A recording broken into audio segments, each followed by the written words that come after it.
Oh, we're okay then? Yes, I had to enable monetization. Let's see. Hello, hello, if anyone's here, but I'm sure no one can see us yet. Yeah. We're not on YouTube yet, so let's wait. No thumbnail, so you gotta put a thumbnail like I thought. Yes, doing that right now. I'm getting Updating. the Discord link.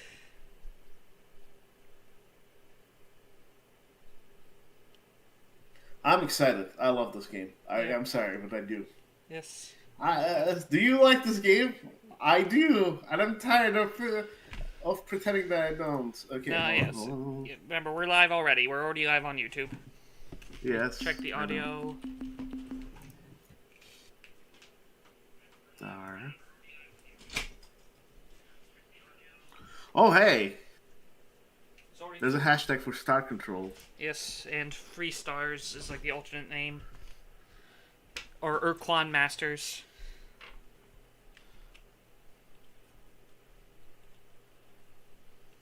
Oh, give me a second. Then I'll announce it on YouTube. Announce it on my own Discord. Once you put the thumbnail on, I'm gonna announce it on my Discord. Oh, you already put the thumbnail.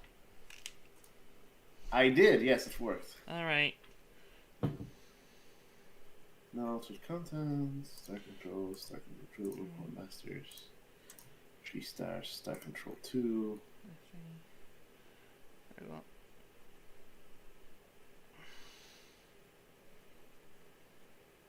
See.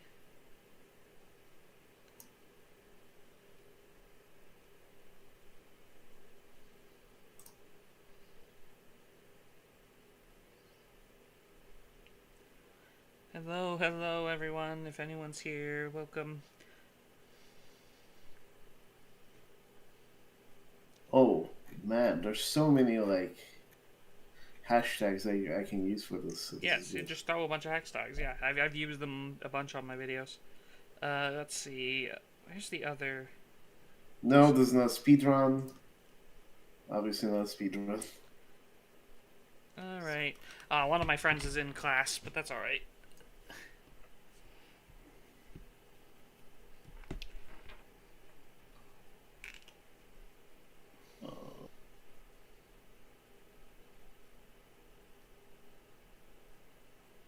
Nice.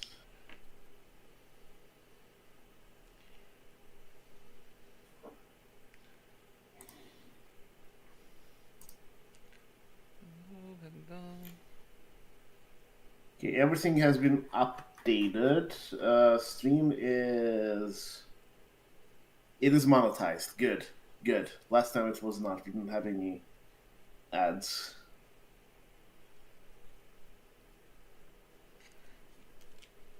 Yes, hello, And welcome. advertise a space game that's not Starfield. Uh, hello, we're just on the melee menu just because we're getting ready. Because, like, being on the main menu makes it go to credits if I idle. Welcome, welcome. Base game that is not Starfield. There we go. Announced it on the thing. People are gathering.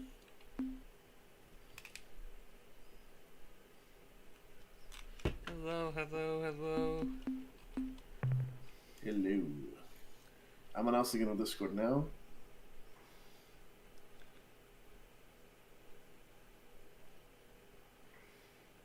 Yes, announce it on Discord. Don't you find it like? Don't you find it hilarious though when I say like, "Hey, this is like a space game that's not Starfield." I mean, not particularly. It's a joke. You don't find my joke funny? I mean, it's not a gutbuster. What do you want me to say? Okay, you're That's it. scaring the hose. That's a Tarp. I'm gonna. You have risked the exposure of no. All right, let's see. You know, star.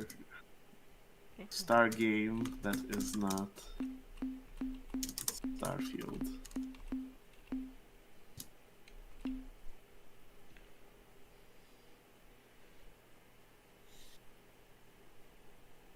Oh, you announced it? Right!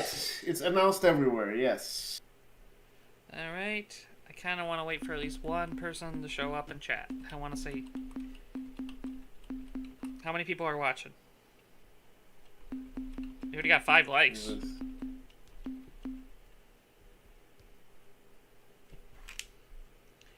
Let's see here. We have 3 people watching.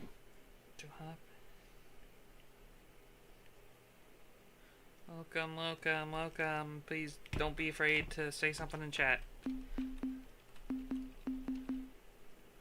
Let's see.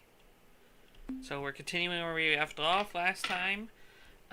Maybe I think I'll load the game already. Let me make sure. Yeah, I think.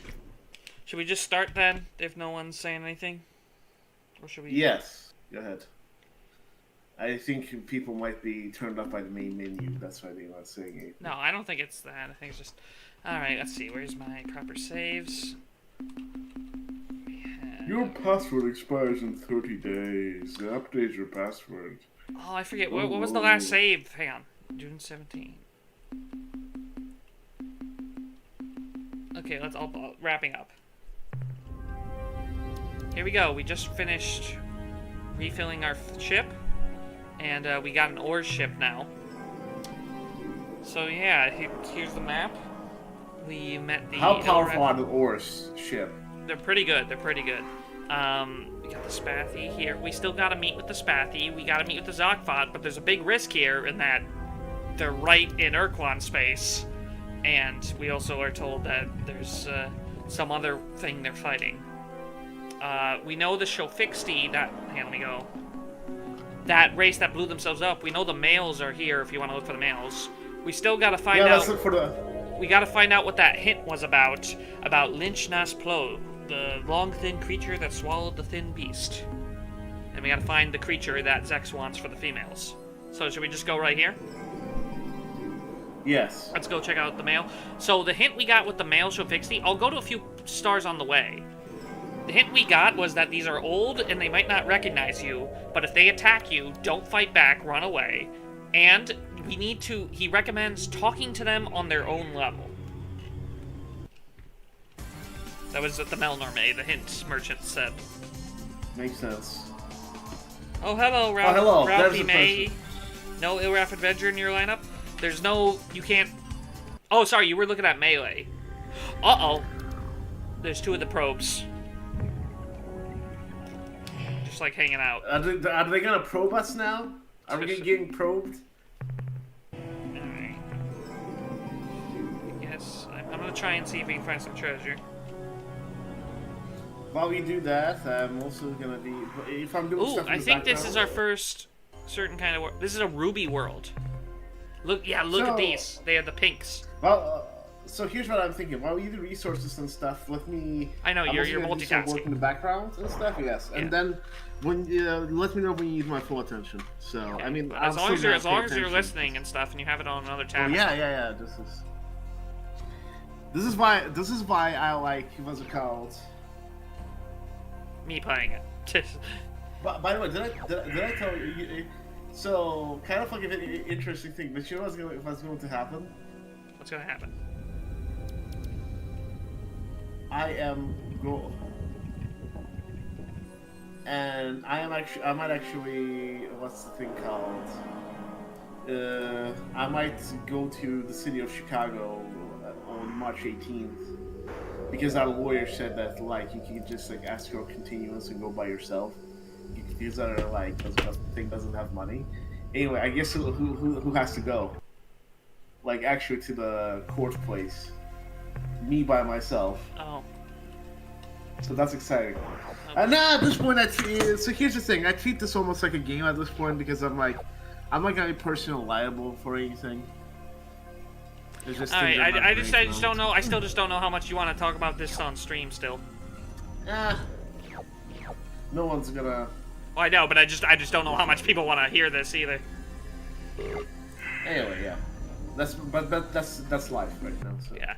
To be clear, Zeke didn't do anything wrong. He's literally like, it's a whole stupid thing where he was made. I'm trying to save our community. No, it's like a neighborhood association thing. It's like nothing. Don't worry about it. Exactly. Just caught up in stupid litigation. Litigations. Multiple. Anyway. Yeah, this is my way of distracting myself. I know. Yeah. No, but yeah, no. I wasn't actually playing Melee, so I don't have access to a new raft ship.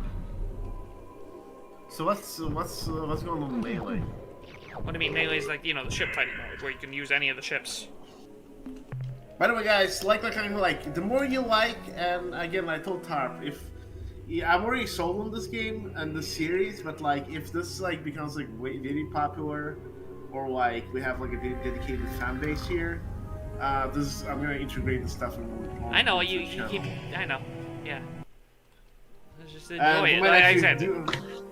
I just think we talk so much about like the behind the scenes. Is just all I'm saying. We need to like enjoy ourselves.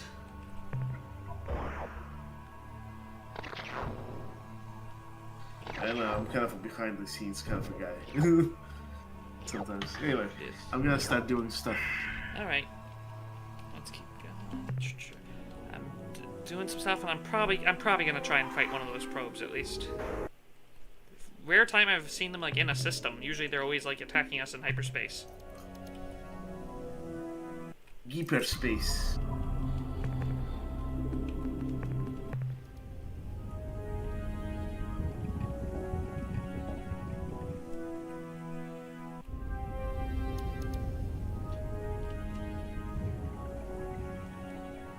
So unplug the phone, dump on the tab.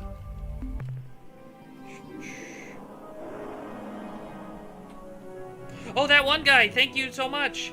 Yay! Y'all didn't make us wait till Friday. Yep, thank you so much, Zeki there. Thank you! That one guy! Oh my lord! We gotta fight more probes in a second. Oh boy, and yeah, we started earlier too, if that's better for you. Yeah, I'm also gonna. By the way, once I finish with my multitasking for class, I'm moving on. I might make a tier list in the background too. Right. This is Probe 2418-B on a peaceful mission. Okay, let's keep trying new lines. Why do you attack us? We are not hostile to your life form. Behavior follows dictated priorities: replication, data gathering, contacting alien life forms in peaceful manner, priority override. New behavior dictated. Must break target into component materials. Darn. Can't we not negotiate with these guys? Well, remember, every time we talk to them, they like say we're peaceful. We try different things. We try saying peaceful. We try saying other stuff, but they'll always just say like, yeah, we are on a peaceful mission. Our goal is this. We are probed. It's clearly a programmed device. But then they say priority override, new behavior dictated, and then they How break. do we override the overrides? You need to override the freaking override. Like I said, we have no idea where these probes came from or who sent them.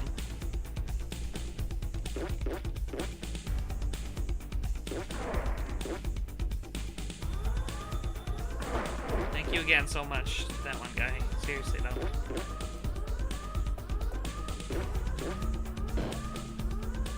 By the way, tomorrow we're doing Knights of the Nine. Nice. And it's gonna be a long stream, if you know what I'm saying. Like I'm planning on going for 7 or 8 hours maybe. I just hate having to kite these guys so much. Recharge my battery more.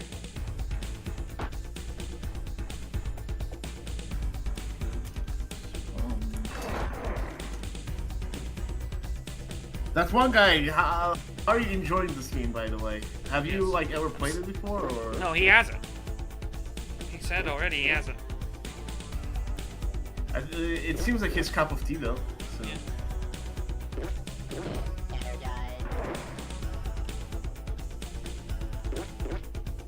Again, these friggin' probes. The fact that this is like your early game enemy is insane. They're like so deadly. Unless you like. I can. Yeah. No. Once we're finished with this game, let's play the whole series. Yes. You always have a different victory ditty depending on what ship wins. Nice. What? By the way, when is the new game coming out again? You said this quarter, right? Okay, Like no. End of this year. Third or fourth quarter. Perfect. The sequel. Perfect. I'm gonna start making a save just for like whenever I meet a probe. Probes. We are Oh not my hostile God. and seek to establish friendly relations with your species. What can you tell me about your this- species? Remote probe programmed to replicate. Record data. Contact alien species. Priority override. I'm gonna try a New punt this time behavior after I saved. dictated. Must break target into component material.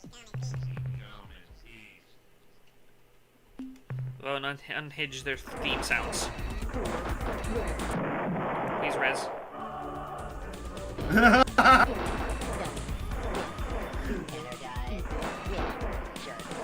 Imagine if we get so lucky Res. that it reses 2 times. No, I already had that happen on a previous stream. It's actually not a bad chance of it happening.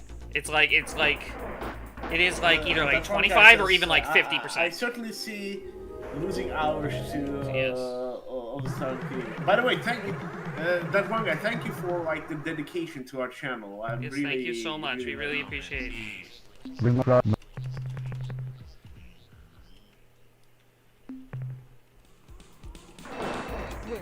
Idiot, baby, win, dumb, idiot, stupid, idiot, dodo, twit, Woo! Beat it without even needing a res. Alright, and we get a lot of resources from killing those at least. Alright, I'm just gonna head right to friggin' the mail Shofixty now. Their home system. You know what this also reminds me of? What? Hitchhiker's Guide to the Freaking Galaxy. I mean, no, yeah, it's definitely inspired by a lot of contemporary things like that. It's inspired by a lot of classic sci-fi. I think there's even like I forget if they reference it directly, but definitely. Because we've already seen a Star Trek reference where they like the 5-year mission. Here we go, Delta Gorno. Oh yeah, yeah, well, okay, there's something kind of funny about these guys. I guess you'll see. That, like, reminds you this game did come out in the 90s.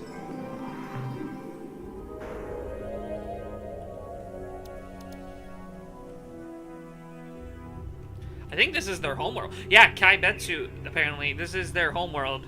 But, it's, like, lifeless. Yep, nothing left. Again, Resources? Huh? Yeah, but I assume once they repopulate, they're repopulated. Let's see. Well, again, we probably wouldn't be there, but yeah. The goal is to at least help them. But yeah, we gotta find where one of the last survivors Wait, is. we won't be there? Well, well, yeah, their planet is like a lifeless husk from being, like, exploded in a giant explosion. They'll have to... I'm sure they can get another planet, but it's just... They won't be on their homeworld.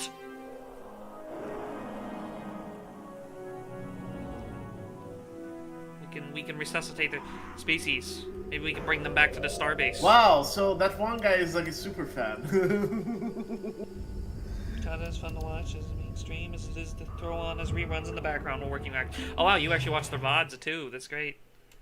Okay, let's see. Okay, here's the ship. we have like a few dedicated VOD watchers. But yeah, by the look, way. Zeke. Here we go. Attention, huge Aryan vessel! Though most of my sensory instruments are malfunctioning, my mass indicator shows the huge size of your vessel, revealing you are none other than a disgusting Ur-Quan slime wad. I am the glorious Shofixty warrior Tanaka. You killed my father, my mother, my many brothers, or 6 of my sisters. In fact, my entire species. Prepare to die! That was definitely a Princess Bride reference. Inigo Montoya. Yeah, that was very much.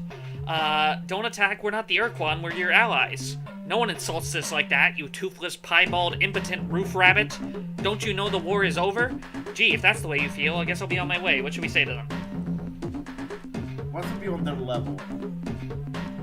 Oh, hello, Captain Capacitor on Twitch.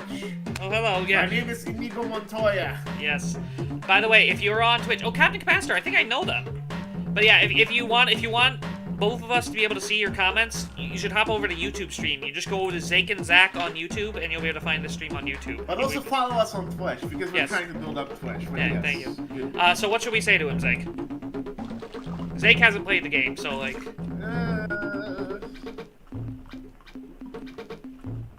Don't attack us, we're not the Ur-Quan, we're your allies. A typical Ur-Quan gimmick, which has failed. And now, I hold the scream of death! Well, then, Yes! What do you say? he says I'm definitely a YouTube guy, the Captain Okay. Capacitor. Yes, He just said, yeah, Captain Capacitor, I think I know you. I'm Tarp. Okay, we gotta run away. We couched 5 fuel, but yeah, look at his ship, it's all like beat up. He couldn't even do anything. Okay, so we gotta try talking to him again. We ran away. Yeah, let's talk to him again. Ah, so, the cowardly slug spawn has returned. Sounds like Daffy Duck. Unfortunate rat, you hideous, toothless freak. But this time, I shall surely destroy your vessel. You slithering eater of putrid hairballs. So now we have, hey, stop shooting. Someone could get hurt. No one insults us like that. Don't you know the war is over? Gee, if that's the way you feel, I'll be on my way. Don't you know the war is over? For me, it will never be over. Giant! Alright, run away again.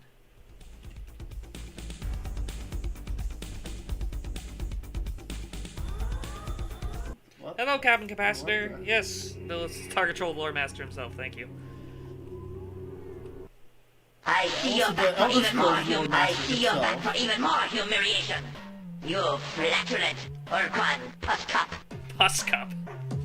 Stop shooting, someone can get served, no one insults us. Look, Tanaka, the war is over, really. Gee, if that's the way you feel, I'll be on my way. What should we say?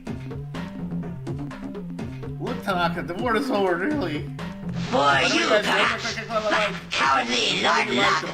For you, perhaps. Fat, cowardly Lord Lug. Giant! Okay.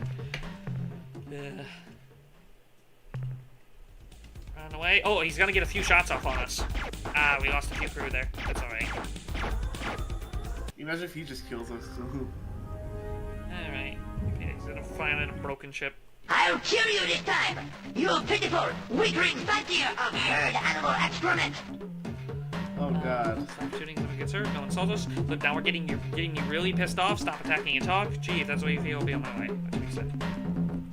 Hey, stop shooting, someone could get hurt. I will only stop when you are dead! Giant!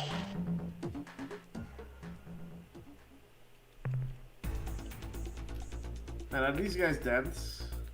Well, you say he doesn't realize it's us. He thinks we're at Ur-Quan because like his ship's sensors are like mostly non-functional.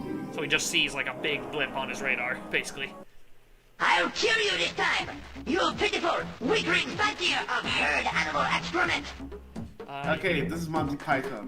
What should we say? Look, you're really getting me pissed off. Stop attacking and talk. Too bad! Giant! Maybe we should threaten him next time. I think that's the secret, right? Okay, so you want to try the threat? I'll kill you this.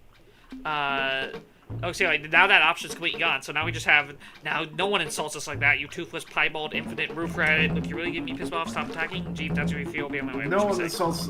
Yes, no one insults us like that. You toothless, piebald, impotent roof rabbit. You rip, bloodless sack of decaying flesh, Ur-Quan! You die! Die! Alright. Let's see what happens if we do it and run away.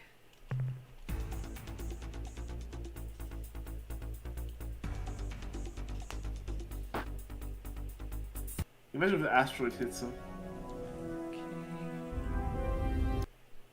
kill you! Those are mighty words from a dripping, snout-rotted little furball. You can just Yes, really just keep insulting him. I will hang your withered reproductive organs from my posterior cortex.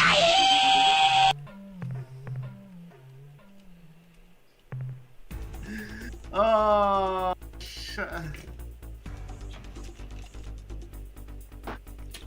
And what again? The thing, no, it says self-destruct offline. So yeah, they said they detonate. They usually detonate glory devices in combat. And they also, the thing with them, yeah, they were uplifted by the Yehat. They were like, basically, they were only like civilized. They were barely civilized, but they were given spacefaring technology. So we keep insulting him. Donkey breath. One more insult, and it's Vapor City for you. Why, you wallowing, phlegm-filled, grunty belly ricker, you... Hey, Ur-Quan never insulted me before. Who did you say you were? I am Captain Beefheart from the Empire of Beefheart aboard the flagship Beef Pile. Cease aggression immediately. I am the nice friendly ally who you've been trying to kill, you idiot moron rathead. I'm the guy who called you donkey breath, you little violent little varmint. What should we say now? I'm the nice. Nice friendly ally. Yay! Yes. What a fool I am! When you failed to launch fightercraft, I should have guessed. What do you say? I think he was gonna attack us if we chose the first one. Actually, he realizes either way now, by now. When you failed to launch fightercraft, I should have guessed. Just one of those mistakes you make in war. Suddenly, your words ring in my ears. Captain, is this true? Have the Ur-Quan been destroyed? Has the ultimate sacrifice of my people resulted in freedom for the Alliance? Well, yes and no, mostly no. Or maybe we should talk about this later. I'm sorry to be the one to tell you this, but the Alliance got its butt blasted. Tell them the truth. I am a defeated warrior! A warframe shell! I must die! Oh no. Don't do it, old warrior. You're still so much to live for. Shofixty, I am your new commander. I ordered you not to kill yourself. Instead, join our fleet, fight with us. Join! Fine, go ahead, kill yourself, you violent little weasel. What should we say? Second one? I'm your... Yes, of To course. fight again? Against the Ur-Quan? Yes! But no. What? I cannot leave my homeworld unguarded. I will remain here and keep a solitary vigil. Goodbye. Okay, but we'll talk to him now. Now that he's on our side, we can actually talk to him, though. Okay. He's not gonna specifically join our fleet, Greetings, Captain. It is good to see you again. so he'll be here. What's your report, Tanaka? What were you doing here, Tanaka? And where is your life-filled homeworld, Kaibetsu? What's your report, Tanaka? Nothing new to report, sir. All right. What are you? Should I just ask what were you doing here, or? Yes. I guard the homeworld. I seek revenge against its destroyers, the Ur-Quan, and their vile battle thralls. I await the return of the hero Dakan, and the rebirth of my species. What happened to your ship, and where is your life-filled homeworld? So what happened to your ship? On my way home, I encountered a Vox intruder. Before I destroyed it, the Vox was able to affix some of those vile limpet things to my ship. Oh yeah, I said we fought some of the Vux ships. One of their special abilities is they launch these little limpet things that, like, these little green things that stick to your ship and slow them down. That's why, like, when you actually saw his ship in the battle, it was like had green things stuck to it. And I had to return home at a greatly diminished speed. I did find one thing interesting, though, as I skimmed to the edge of Yehat space. I dropped into Zeta Sextantis to recharge some of my depleted energy cells, so I moved into the extreme inner system. There, right next to the sun, I found a very strange planet. It messed up my sensors somehow. That's why I could not recognize your ship at first. I'd never seen a planet like that before, so maybe you should investigate. Okay, a really strange planet that messed with his sensors, Zeta Sextantis. We'll mark that. I'll mark that on our map. When we were fighting, why didn't you use your glory device? During my battle with the Vox, I decided to employ the weapon, but I guess I used too much gusto, and the switch broke. Alright, where's your life-filled homeworld, Kaibetsu? My people blew up the sun! or at least they caused it to flare like a nova, destroying the many hundreds of hierarchy vessels that had invaded our system to enslave us Shofixi. If your sun went nova, how did you survive? I wasn't here when they made the sun flare. I was assigned to a Yahat squadron as a forward scout performing deep recon in Mycon space. We were sent to investigate reports of unusual Mycon activity around Beta Brahe. I was the first ship to enter the system. My scanners showed a small fleet of Mycon clustered around the planet, conducting a test of some device. The unit was small, not even half the size of my ship. When the Mycon activated it, a glow began to radiate outward. I crept closer to get a better look. Suddenly, there was a flare, like a newborn sun, blinding me and overloading my sensors. When I recovered my vision, hours later, the Mycon and their device were gone. I was able to effect repairs on my sensors and depart the system, but I had been cut off from my squadron and had to travel home alone. Hello, the Pale King 89. Are you winning? We're doing all right. So Beta Brahe, we need to mark now. Good hunting. All right, guys, welcome. So once we get the females, we'll have to bring them back to him. But here we go. Let's see. Zeta Sextantis was a weird planet that messed with his sensors. It's on the it's in the middle of Vux space. Let me Yeah, Tarp is like a master in this. This is why I didn't choose to play, because like I'm watching it for the plot. Yes. Yeah, and Beta Brahe. We've heard about the Mycon briefly, but you haven't heard much about them yet. We know they're one of our enemies, and they live near the melting point of lead, or something like that. They're very weird species. And they said no humans ever had a proper conversation with one. Huh. Let's see.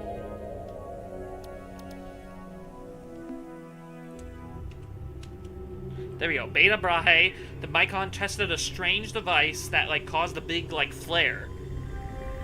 And Zeta Sextantes, there's a strange planet. Alright, so what should we do now?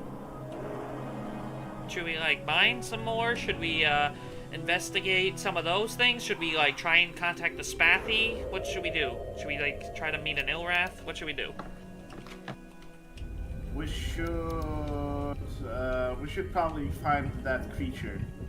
The creature, but okay, I'm gonna. The hint he gave is a very. I know the answer, but it's the thing. There's technically some more hints for it, but it's out of the way. You want to know where it is? Basically, he gives you. Basically, the hint is the shape of the constellation. What was the shape?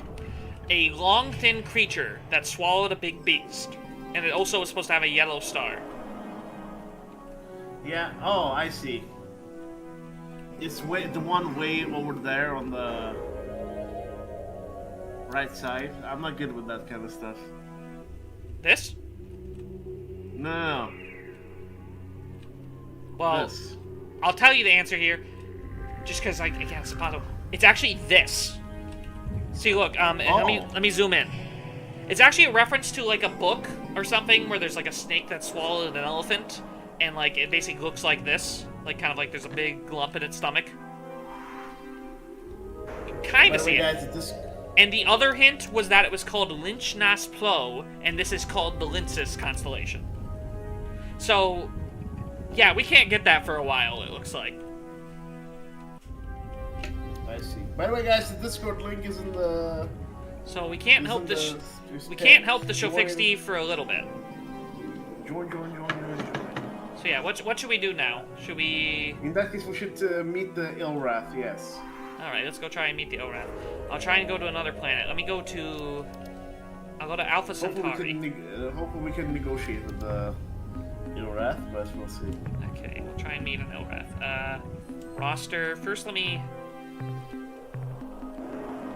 Reef crew, my buddy. Oh yeah, maybe I don't know if I'll be able to use the ores against them if we have to fight. Yeah, I'm just looking.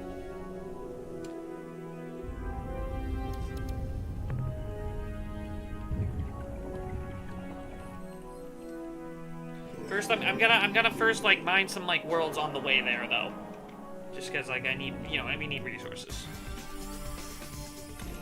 If we want to get further out into the galaxy, we need more fuel tanks and stuff. So yeah, we need more resources.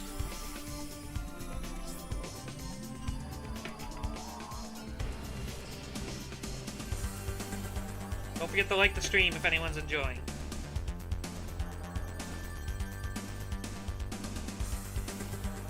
Like I said, very dedicated fan base.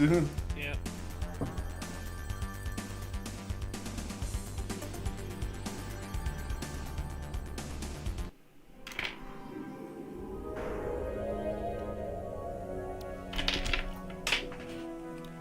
Alright, let's see. Anything good? We need to find more biological creatures to, sell to the Melnorme. So we can get, like, upgrades and more hints.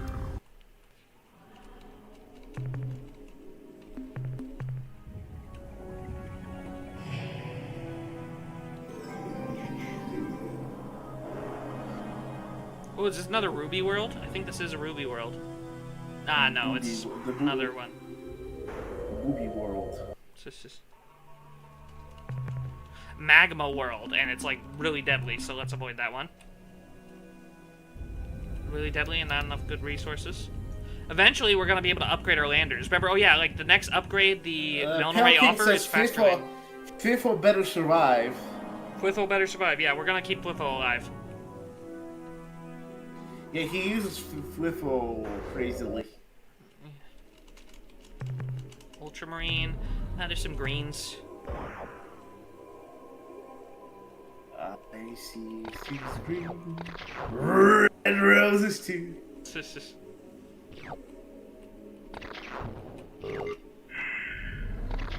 Oh no, did you see that one, that like person like singing Black Hole Sun with his friends while playing Minecraft? For some reason, that video blew up because he was singing so badly but so like fun. Oh, I don't know. I don't know that one. Yeah.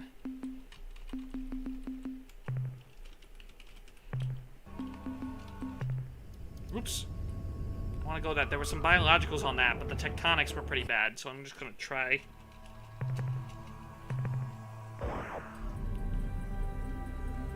Oof. Oh, look at that. Ow! Ow! Oh, blew up. Okay, gotta reload. Because I only own one lander.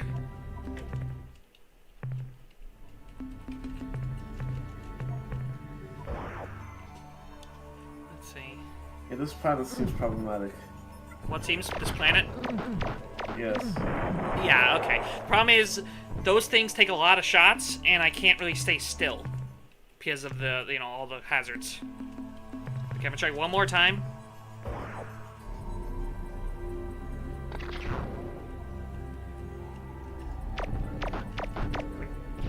Ooh, Bubble Vine, that was worth 6. Come on. Uh-oh. Uh-oh. Uh-oh. These are all heading for me. They're gonna eat me. Okay, I got, like, one bio. Worth it? Oh, and I have, like, no crew left.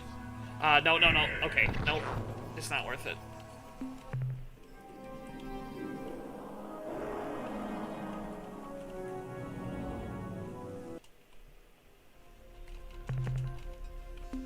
Ooh, one pink.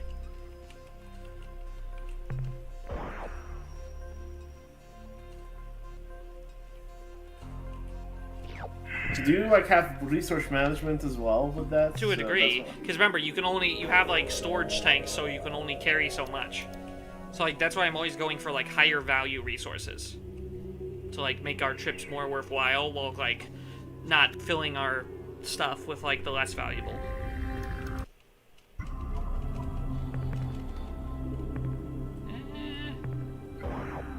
No, wait, hang on, this isn't worth it. I mean, okay, I'll just get a little.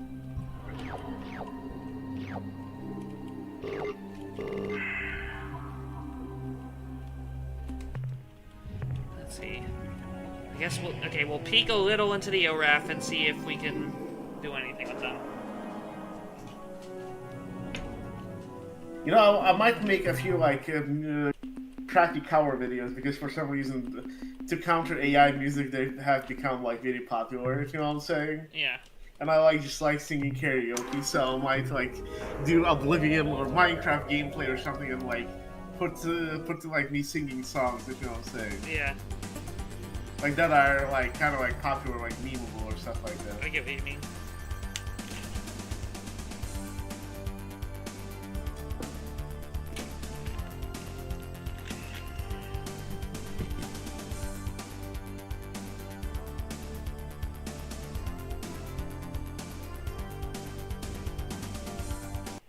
Let's see. No Ilrath in the system.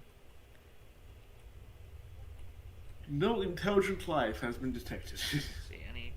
Ooh. So the sinister music for Ilrath space. Ooh, a lot of biologicals, but also very dangerous. Let's see. Have you found any rainbow worlds? If you get to, you can pretty much use the middle. Oh yes, but remember, I'm doing stuff if the game tells me to. I'm doing. We did get a hint about a mysterious world. Remember, I know how to play this. Zake hasn't, but I'm kind of playing for him. Oh, and it has the really valuable guys. There's a big crack at these kinds of games.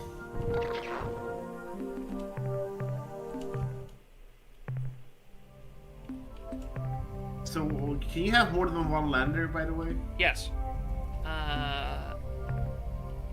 Crew device and roster hand. I'm gonna transfer all the crew on my things too.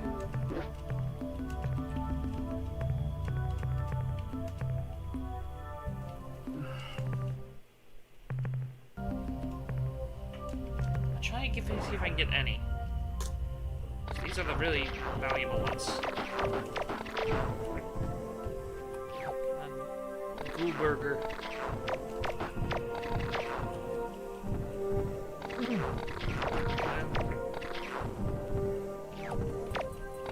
on.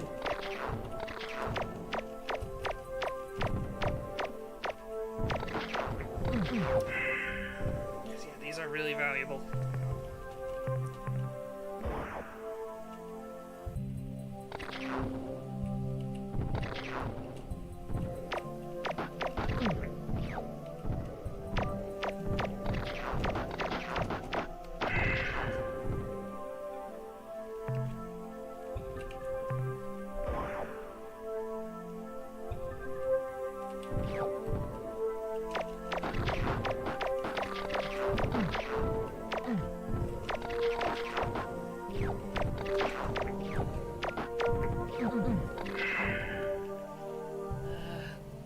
Probably enough for now, even though I really want to.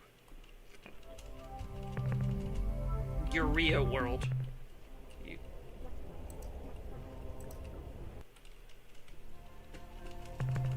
Radioactive world, yes, and it's safe. Perfect.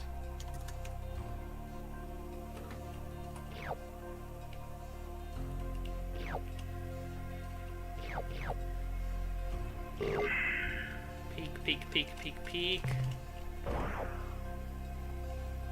Radioactive! Glad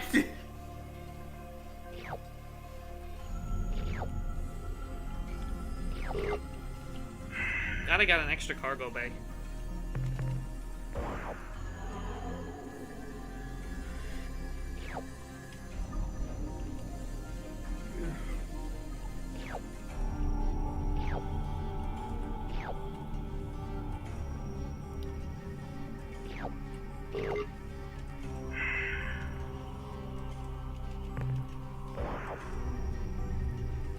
Yeah, let's get our momentum with streams going, dude. This is cool. Yeah. I love this.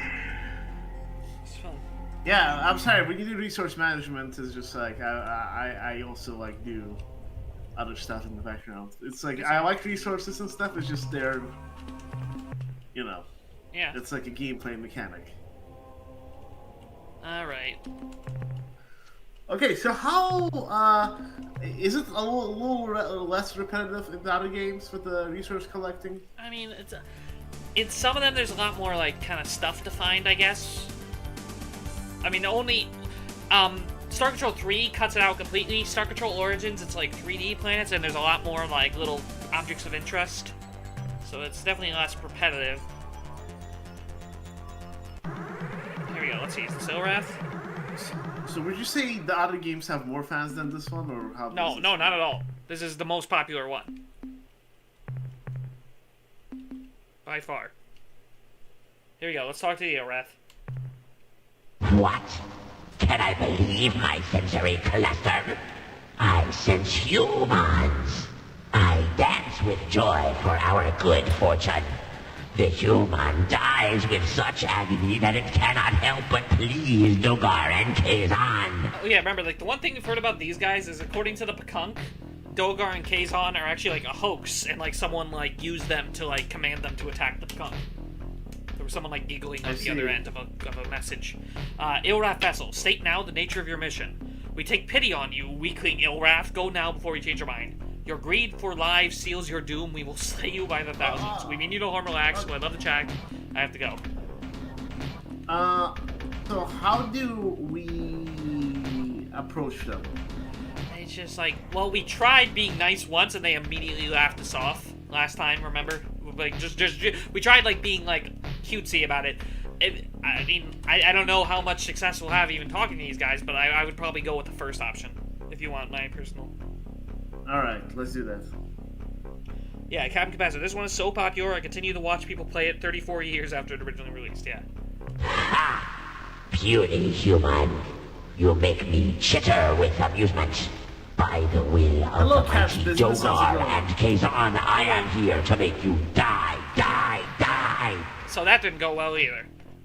They just immediately like. But let's see.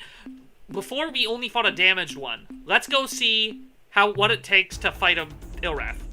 And as you see, they turn on a cloaking device and I can't see them. Oh no. But when they're close, the screen zooms in, so we have a little bit of an indication. Oh, nice. Whereas, Wimp, dummy, loser, stupid, moron, stupid, idiot, jerk, wimp, By the way, guys, like if you want to see more of this game. dodo, worm, dummy. People are saying it's a forgotten favorite or something, and I'm not sure. Like, yeah. Again, it's in like whenever like people who actually play it, it almost always ends up in like best game of all time lists. Even like big like news things will often like, if they remember it, they usually put it in like the top. you know, like our audience is between 25 and 35, and then like 45 to 54. People Yeah. of the generation that remember it. So yeah, that makes sense. Darn it. See, I don't think we're gonna have a good time fighting these guys. We need a special device. Don't I'll reload to get that Pakunk back, but like I'm gonna like try chips here. Let's try the ores. I'm gonna try launching our like go-go's. Cats, we're not doing a speed run. Uh-oh. Alright, the 2021. Wait, I can't seem to launch my go-go's. There's supposed to be a thing where I can launch. How long have you been involved in this community, by the way? Again, like, I got into the game in, like, I don't know, 2013 or something. Alright. I remember going on, like, discussion boards. Okay, the ores are good for me- fighting them, even though I can't figure out how to use the ores as special ability. It's not working. I know it's Maybe both fire Cats buttons. maybe Cats knows you. No, Cap and Capacitor does Like- know you. I don't know if Cad knows me. I'm Tarp.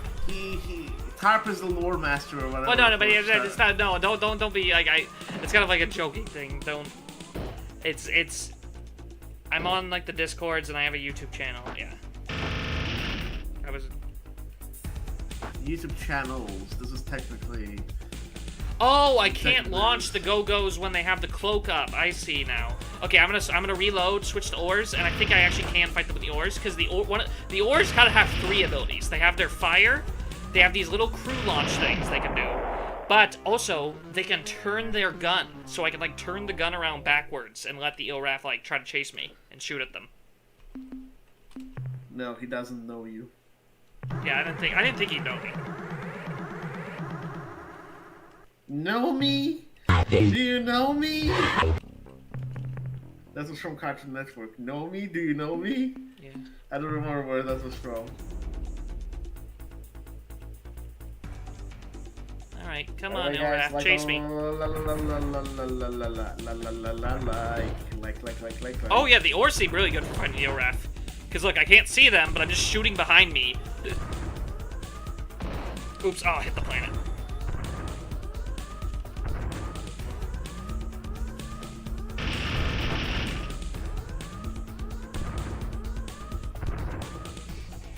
Oh, so Kat says, I have seen Tarp around, but I haven't talked with them. Interesting. So you were like popular with the. Well, come on, don't overstate it. Darn it. Okay, so yeah, we might be having a little bit of trouble with the Ilrath. Actually, they're pretty tough.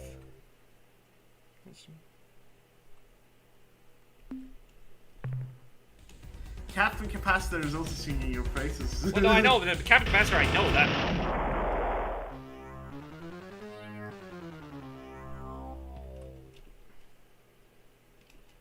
Oh God, I wonder how big Star Control was when YouTube first launched. Probably not that big. And it's always been in this weird niche where it's like universally loved, but very rarely talked about. Until the new game comes out, we'll see. Well, again, don't stop seeing dollar signs in your eyes. You keep like overemphasizing stuff. I'll try Fliffo this time. Do Fliffo, yes. No, yeah, okay, this is good. This isn't good because their secondary relies on a tracking thing, and they can't do tracking when they're cloaked. Captain Capacitor is laughing.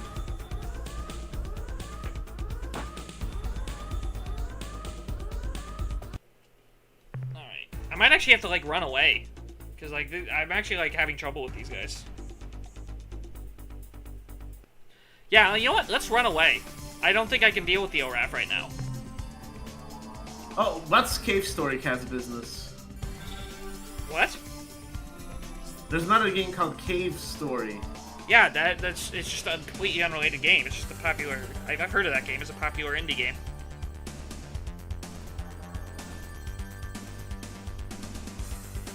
Was this game technically an indie game or no? I wouldn't call the original... Because, like, it was back in the day when, like, everyone was just releasing games, like, you know, like, and, like, Accolade made the sequel, bought it out and made, like, the sequel.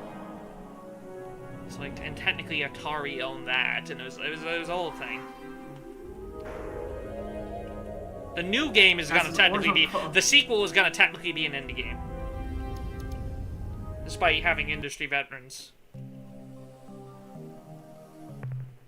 I hope the battle fares well, Captain. Hello, here's some minerals. Umbrella Phoenix. Ooh, let's see. No, I know. That's an old... Fine job, He uploaded Captain. clips, and I actually put the playlist of those together. But yeah, it was just a guy from, like, before my time who uploaded just clips of all the races. So they're very popular uploads. Be careful out.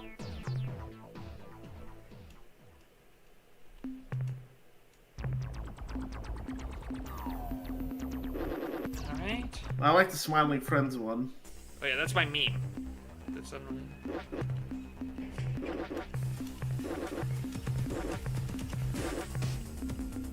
Alrighty. I could build another ore ship, but I think I'll save my money. I'm gonna see if, like, is there any other things I can get for Yes. the main ship? Bring back. I could maybe buy the gun, or... I don't know, I'm just trying to decide what to prioritize here. Module, let's see. More crew pods means more health for the main ship. Again, I don't want to use the main ship for combat just yet. I think I'm actually going to get another fuel tank, honestly. Let's just get more fuel, hang on. And you know, just another cargo bay while we're at it. Or, yeah. Guns are 2,000. And real quick. Order this because it's...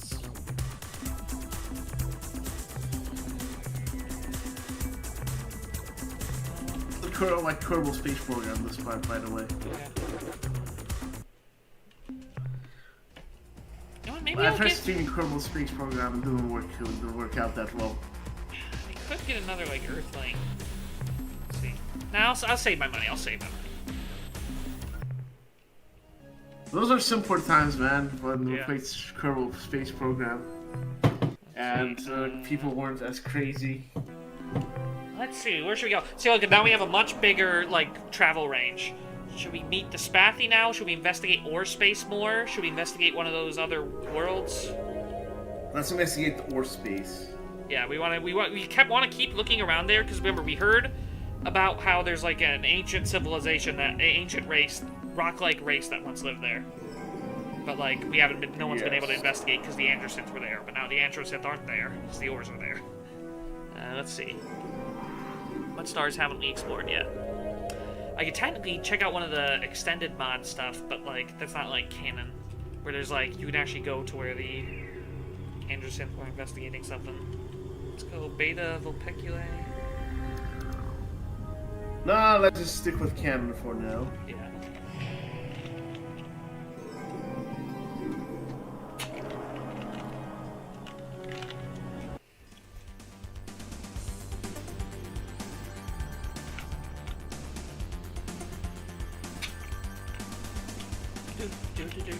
Do.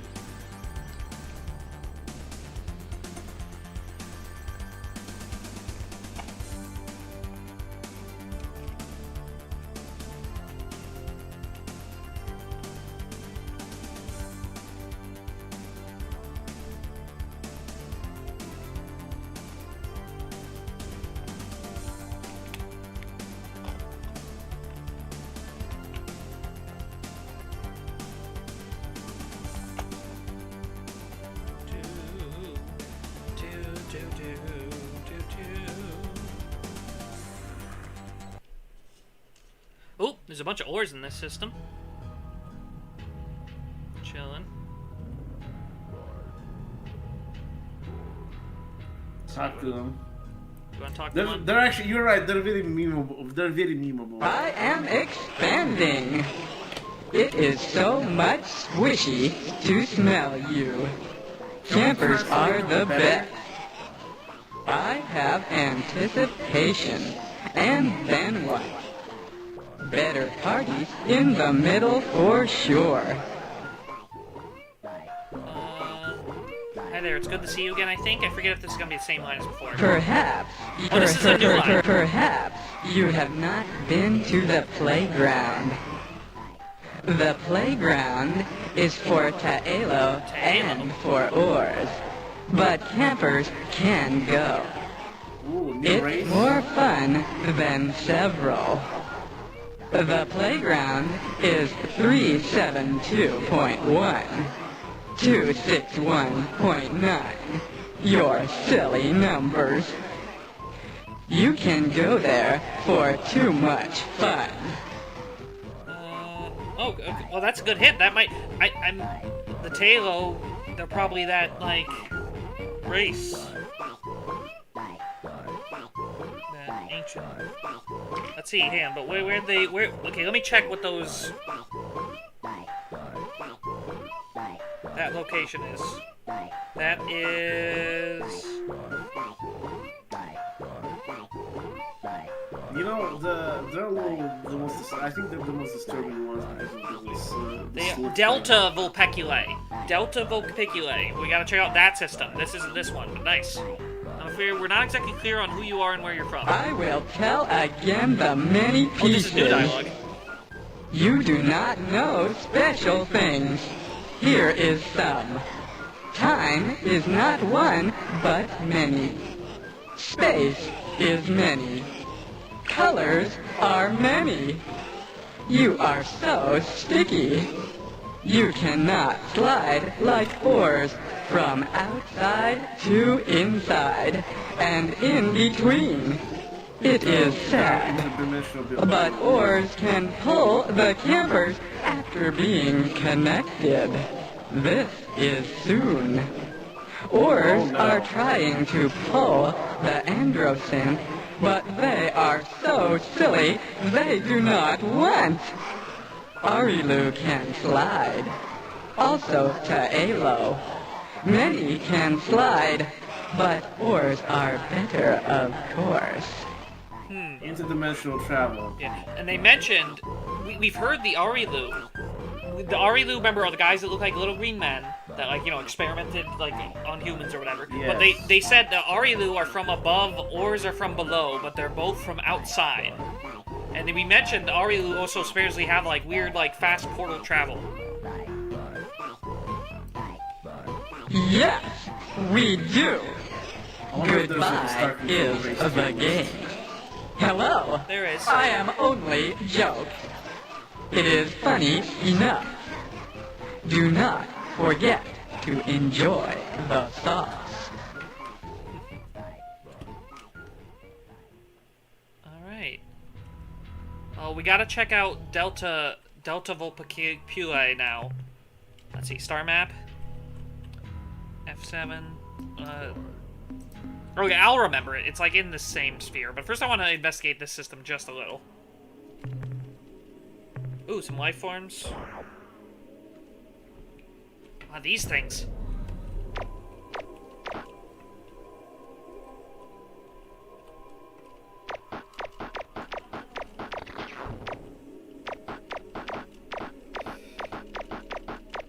These things take a lot of hits.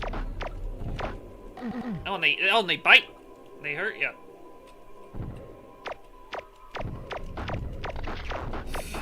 Come on.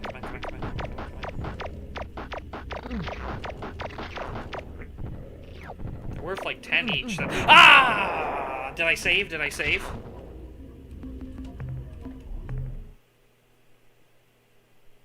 you save? When did I last save?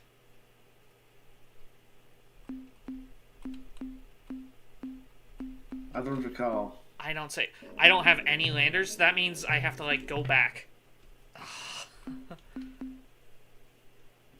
Crap. So when was the last save? I could just...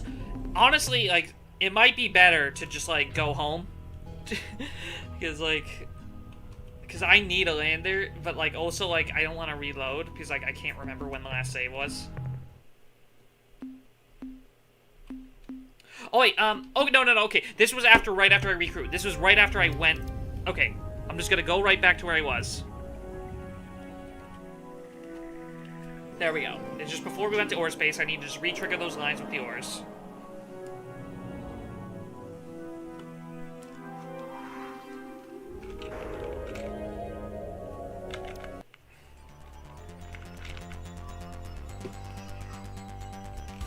I am so silly.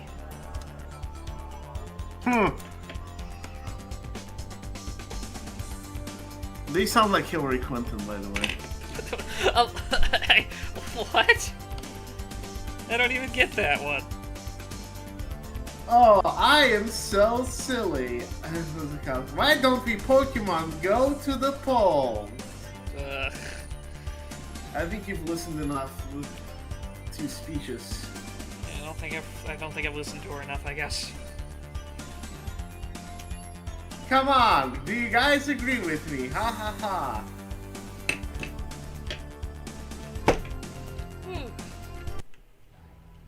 Come on, I think chat will agree with me.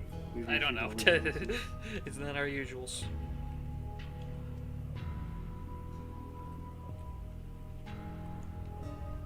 This game has its own usuals. Let's see, where do we go? Is this the planet I was just at? Yes, this is it. Okay, save this time. Planets.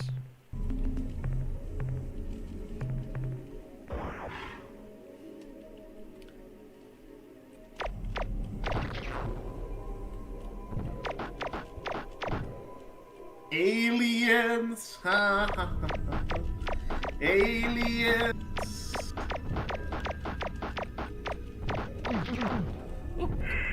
Call and reland.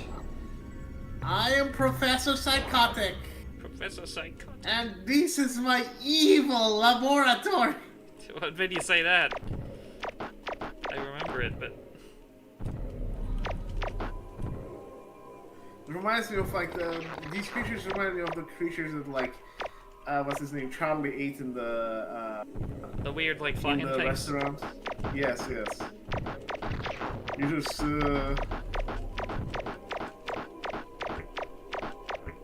Woo!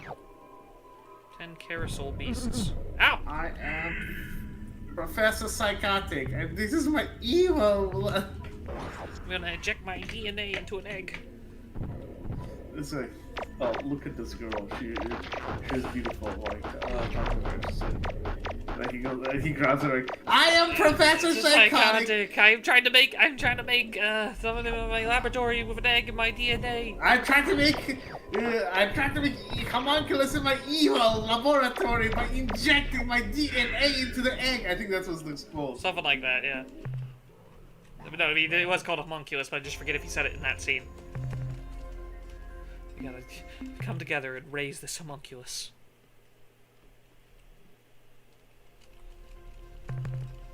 That was a wild episode. Yeah. People say they don't like it, but I love this. I love the reference also. Like, it's referencing a very specific, like, weird YouTube video. Yes. I remember I used to watch those videos because they I remember too! I remember, like, they were creepy. They creeped me out. And then, yeah, the first one where he I crushes... actually almost believed them. I almost believed it too. That's the funny thing. Yes, it was like weirdly almost believable, but like until you like do like any like cursory knowledge of like genetics, and I was like, oh no, yeah.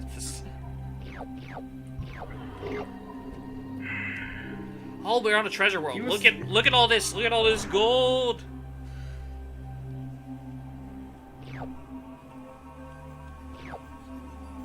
Silver, gold. He crashed the homunculus in the Chinese. It was like a Bible or whatever. Dictionary. No, that wasn't that wasn't the Bible. I'll tell you. It's funny because like the really funny thing. Russian-Chinese. I know, but the really funny thing is like Zach remembered it as a Bible. So when he had the scientist guy crush it in the show, he crushed it with the book "The God Delusion" by Richard Dawkins.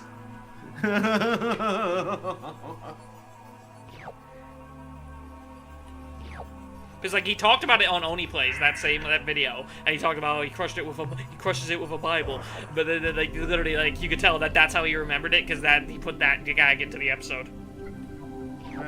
By the way, if you had an animated series, would it be like Smiling Friends or no? I don't know. I don't know. I mean, I have my concept, but it was much more of like a kid thing. Hopefully we reach like that point where we can make our animations. I mean, I've dabbled in it. I've made a few things nice. Without even AI, but still. Nice. This is a good loot system. Because we had all those biologicals. On the Melnorme are right by, so I can like because remember they had like the giant star in the middle that we already been to. That's where we first met him. It was over here in Ore Space. If there's Ore Space, doesn't mean there's either space too. I don't get it. Or either. Oh, I got it. It's just either or. No, I don't want to go to Urethra World. It was Urea World. Yeah, Urethra World in Uranus. Actually, I'm pretty sure urea is like the stuff in urine. I think that's what it actually is.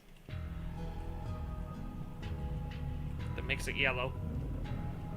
Yeah, dude. If like this channel becomes popular and we can make our own animated series, that would be insane.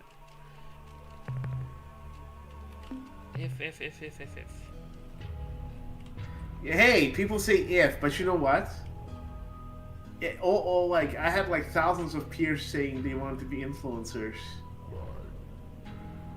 I don't know how it worked out for me, but it kind of did to an extent. They're too deadly. All right, let's go. I guess we should probably go check out that Taelo playground, as the Ors put it. Deltarune. My Deltarune. Speaking of which, do you want to play Deltarune or no? Are you not into Toby Fox games? No, I loved Undertale. I just never actually played Deltarune yet. I just never got around to it. I played the first chapter on the channel. I'm thinking about playing the other chapters. It's just like if you want to start off Deltarune. Yeah, I just never got around to it. If you want to do that, we can do that. I mean, I was okay at that game. I actually didn't manage to win. Alright, let's go check out the Taelo Playground, as the Ors say. Happy pieces! I am squirting nice colors. They were guarding this planet. Into my Why? DNA! The reason. Camper friends have come to Taelo Playground. Why are you coming to this? Let's see, I demand you allow us to pass. Would you mind? Actually, I think we want to ask something. Yeah, we want to ask either, why are you here at this planet? What do you mean by playground? Can you explain some more? What should we say?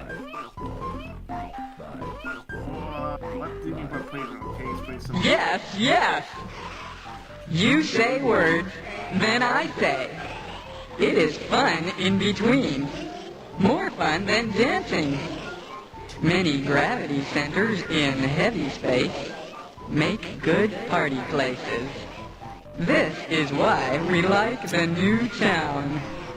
So many campers, and then what? Even the playground.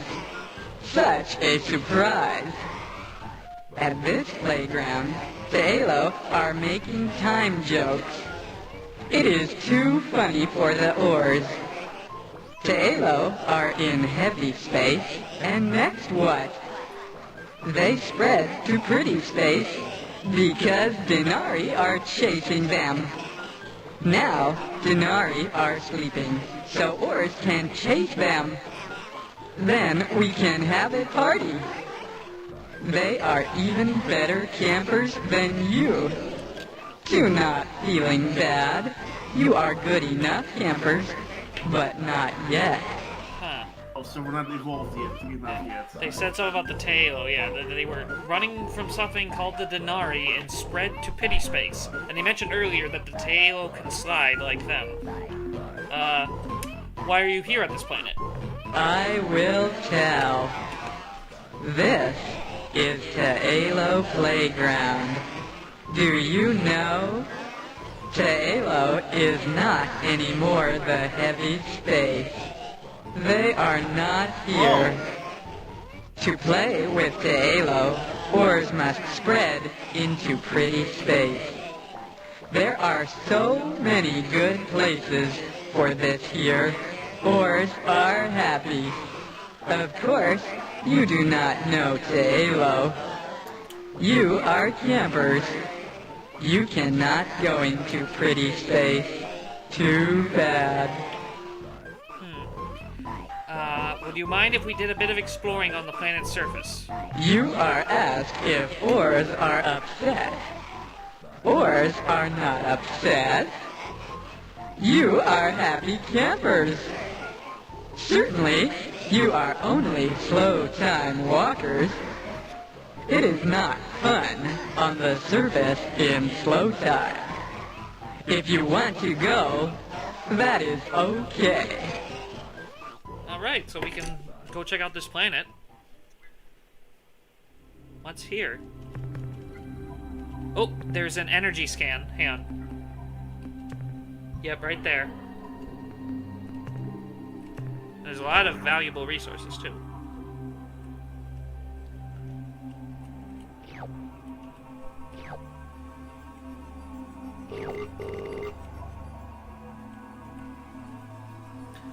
Let's see what this is. Ooh, look at that. Ooh. Report from surface. Captain, we have found an unusual glowing rock thing here on the surface. When we first noticed it, we thought it was a naturally fluorescing igneous... We thought it was a rock. Something. It was a rock. I don't want to say that word. But upon closer observation, we can only conclude that this object is artificial in origin, Taelo design. Those guys sure built to last. Simple radiometrics show an age in excess of 20,000 years. Regardless of how old it is, It continues to radiate energy all up and down the EMR spectrum, with a concentration of emissions in the red infrared range.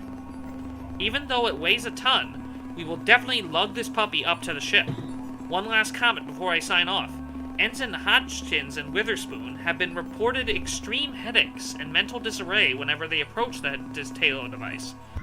None of the rest of us have any problems, so either the ensigns are just being babies, or the Talo device produces some kind of shield that affects only certain people's minds. Maybe the scientists back at the starbase will tell us more. Interesting. So we found, whoever the Talo are, the rock-like ancient species who were in an alliance a long time ago. Like, they're not as old as the precursors, but they were one of the only other ancient species we had some, like, awareness of. But yeah, they have this weird rock on this planet that the Urs are guarding that, like, does something, and it does something maybe to do with, like, mines.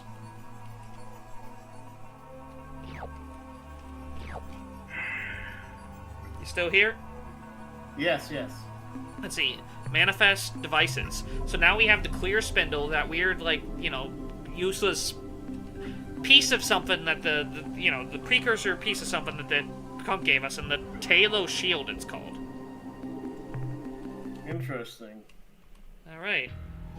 I think before we go, so let's think what we have now. We can go check out the Spathy. We can go check... We know their homeworld location, too, if we want to, like, try to...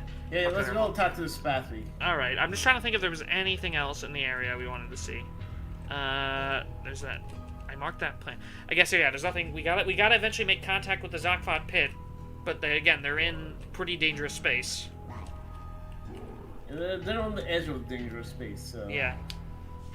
And I'm gonna go first check on the Melnorme here in Spathy space, because I see there's a big star. I'm gonna try and, like, sell some of the stuff and see if we can, maybe refill our fuel, and see if we can go even further.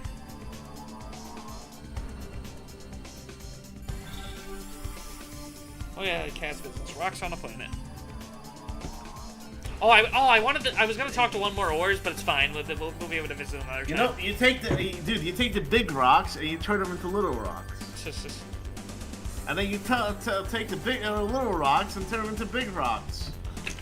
Huh? Uh-huh. We're going to Alpha Illuminati.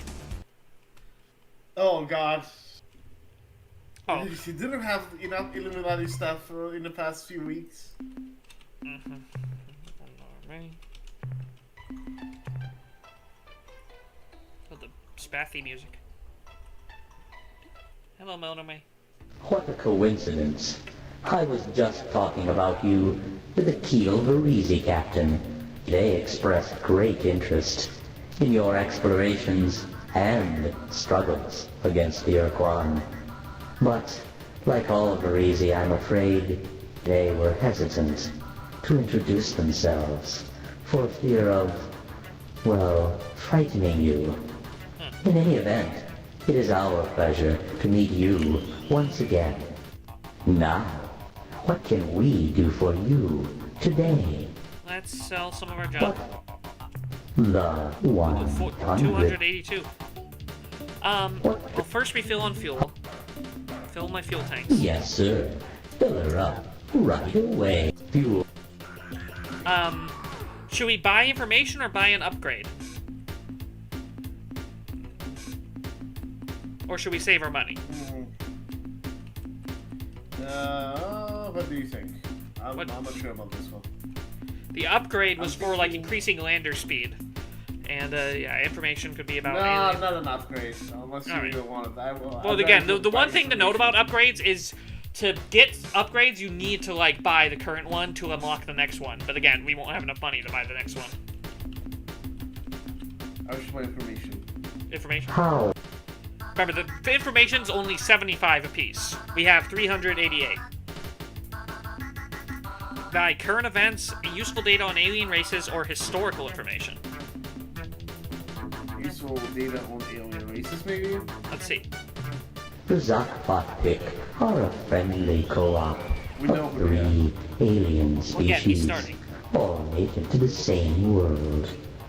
They are presently suffering severe collateral damage from the ritual combat between the Ur-Quan and the Korra. That we didn't know. Ritual combat and the Korra. We've never heard of them. We just know that the Ur-Quan were fighting someone in black ships, but ritual combat. They are presently suffering severe collateral damage from the ritual combat between the Ur-Quan and the Korra. While this is unfortunate for the Zakfat-Pik, they have been forced to abandon many of their worlds. This close proximity to the inter-Ur-Quan war will give them insights into the conflict, which will be of great use to you. In addition, the Zakfat-Pik met the Chenjesu early on in the war and are eager to make allies who can protect them from their enemies. In case you are interested, We already knew this. the Zakfat-Pik homeworld is at coordinates 400.0 by 543.7, Planet 1. Okay. Most of that we already knew, though. Should we buy another hint or save our money? Save our money. What else? Unless you want to buy something else. Yeah, it's up to you. It has that. No, I'm not sure. This is my issue. Let's go see our map now. Ooh, so yeah, we can go pretty far. Should we go, like, try and meet the Spathy homeworld then? While we're there? Let's see. Epsilon group. So let's just go right for it. Let's just try to meet them. We'll probably run into one of their ships, though. Sigos, this thing looks like a brightly colored paralysis demon. How about the Melmaray?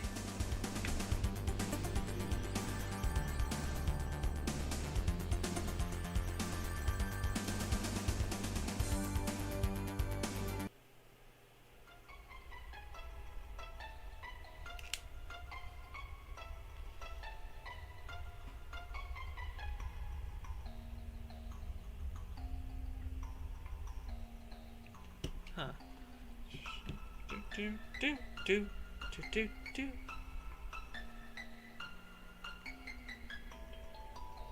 Oh, sorry, hang on. I was a little distracted. I got a little distracted. Still there, Zake? Yes, yes. So let's go meet one of their ships. Let's see if they fight us. Ooh, 3. Surprise and terror! I am greeted by the smooth and hostile face of our old enemy, the Hootman. No, the huge cat? No, I remember. The Hoonams. Man, you look really weird. All those claws in your gooey eyeball. Yuck. We are on a peaceful mission through the cosmos. Are you prepared to die today, Spathy? We leave as we came in peace. Shall we? We're on a Peaceful mission. On a peaceful mission. Two aspects of your last statement defy the course of nature as I know it. First, peace, as you call it, is an illusion. If you have peace, you simply haven't yet seen the thing that's trying to kill you.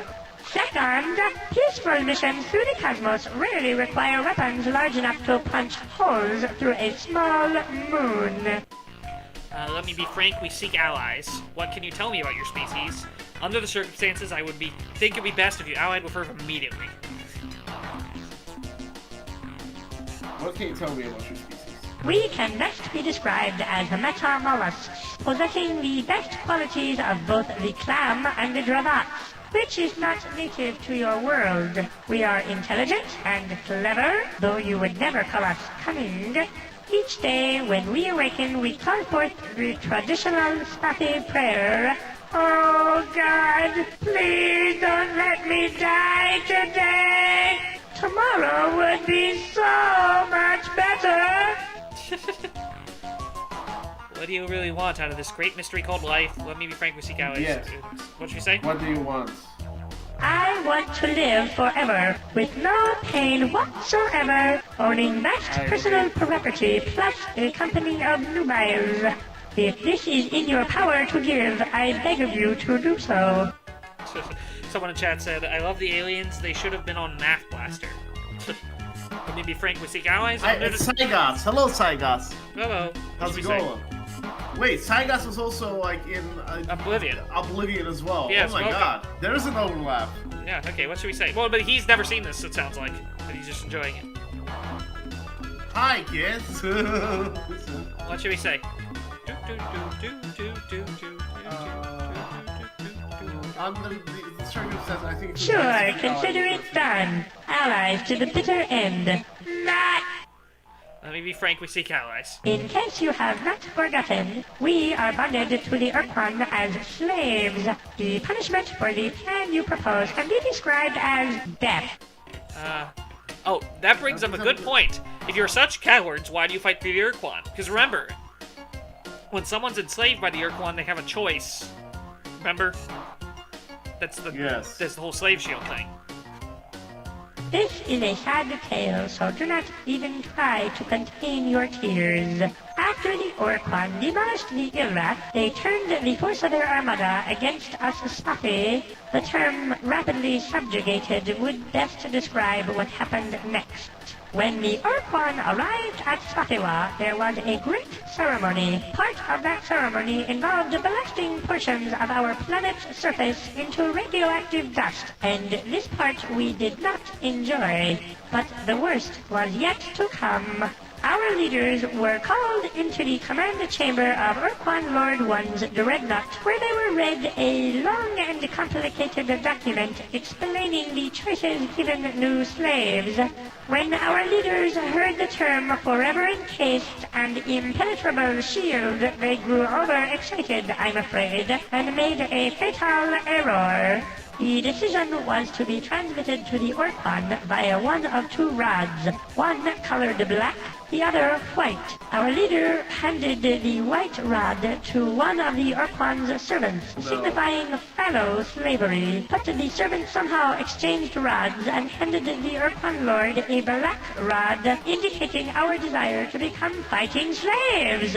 By the time we learned of the switch, it was too late. The Ur-Quan would not permit a change in status. Following that most tragic day, we were forced to assume the role of an Ur-Quan star thug. We tried to avoid combat, but the Ur-Quan gave us 3 warnings, each more strident than the last. When we learned that there would be no 4th warning, simply annihilation, we attended to our new role with improved vigor. Oh, and perhaps you have already guessed, the Ur-Quan's servant who made the switch was an Umga. We haven't heard much about them yet. The Umga, all we've heard about them is that they're kind of jovial blobs. They are also Ur-Quan slaves. Slimes? It's like, well, blobs. Made the switch was...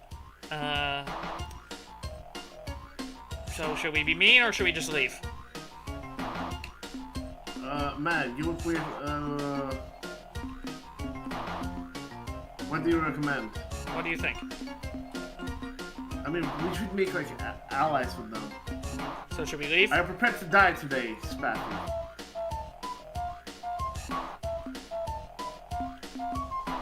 That's what you want to say? I'm prepared to die. Chat, what do you guys think? I'm not sure. Like, we need to make allies with him. I know, but why would you threaten to kill him if you want to make allies? We're just talking to one of their ships. Remember, we're right by their homeworld too. We leave as we came in peace. Look, can we keep this as a secret between the two of us? It's really rather embarrassing. See, like, they actually do just let you go. They won't actually attack you unless you antagonize them. Even though they're supposed to, because, you know, they're a Quan slave thing. Here we go. Spathi homeworld. Only 3 ships? No, There's not that many ships. Remember, when you go to their homeworld, there'll be like an infinite fleet. But, let's see.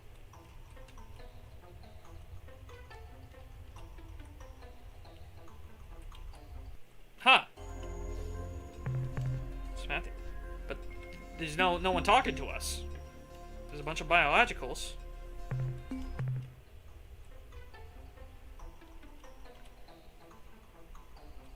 Oh! They're on the moon. Some silly thing. Ah, I see. What is the secret cipher? Oh. The funny thing is, like, they kind of make you write it down, but, like, even though you have the option right here. Should we say Huffy again? Huffy Muffy Guffy was the cipher. Should we say it or should we ask? Once I give you the cipher, what do I get? What should I do, or should I just say it? Once I've given you the cipher, what do I get? You get to live a bit longer. Huffy Muffy Guffy. Happy Muffy Guffy! Hi, We hi, are Muffy, the I'm you. Fake Ones, the Spotty High Council.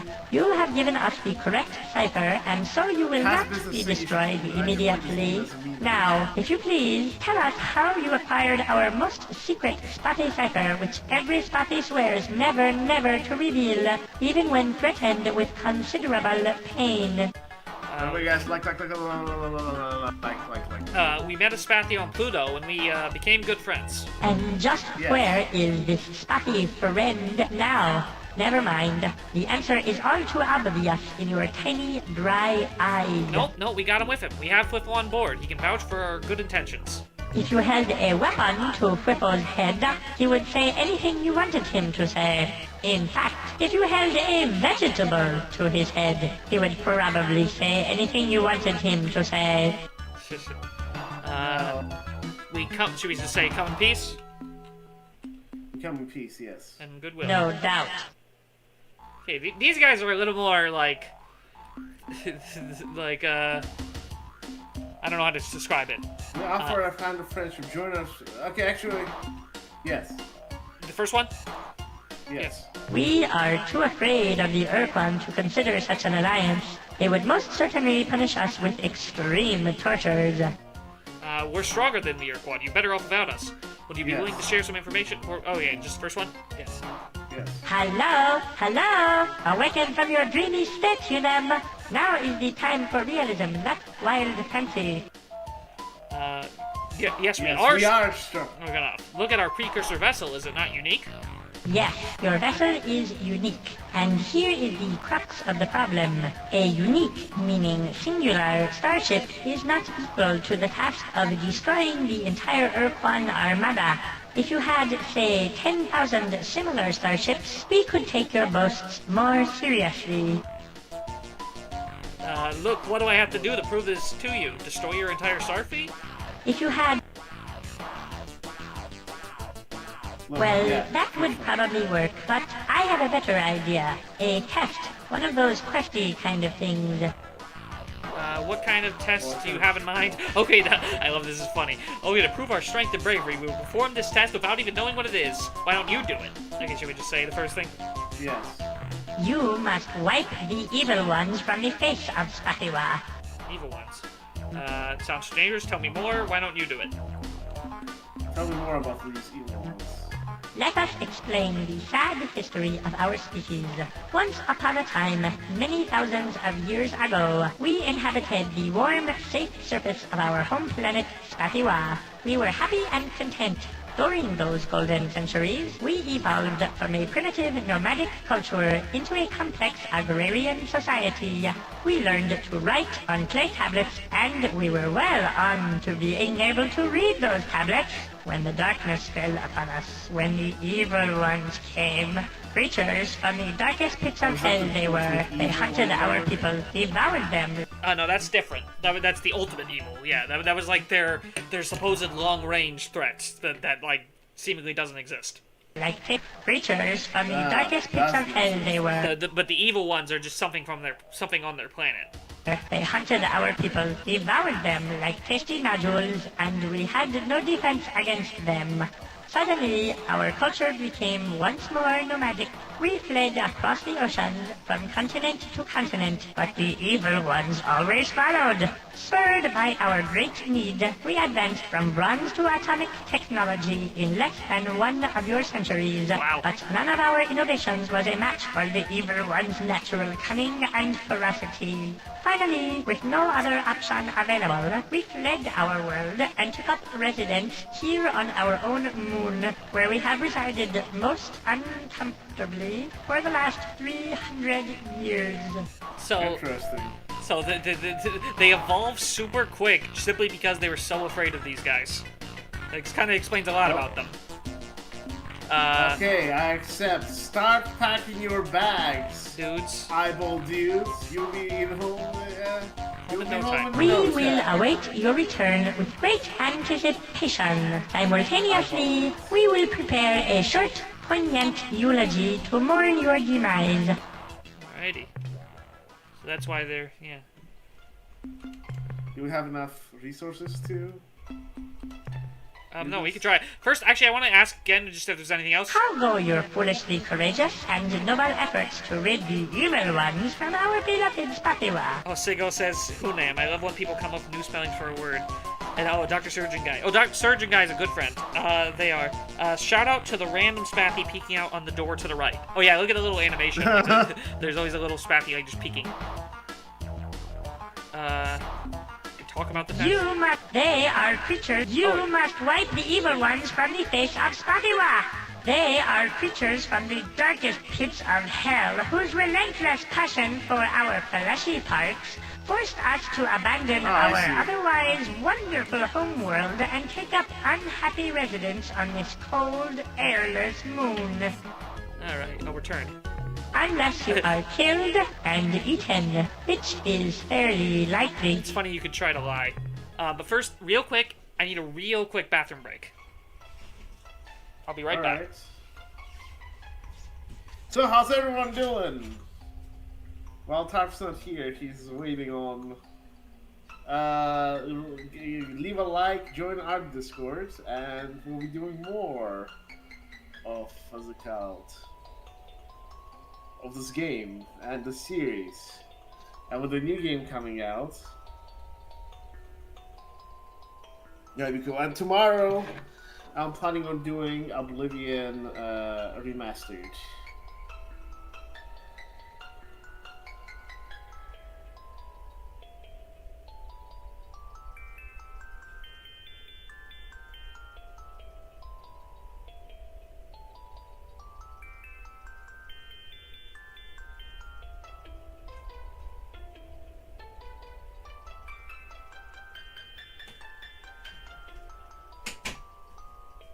I'm back.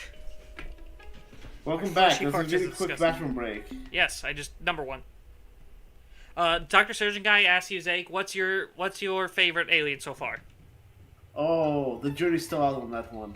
Yeah, I mean, what's the first ones that pop into your mind? Just like you enjoy, their writing or their anything. I think Tanaka was hilarious. You like the Shofixty? Shofixty, yeah. Yeah. All right. He's the only one who made me laugh like out consistently. Loud. Actually, I'm curious, real quick. I want to go check. What did the Spathy ship say now that we're home? Hello, friend Hunam. How nice to see you again. Kill anyone today? So, they consider us friends already. Friend Spathy, what important facts can you relay? I guess the only event of importance I know about concerns the low and stupid Unga, whose pranks we must suffer on a regular basis. At least we have removed one source of their annoying jokes, an unusually strong hyperwave caster, which they used on several occasions to impersonate such frightening characters as the Grandmaster Planet Eaters, Judd, the Ineffable Vug, and Killmaster 18.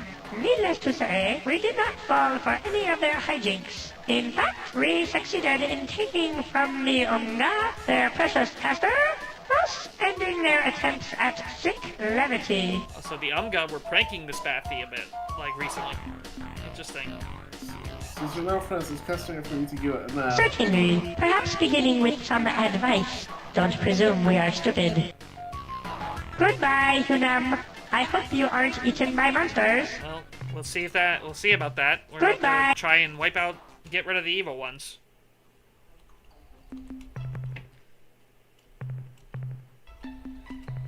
Let's go see. See, we scanned the world. Minerals, just a bit. Energy, none. But biologicals, look how many there are. Oh boy. Let's see. Here we go, and... They're not even doing anything. Huh.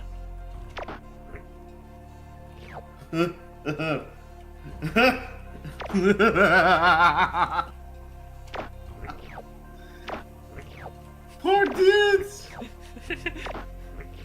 Are you... Genocide! Genocide! Technically, hey, if you want to, technically we're stunning them. You're just putting them on our ship.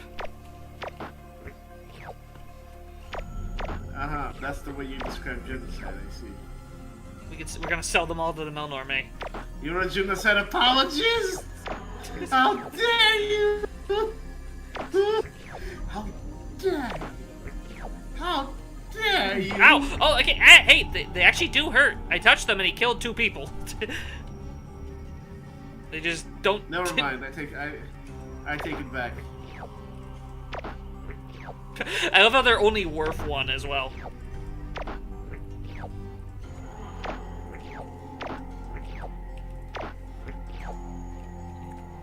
We escaped the evil ones. Yeah, this patty are wimps. Are we gonna be able to sell this to what's No, all his face? the Melnorme, but they're only worth 1 each. No, that's worth like a few credits each. I think we got them all. Yeah, I don't see any more. I don't see any. Alright. Let's go. Oh. No, weapons officer! Don't fire! It's the human again, you idiot! What? The view screen? What are you? Oh. Hello, friend human! How are you? We are just fine, real swell. No problems at all, just fine, no problems at all. Uh-oh. No, it's just that they almost fired on us. That was the joke. Friends, Matthew, do you have any other? I guess the No, it's just only- the okay, it's just the same. Goodbye. We gotta go. Church, of course they're only worth 1. They're the evil ones. Yes, Ha! Surge. Ha! Ha! Ha! How go your foolishly courageous and noble efforts to rid the evil ones from our beloved Spatiwa? Although we lost... I love how we inherently just like... I mean, technically we lost 2 crew, but although we lost many crew, we have eliminated the Scourge. This is wonderful. Too good to be true. We will immediately begin transporting Spotty from this unpleasant moon down to the safe surface. We shall send in crustlings and the infirm elderly first as a special honor. Please come back later to receive your accolades. Alright, so How let's much see. later? No, you can just do immediately. You just need to end the combo. Alright.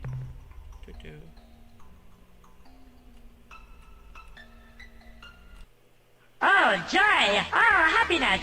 We rejoice and make merry in celebration of our imminent return to our home world. You are most heroic and helpful. Thank you, thank you, thank you!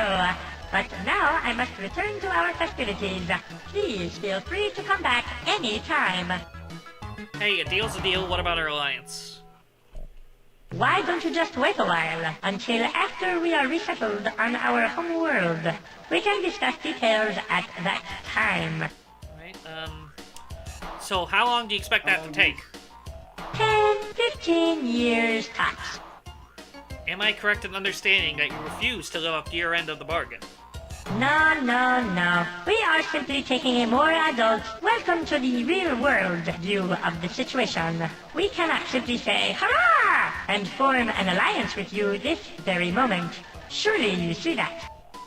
No, I do not. You know, those creatures aren't dead. We have them in suspended animation. How would you like us to return them to the surface? No, please. If were you thinking of? Mutually beneficial alliance of mights and minds, an egalitarian fellowship of sentient life forms, the kind where you do everything exactly as we say.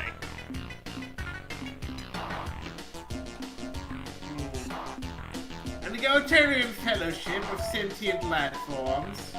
What? Oh. A mutually beneficial alliance of mights and minds. Huh? The kind where you do everything exactly as we say. Okay. We are quite familiar with that arrangement. Very well. I'll bet we will regret this decision later on, but you leave me with no choice. We will comply with your needs. A spotty delegation will depart immediately for the planet Earth.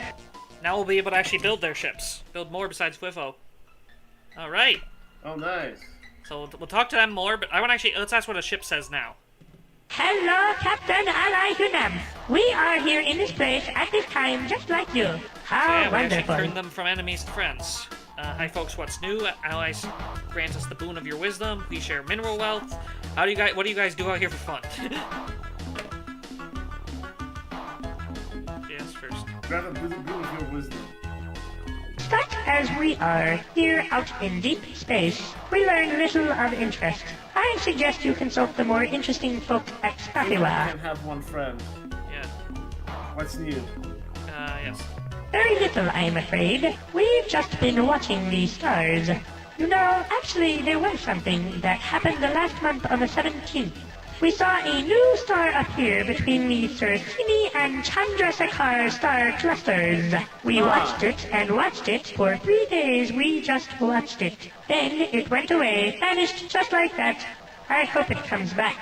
Okay, that's I hope.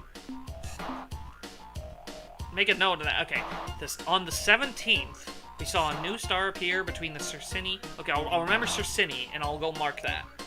Between Sursini and Chandrasekhar on the 17th, a new star appeared and appeared for 3 days, then disappeared. So every time on the 17th it appears? That's all we have to test here. Please share your mineral wealth with us. What do you guys do for fun?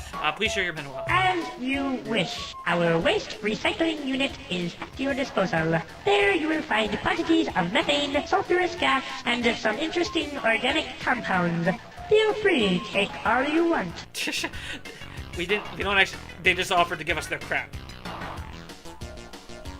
Literal. What do you guys do out here for fun in deep space?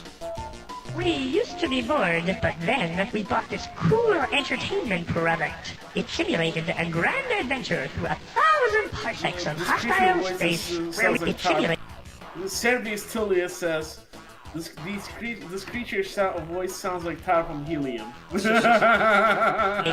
used to be bored, but then we bought this cool entertainment product. It simulated a grand adventure through 1,000 parsecs of hostile space, where we met interesting aliens, uncovered the secrets of a long-lost superior race, and eventually, to save our world from destruction, we had to face the dragon.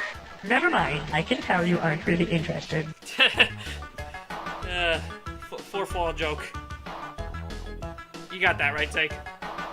Yes. Yeah. Goodbye, friend Spathy. I hope your journey is a safe one. Same to you. Okay, let's go grill the homeworld for information now. Seago says game and by the way, game Tarp, session. have you ever like done your voice with the Helium or no? No, maybe like once before. Let's go see what the... Welcome back to Spahiwa, Captain. Oh yeah, we gotta grill these guys We for hope the material we provided your starbase engineers was sufficient for your needs. Let's see, has there been any developments of significance now that the Alliance is firmly established? Could you please transport large quantities of valuable minerals? Would you supply us with certain specific bits of information? What should we say? Would you supply us with specific bits of information? Certainly. About what? Okay, now we'll surely be able to get a lot of information here. What can you tell me about the Ur-Quan hierarchy? What do you know about ancient history? Yes. What do you know anything about the Old Alliance? Are you aware of any other alien culture? Do you have any information on the precursors? What should we... I mean, we're gonna ask all of this, but big info. Ur-Quan. Tell me about the Ur-Quan hierarchy. Since we never wanted to be in the hierarchy, and we are afraid of all the other members, our knowledge on this subject is a bit limited. But I'll tell you what I know. The hierarchy is the construct of the Ur-Quan. It exists to maintain their supreme authority over all sentient life forms in the galaxy. As far as we know, there are 6 other races active in the hierarchy, including the gelatinous Umga pranksters, the multi-legged, super-violent... Remember, we kept hearing about that. Remember, they're the ones that were pranking them. I know, but you said Umga, but I'm saying Imga. Oh. The gelatinous Umga pranksters, the multi-legged, super-violent Ilra, who are fanatical in their worship of Dogar and Kazan. The Tradash, a weak and obnoxious race from the Draconis group of stars. We've never heard of the... Draconis. Yeah, we've never heard of the Tradash. Like, that's an Ur-Quan slave race we weren't even aware of.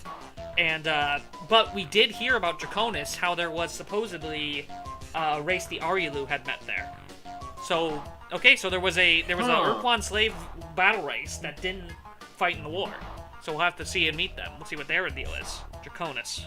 Arielu, where are you? Oh yeah, humanoid clones. Like this video now. Okay, don't forget to like the video. Humanoid clones you call Andros think, though they have been strangely absent for some years. The vain Vox, commanded by the brilliant and eccentric General Lex, and the mysterious Mycon, who ramble endlessly about people, places, and events from long ago as though they happened just today. If there are other hierarchy races, we are not aware of them. Again, so we know there's actually one they aren't aware of, that the fact that the Ehats joined the hierarchy. Okay, let's see, what do you know about ancient history? What do you know about ancient history, yes. Ancient history. Before the evil ones appeared, we Spocky were a simple folk. We were content with our calm lives, our rude huts, and our coarse-woven turtleneck sweaters. I suppose we could have remained that way for eons, were it not for the sudden arrival of a million voracious monsters from hell.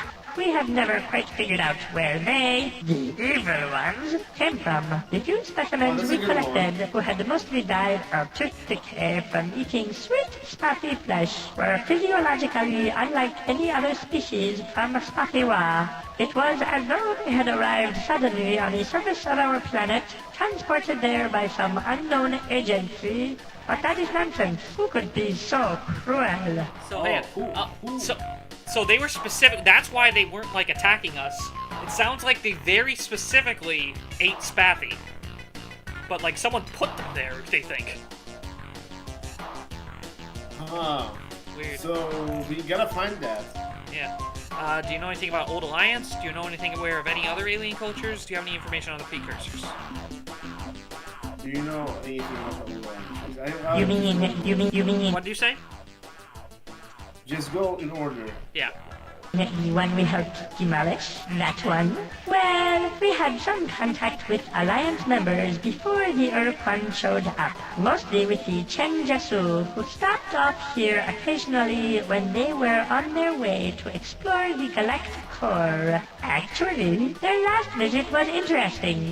They were returning from the Tukane star systems, where they said they had found a new alien race called the...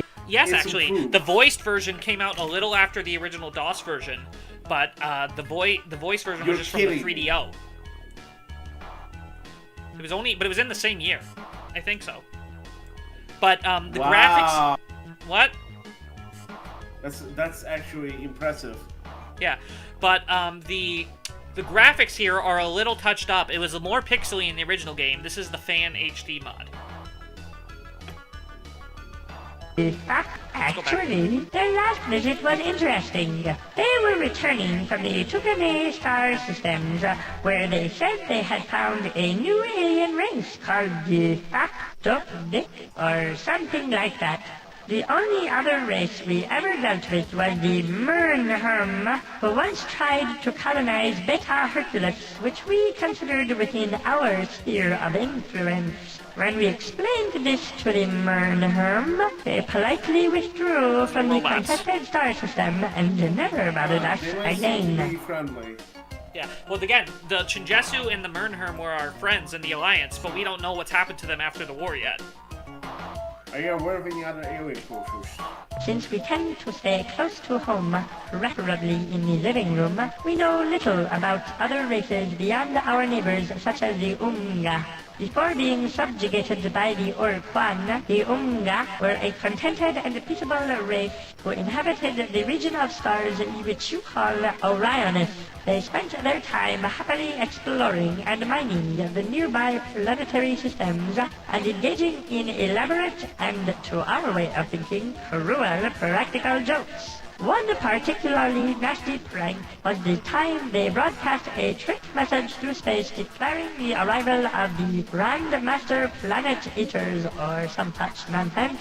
This caused several alien cultures to go mad with panic, including, you might be surprised to know, ourselves. Do you have any information on the precursors? Like all other races, we have found evidence of the precursors scattered throughout our space. Our belief is that the precursors are not really gone. They simply came to their senses one day and used their superior technology to invent some kind of perfect invisibility shield and remain alive and happy to this day. We hope to rediscover the secret someday and disappear into similar obscurity. One other thing, we haven't been able to translate much of their writing, but we understand one fragment of text. It mentions a sequence of 10 artificial waste disposal sites they built somewhere around here. I suspect that even garbage from the precursors would be of incredible value. 10 precursor worlds. Good. I don't feel much like talking about that anyway. Have there been any developments of significance? Perhaps, Captain, I will explain. We have been investigating the caster which we took away from the Unga after the Judd the Bug scandal 8 years ago. We have uncovered evidence of something strange going on between the Unga and the Ur-Rat over the past 20 years. We suspect that the Unga were using the caster to pull off some kind of long-term joke on the Ur-Rat, but we are unable to glean any more details. Are you piecing that together in your head? What that's about? No. Well, remember what we heard so far about the Ur-Rat? Spiders that worship the evil gods. All right. Oh, okay. The Skunk did mention they heard one of the transmissions and they heard laughing. Okay, I get it now. Now our alliance is firmly established. Could you please transport large quantities of valuable minerals to our ship? No. Goodbye, Council members. Goodbye, Hunem. Should we grill them for more information? Because if we keep asking for updates, like the anything currently going on, I think they'll say something different. What can we, the High Spoffy Ruling Council, do for you? Did they run out of things about developments? Yeah. Have there been any developments of significance? Yes, and the news is not good. As you know, Androsynth space borders our own, and while we never really liked the Androsynth, it seemed that they weren't out to kill us, as everyone else seems to be. Imagine our shock when we learned that they had been invaded and eaten by those fishfolk, the Urs. Well, actually, we don't know if the Urs ate anybody, but we're sure they did something creepy. I sure hope that you're not considering an alliance with them, Captain. They are dangerous. Well, we're already allied. Goodbye. Okay, let's keep going. Hello, Has there any been developments of significance? I guess we forgot to tell you this a while ago. Sorry. But we've been so busy lately working on the sheet preparations for returning to Spatiwa that I'm afraid it just slipped my mind. Okay, that's all. Hey, I gave you an apology. What more do you want? Oh, right, the thing I forgot. Yes, I remember now. It was something odd that happened to us when we first met the Ur-Quan. We sent out a ship to meet the oncoming dreadnoughts. We wanted to tell the Ur-Quan about the evil ones so they could safely avoid our planet. But when we got close, the Ur-Quan started blasting out this overwhelming signal. Sentient life! We are the Ur-Quan! Independence is intolerable! Blah! The idea. Anyway, in a moment of panicked genius, the captain blurted out, "Hold! What you are doing to us is wrong! Why do you do this thing?" To everyone's amazement, the Ur-Quan fleet stopped dead in space. The Ur-Quan fixed a tight communication beam on the ship, and the creature spoke a long while and with great passion, almost as though it were intoning a high ritual. The words he spoke were of planet-shaking significance. At least, we assume so. We can't really be sure because all of the spotty on board at the time were curled tightly in their shell cases and couldn't hear very well. Maybe if you get the opportunity, Captain, you can try to ask the question again. Believe it or not, You might recall, that's the second hint we've gotten about that. Because remember, the Pekunk, one of their dreams or whatever. They mentioned, like, a small creature and a large creature. And they said that phrase. Goodbye. Okay, let's try one more time and see if there's any new.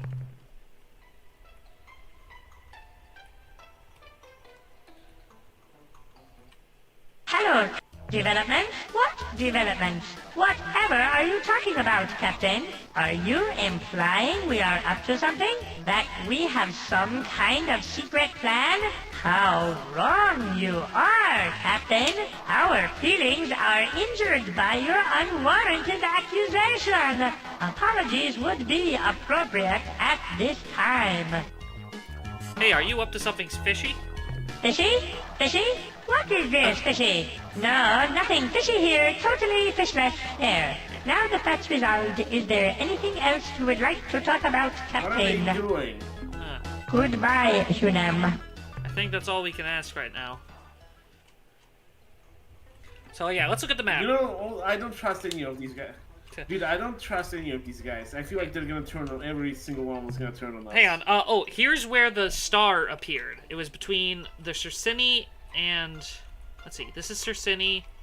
This is Turenskar. So, like, right around here, on the 17th of a month, we need to go... We need to, you know, be there. But remember, it takes a while to travel, so... I don't know. So that's something to consider. Let me mark it for now. F7. No, wait. Alt. So, okay, that's enough. We can actually go pretty far. We can go to Zakfat. We can go to there. And also, this is... F7? This is where the Umga live. The Orionus constellation. But again, they're an enemy, but we did just hear about their link to some stuff.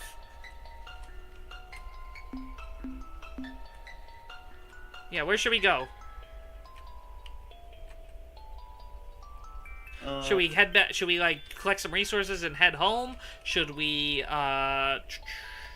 check out one of these, like, worlds over here? There was, like, that mystery world. The Yihat are also around here, though we haven't talked to them yet. Let's meet the Yihat. I want to actually say that.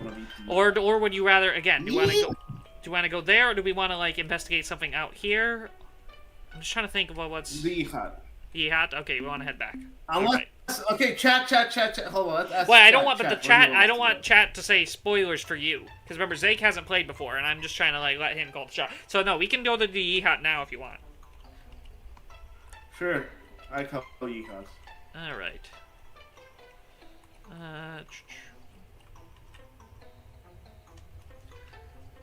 Alright, guys, like, react, do the thing. You know the thing. And while we go to the Yeehaw, we'll check out that world in Buck Space. Remember that mysterious world or whatever? That Tanaka encountered? I'm just trying to see if there's any, like, resources real quick. I wonder if we can make a deal with the Yeehaw. We can make a great deal with the Yeehaw! The friggin' probes! We can make the big deal with the probes! I'll try to fight with them with the ores this time. Let me save.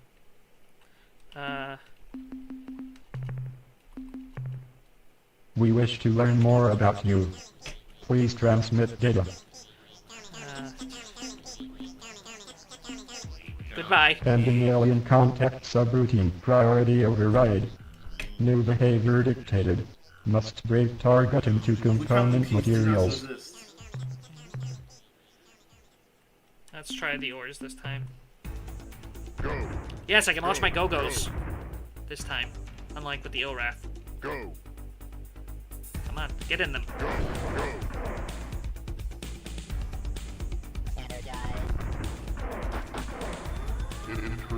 Yes! My little Go-Go's got on board and are killing him from the inside. Darn it. Okay, gotta reload.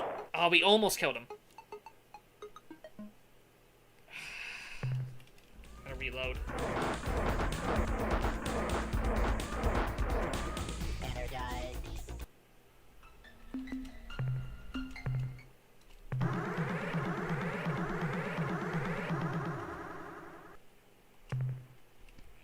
Ending trial. peace, come, peace. Dude, they sound like freaking. They sound like what? Like Stephen Hawking.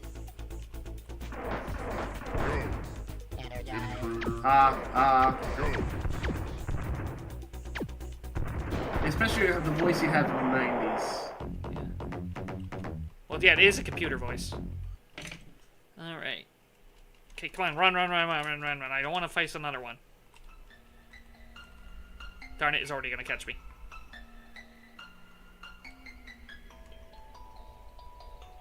Wait. Woo!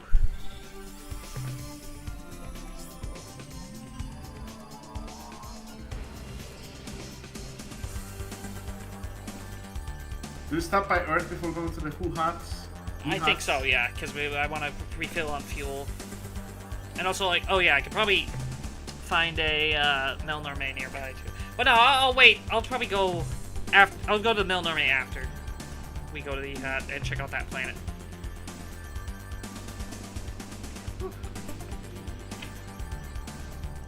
Don't forget to like the stream if you're enjoying.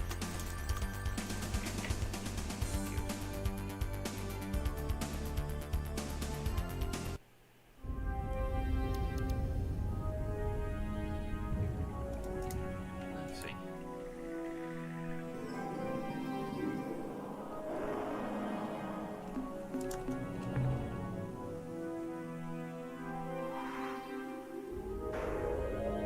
Woo! Oopsie. Sorry, I got distracted.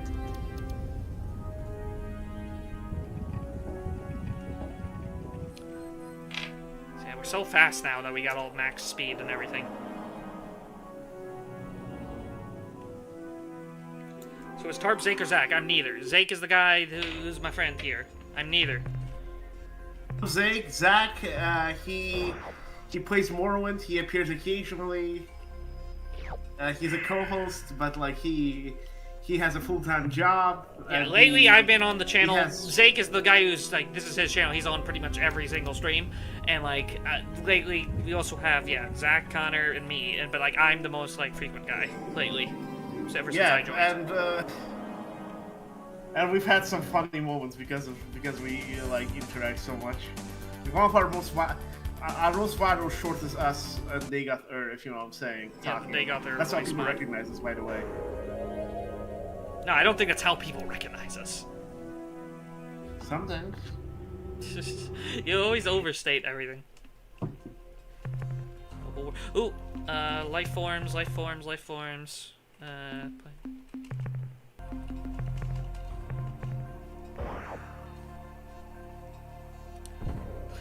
at these ones. Whackenbush. Uh-oh. See, this is why we might need, like, the lander speed eventually. Stuff like this. Got him. Hello. Yompin' What Yiminy. Bubble vines. What? That was what it was called, the dinosaur thing that was chasing us. That was like jumpin' jacks. Yompin' Yiminy. Yifrey!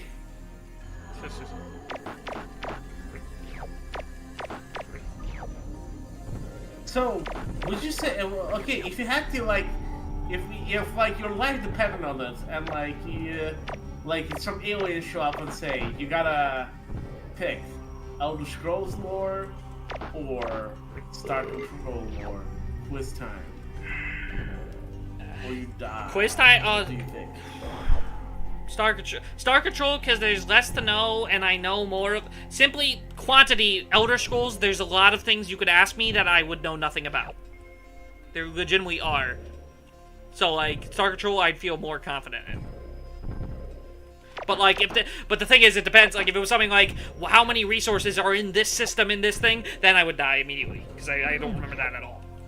But if it was, like, lore, specifically, Star Control, absolutely. Lore specific. I'm saying lore specifically. Yeah, not just trivia. I would trust my thing. Who would win a fight? Elder Scrolls or Star Control? Who would win? Elder Scrolls. Elder Scrolls. I'm sorry. But it's just a stupid. It's a stupid. It's a. Which video game would physically win in a fight? Is a funny image. Not even like universe, just the video games. Conceptually, Oh. it's funny.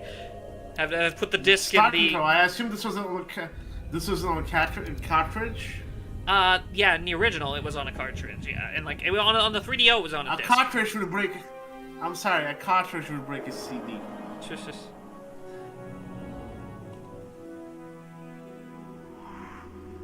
I like how we call the ship beef pile. Yeah, that was the recommendation. I think that was literally like what's his name? The creator of the mod. That's like the name he uses for his ship usually. Instead of Captain Beef. Oh my gosh! Look at this planet. Crazy Weasel. In fact, let's not go there. 'Tis a silly place. I am Weasel. I am Weasel.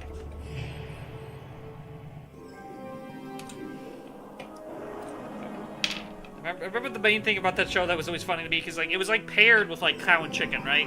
It would like air in the same like slot as cow and chicken or something. It was like it was made by the same guy. It also had like the same like Red Devil guy in it, like occasionally.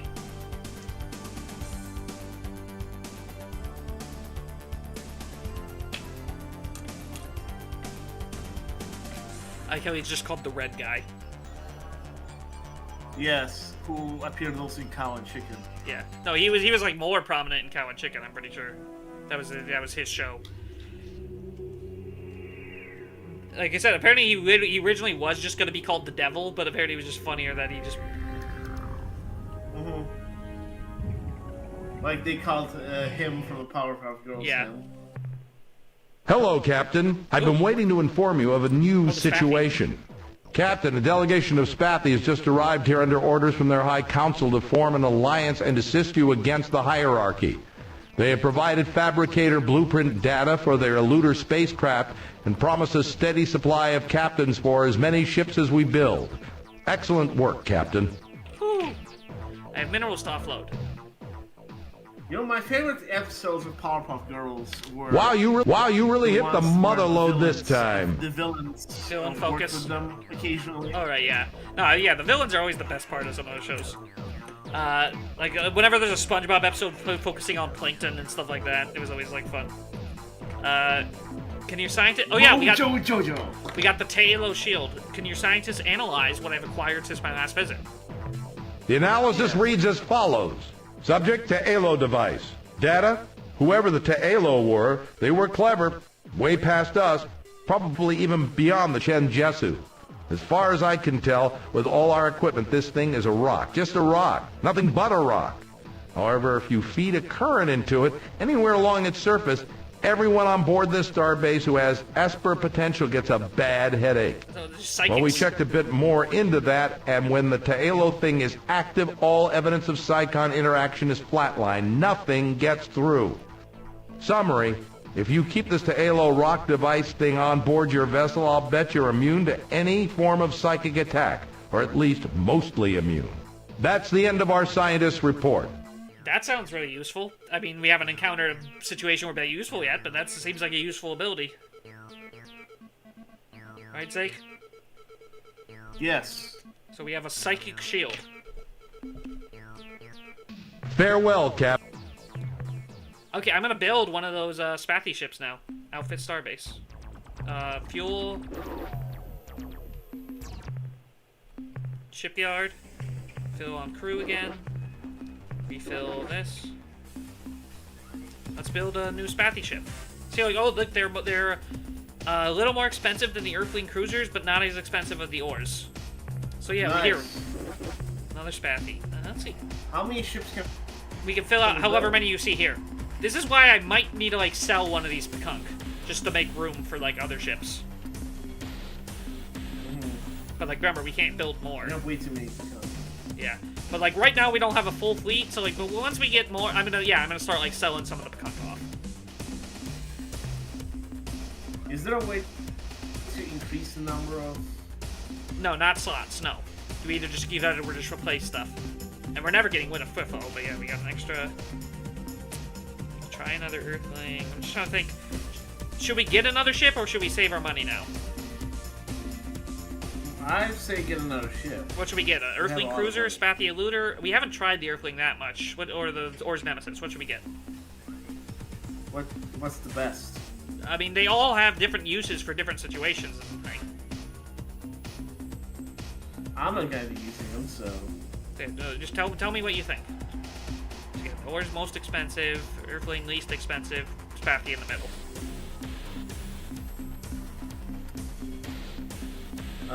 Earthling. Alright, we'll get another Earthling. Alrighty. We call ourselves humans, so we don't have like human crews. Well, we do have human... Like, remember, most of the crew we're getting is human, because it's from, like, the starbase. Let's see. Okay, so what's our next... We wanted to check out the Yeehaw, is what you said, right? And this, like, planet here in Buck space. Alright. Correct. Yeah, let's just head right there.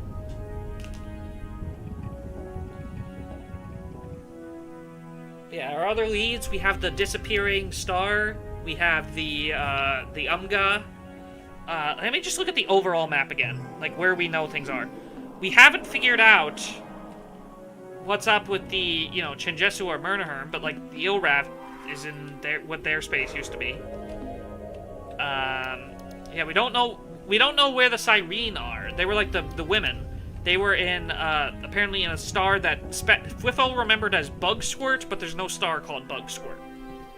And this is where Draconis is, where that mystery Ur-Quan slave race is. And apparently over here, there's just an unknown race that we apparently have knowledge of, but we never met. And yeah, we have the Zokfot Pit in Ur-Quan space, and the Ur-Quan are fighting with someone. Let's try to make friends with the... Let's make some, friends with Yeehaw. If not, we'll just go to... Zokfot. Okay, so after Yeehaw, you want to do try and meet Zokfot. Well, yeah, because like that's where everything's pointing to. Yeah. A probe is chasing us. Help! We're gonna get probed! Oh, it's only 9:30. Yeah, so I could go for a while still. We're gonna get probed! Dude, we're gonna get probed. Who would win? Who would win? The ideal master or the pro? The ideal masters or the probe? Ideal masters. The probes are just probes that we blow up.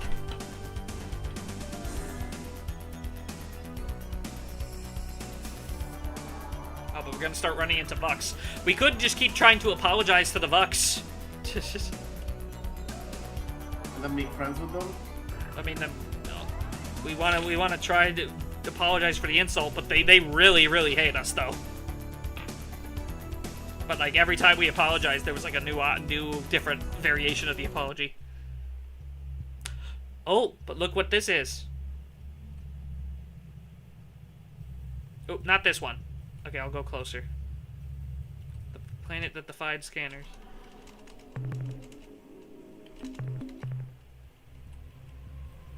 Looks lame. That wasn't it. But look at this.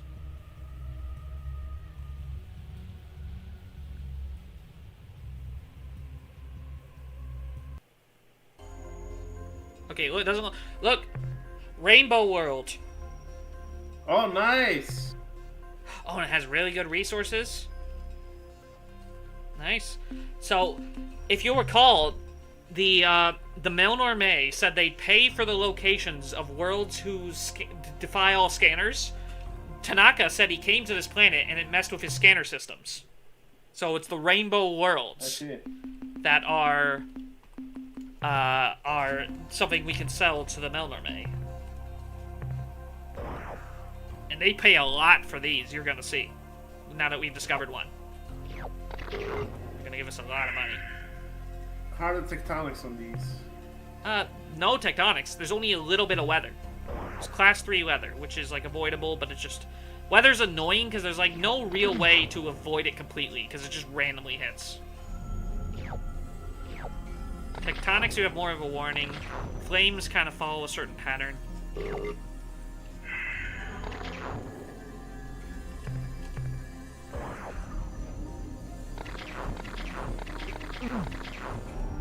Yeah, weather sucks because there's nothing you can do to really avoid it. You just kind of gotta hope it doesn't hit you.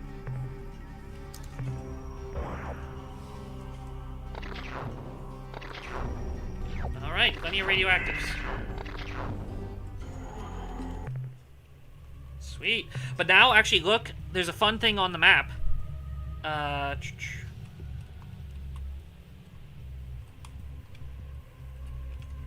can remove the... Watch this. F7. There's a known Rainbow Worlds tab now. So look, we found one Rainbow World and it's here.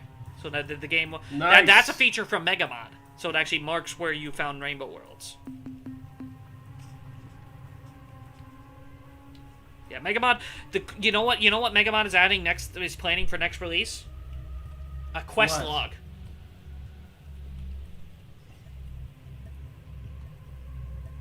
You know what? I just realized there is no quest log. Nope. You have to make notes whenever you. The Megamod adds the known homeworlds tab, but that doesn't include objects of interest planet. Like they mentioned this Beta Brahe planet with the solar flare. The fact that there's the disappearing star on the 17th here, there's nothing that logs that. You just need to keep a note of that. You need to write that down. And in the original game, you have to write down all the homeworlds. I assume you're excited for the quest log. Oh, that'll be cool. That'll make recommending the game to people a lot easier. Did you see? Do you remember George Takai? No, when they came out of the closet, they wouldn't let me touch the captain's log.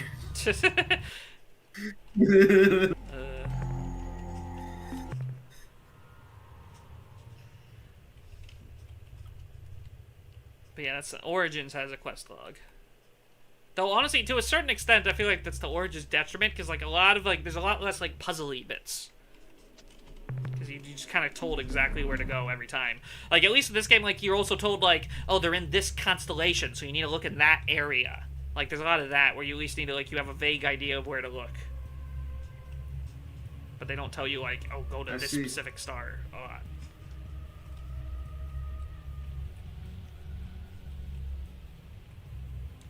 Alright, we have the star, now let's go and try and meet the Yehat. The Huhas.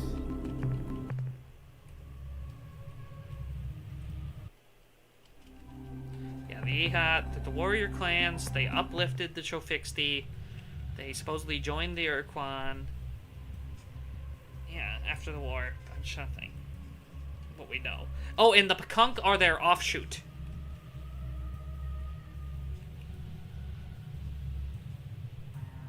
The Pakunk supposedly left, but they seem to say.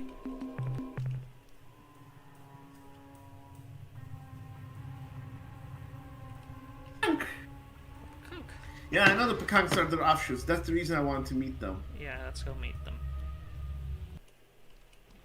Oh, that's why they're called the Yehots. Dr. Surgeon Guy. No, I don't know why Dr. Surgeon Guy keeps saying this. I feel like they're trying to gaslight you here. I don't know why. Surge... Join Discord, guys. No, join Discord. Surge is a friend of mine. They are. But yeah, I feel like they're trying to put a mental image in your head. It's I think they might have figured out that I'm a little. I can be naive. Let's see. Bit Serpentis. Let's go to Io. So do we make the more friends we make, and then we take on the Ur-Quan, basically? That's kind of the goal, but we still don't fully know how we're gonna go about that. But again, the more friends you make, the more information you can get, the more ships you have to fight. You know, like there's every benefit to making friends. So can you actually not make friends at all? Not at all. No, I wouldn't say there's a way. There is kind of like a back path thing to this game, but it's very much not satisfying. It's hard to explain. Oh, yeah, but I can't say it without spoiling too much. So you can't do a pure human playthrough. Pretty much no. Even in the kind of back path, you need to at least there's one friend you need to make at least or something like that. Or more than one even. Spatter.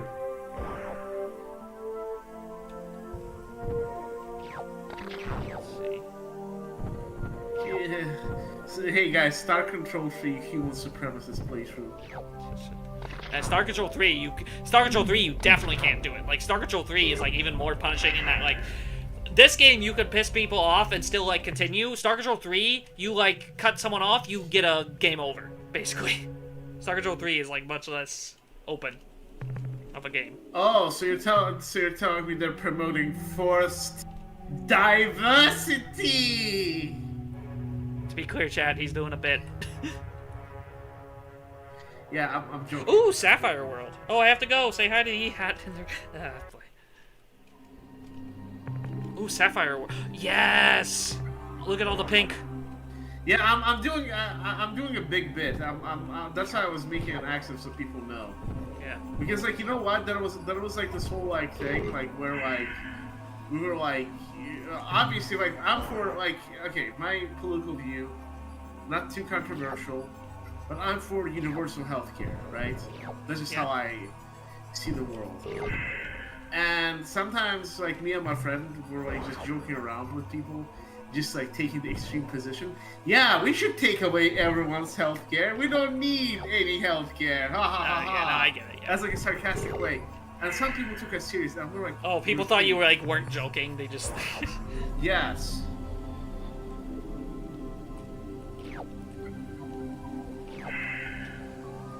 All right. Okay, let's.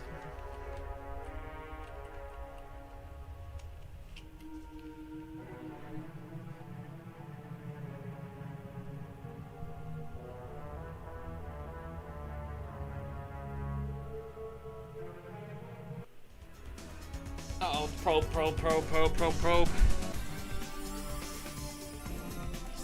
He's getting probed. Darn it.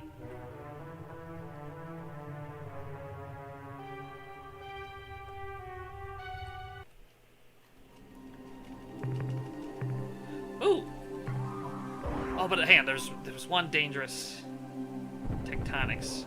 I can avoid. Ow, ow.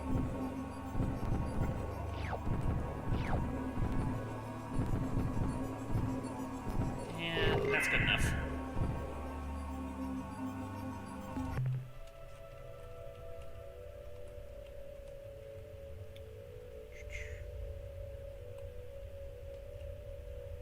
Yeah, we're getting some good mining in.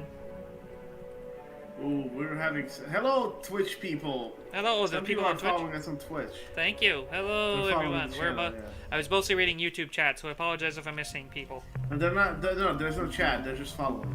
Nice, thank you. Because we're the only channel streaming Star Control. Yeah.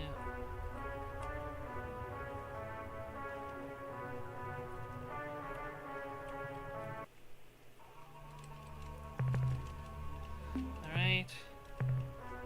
Gonna go a little to the left now. Let's see. Alpha Serpentis. Alright, let's see if we can get. We're gonna get a bum rush by a probe here.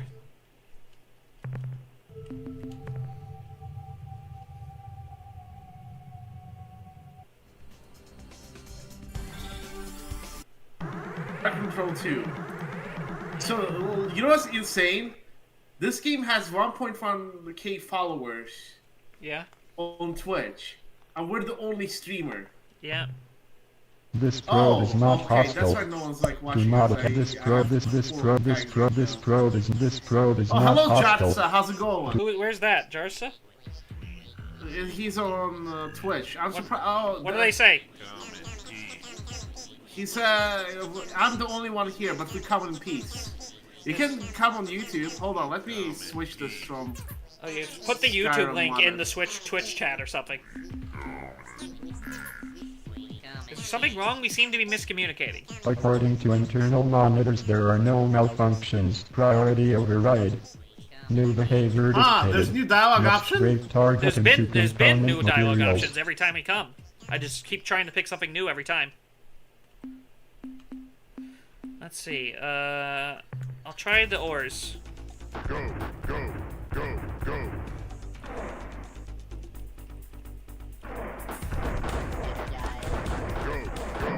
Darn it, I gotta reload already.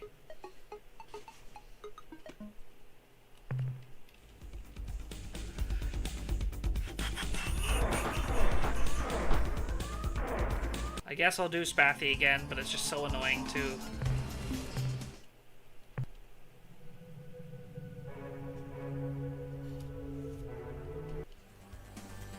Okay, remind me to always update my start control too.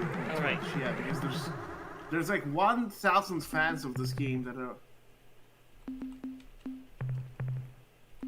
Okay, some said one other guy was playing and streaming this game yesterday on Twitch. First time ever playing this game for 9 hours in a row. I'm loving it. After the first few. Okay, let me give you our YouTube channel. Snurfle. This Spathy Captain is called Snurfle. Instead of Fliffo. Snurfle, Nurfle. Yeah, I'm trying to build our YouTube channel. So Twitch channel up, but YouTube is our main thing.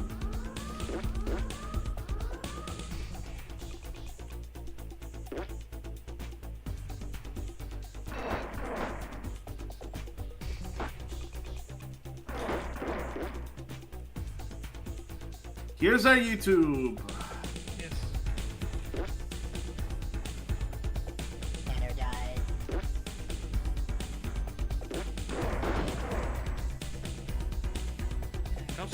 I feel like I used to know the strat better with these. Where I didn't have to, like, mess with these guys so much. Maybe they have better AI in Megamod.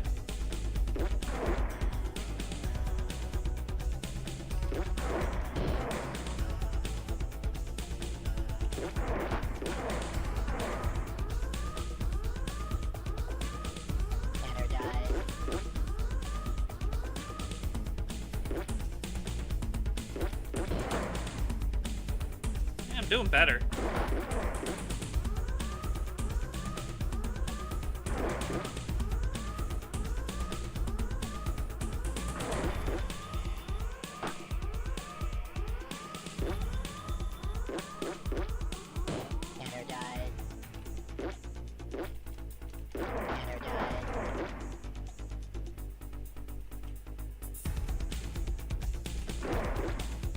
Come on.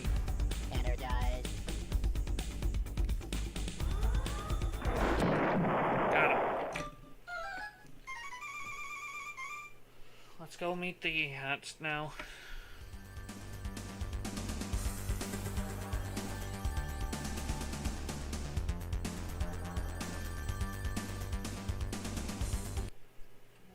Oh! Look, Zaki there. What the heck? Yes, I'm here. I think we found them. Yeehaw!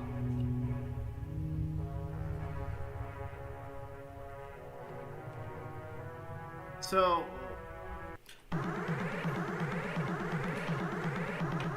it's a great that you can stream multiple parts to catch more views. The AI was also this good in the OG version, playing those probes. It wasn't easier in that version, but you were playing great with the Spotty ship. Nice win. Thank you. Converse. Oh, there's 4 of them. Yeah, if you want Tarp to see your messages, please type in YouTube. Alright, here we go. What am I seeing on my view screen? It's none other than the flattened old face of our friends the human. But, old ally, are you not knowing that we, the Yehat, are allied with the Ur-Quan now? And your presence outside the slave What's shield the accent? in an Oh my God. starship are clear violations of your oath of fealty. Whatever shall we do?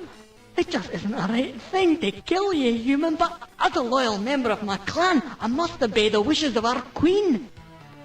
Oh, we should be allies, friends. Explain why this cannot be. At least help us with materials for our strength. But hang on, there's a bunch of options. By your honor, Yehat Command Captain, I, Beefheart, master of the beef pile, in the name of the Empire of Beefheart, call upon the Starship clans to honor their word and fight for our cause. We've encountered of your offshoot of your species, but can't tell us what them. This may come as a shock, but the Shafixti are reborn. Now, what should we say first? The honor, the thing. We have encountered an offshoot of your species that Tell us. The cowards live? This is unbelievable! It is a sad day to be hearing this thing from you, human. I can't even say their vile name. The cunt is the greatest embarrassment our species has ever suffered.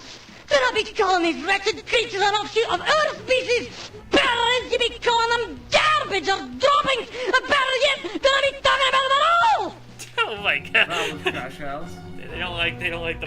By your honor, Yeehaw Captain, I Beefheart, master of the beef pile. In the Okay. name of the Empire of Beefheart, call upon the ye Starsheep clans to honor their lords. As much as my heart cries to aid ye valiant human, I cannot. Each of us is sworn first to our queen, who has commanded us to treat ye as an enemy of the crown. Your species' obligation cannot be forgotten. What about your honor, your pride? Should we continue about that thread? Yes. Can't you see that you're killing me, human? The shame, the awful shame of it. What you say is true. We should be under the same wing, but damn your eyes. Our queen has given the Ur-Quan our allegiance, and there is nothing I can be doing about it now. You can be. Oh, no. Give them Oh, okay. The good thing is they let us go without a fight there for once. Like even though they're enemies, we kind of like tugged on their Go heartstrings. to their homeworld. Is this their homeworld? We can try. I don't even know if this is their homeworld. I don't think this... There's so many. This has got to be their homeworld. Oh, darn it. Okay.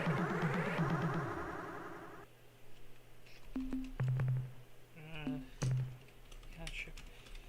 I'll try just a bonus save just in case this goes wrong. Human, what are you doing back here?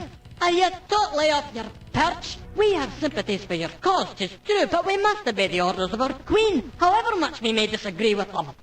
We should be allies, friends, explain why this cannot be, at least help us with materials for our struggle. We must come to play to fix the reborn. The thing is, the Shafixti aren't reborn quite yet. But yeah, what should we say? We should be allies, friends. It's pretty much- Your words are flying in the face of the facts, human. We are no longer being your allies. But unlike the nobles of our homeworld, we of the Starship clans are bereaved at this course of events. The Queen's decision to be joining the hierarchy pains us. Should we say at least help us with materials? Should we try? This may come as a shock, but it shall fix everyone. Should we try? Okay. If this is being a true thing, there will be many changes. But we are a species long wise in the ways of deceit. You must be proving these words you say, Captain. Send the show fixie to us as a way of proof. Crap. Well, I don't have one right here. And that's something. So I know you won't just kill them. Do the second one. It is a trick then, isn't it? And nothing more. Human, we have been patient with you up to this point. But now you have gone too far. You've most skillfully rubbed the salt into our wounds, and you shall pay for it in blood! Yeah. So, but hang on, that is a good hint in itself. We'll probably end up reloading from this, but that is a good hint in the fact that they clearly very care for the Shofixti. So if we find a way to revive the Shofixti, that's the quest. Let's see. Well, let's look at their ships now. Go. Let's see. Oh, the ores actually might be good for these guys if we need to fight. See, like they're trying to shoot at them. They have a shield is the thing. Yeah, they have a shield. They're like blocking my little guys.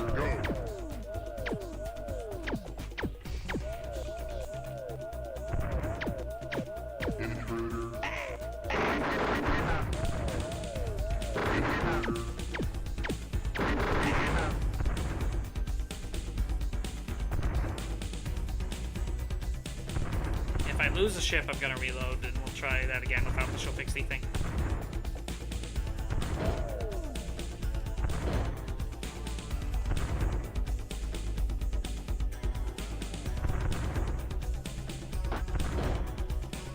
Hey!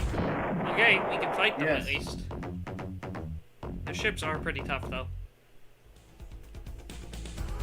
So are they not friendly with us anymore? We can try talking to them more, but again, if we survive this, if I lose the ship, I'm gonna reload and try again. But if we survive this with the ship, I'll... Problem is, oh yeah, they're shielding every time. Okay, I need to launch some crew. Go, go, go.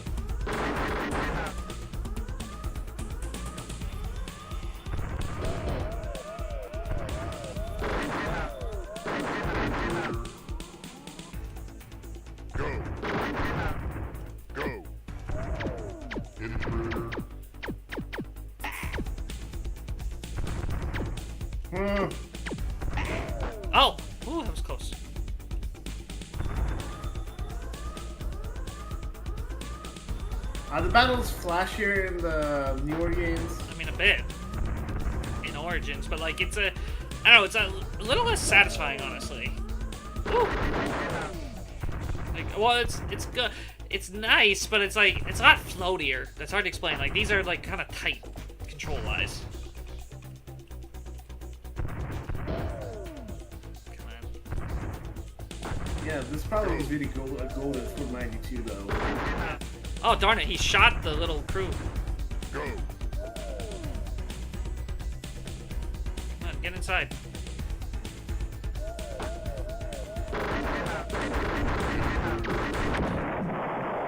Mutually destruction. All right.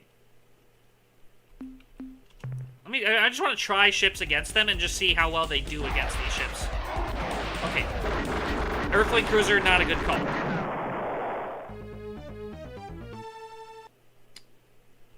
Pekunk? Let's make the Pekunk fight the Ehad. Yeah. The big. Yeah, I'm definitely reloading. Fliffo. Yeah, these ships are tough is the big issue. We might actually, it might be better to, like, if we run into combat with these guys, it might be better to run away.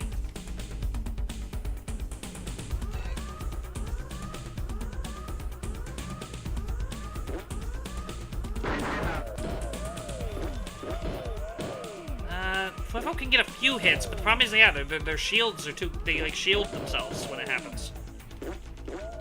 Yeah, let's go make the Shafixty so we can... Well, the issue is, again, that on the whole other side of the map is the thing we need for the females, so that's going to be a bit. Unless, like I said, we both need a lot more fuel, or we need, like, some way to get around quicker.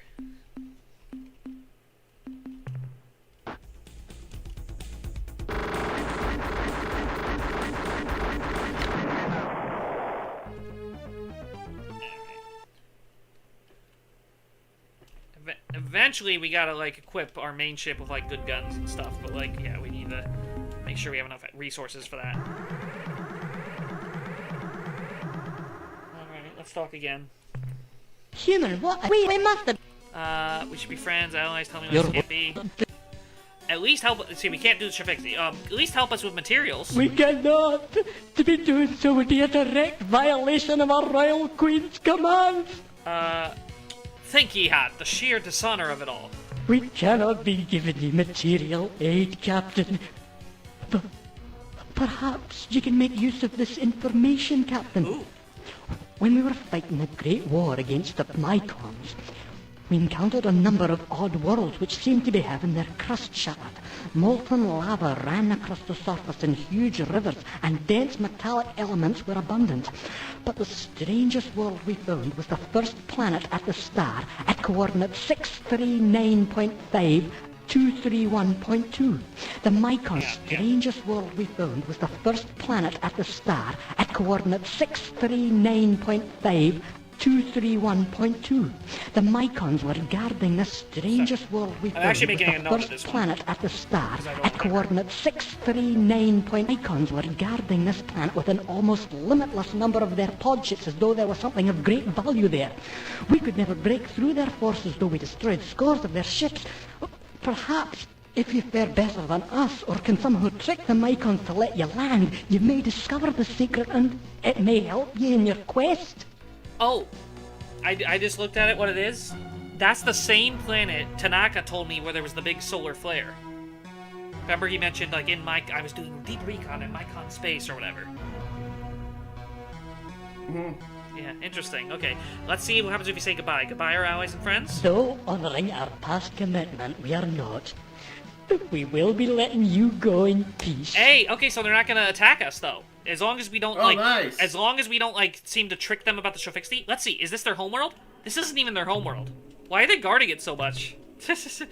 I wonder, should we try to find their homeworld, or should we just, like, go somewhere else now and, like, try to... Because we know, like, the Shafixty thing will do something.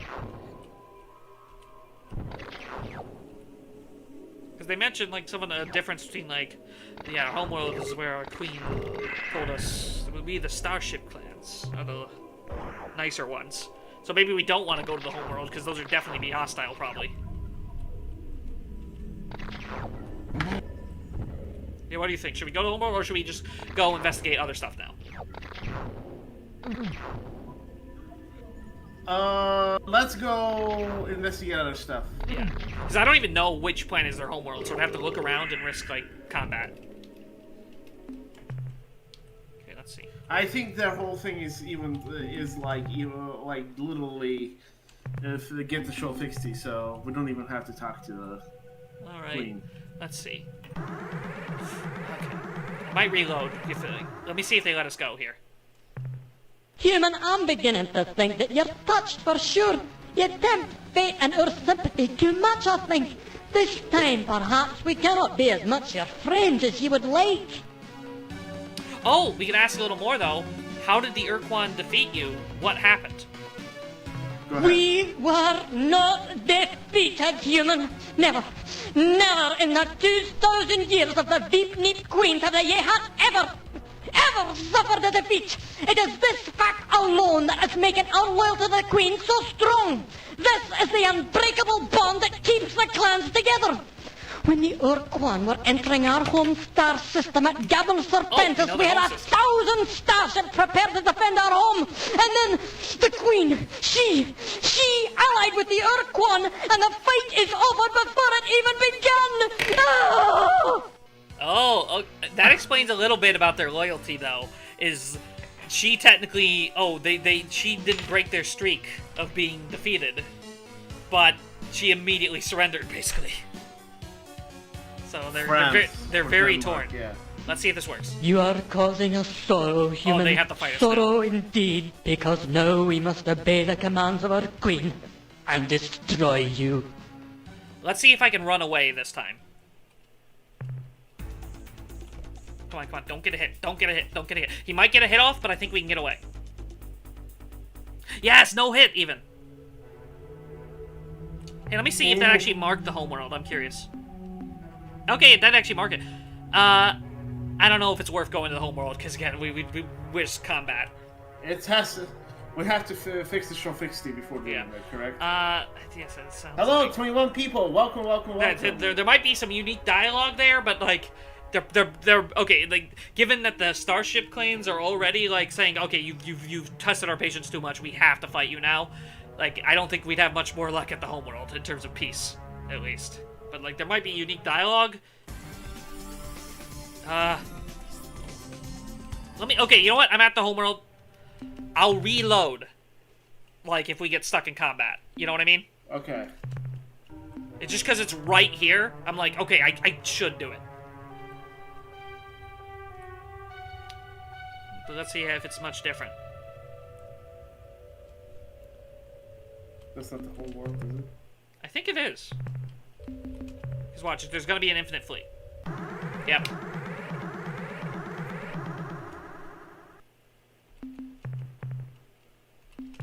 Alright, let's see what the homeworld's like.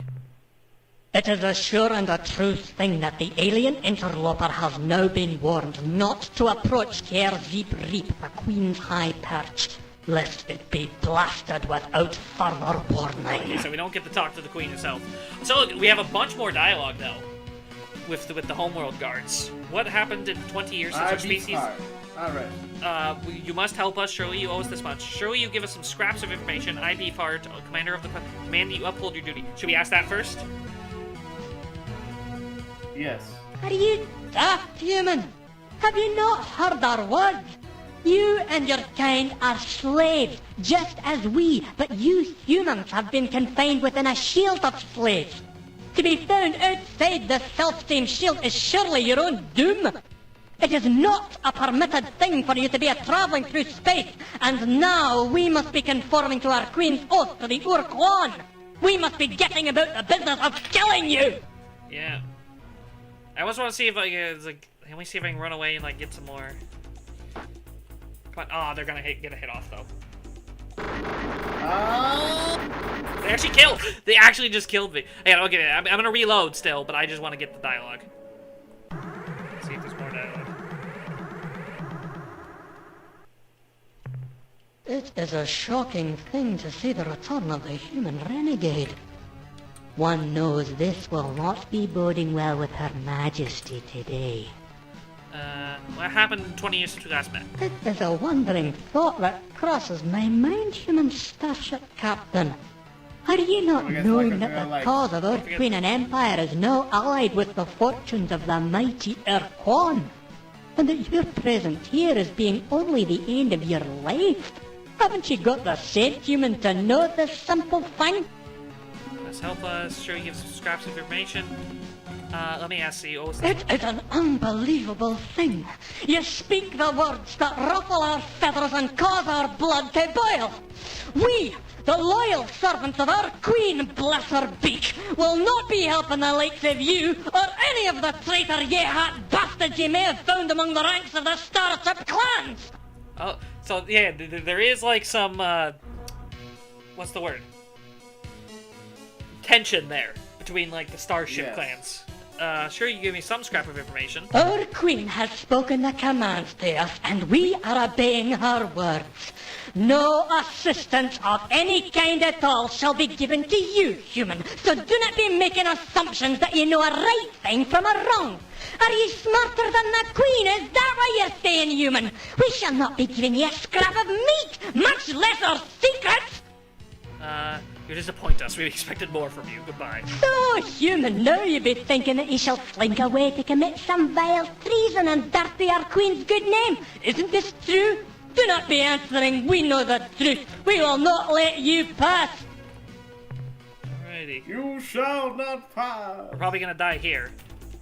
But it's alright. But they didn't give us any key information, so I feel fine, like, just reloading. Like, they just kind of gave us some lore. You know? We know, like, there's, like, a divide there. And, like, he didn't give us, like, any information. Oh, no, hang on, I gotta go just E-Hat. Yeah, it doesn't matter if we meet the homeworld here. E-Hat. Alright, let's get out of E-Hat space. We could try and meet the Mycon. Sure. And they have that planet that they supposedly guard, but I don't know if we can do much there. Should we go there, or actually should we go home? Should we go home for safety? Let's go home and then go to the Zonfat and we complete that. Zogfat, alright. Oh, let me get... Oh! Let's go talk to the Melnor Maid, because remember, we have a Rainbow World now. And they'll pay a lot for that. Yes. We'll probably be able to get a tech upgrade next, yeah.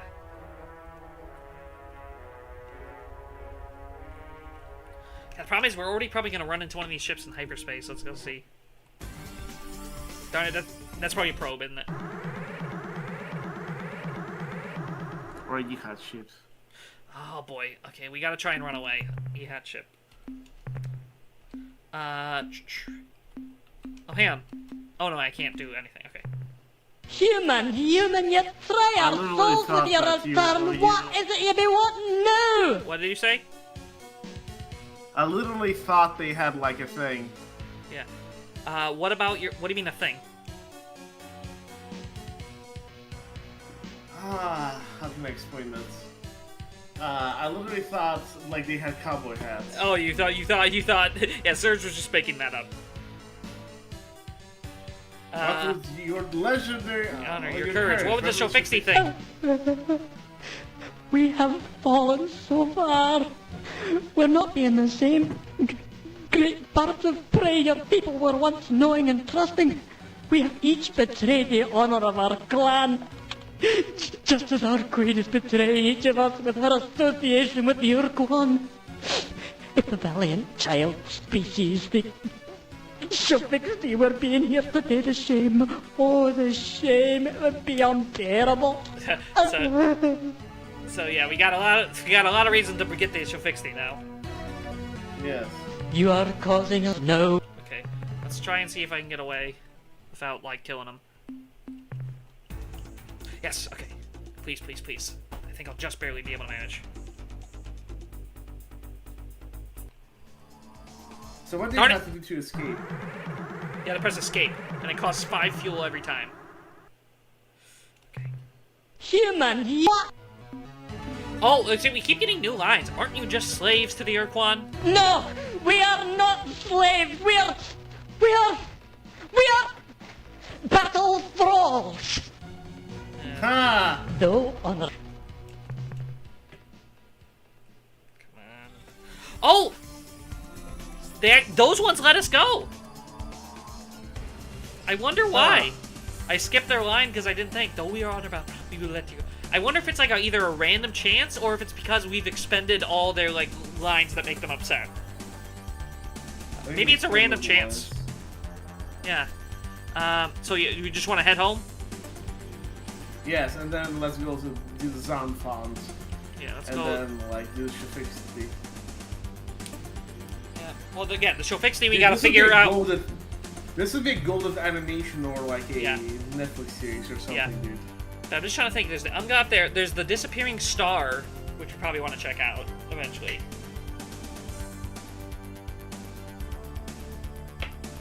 Oh yeah, so yeah, we'll be able to buy the technology and probably like another hint from probably multiple hints from the Melnorme with all we got. Yeah. Let's go to the Melnorme first. Yes. Yes. I mean, do we even have to go home if we?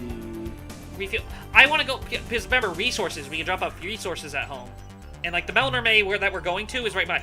Wait, what's going on with the Pekunk? What? The Pekunk just moved a little. Huh. Maybe we should go stop by them. Yeah, sure. Something's off. Yeah, they're moving.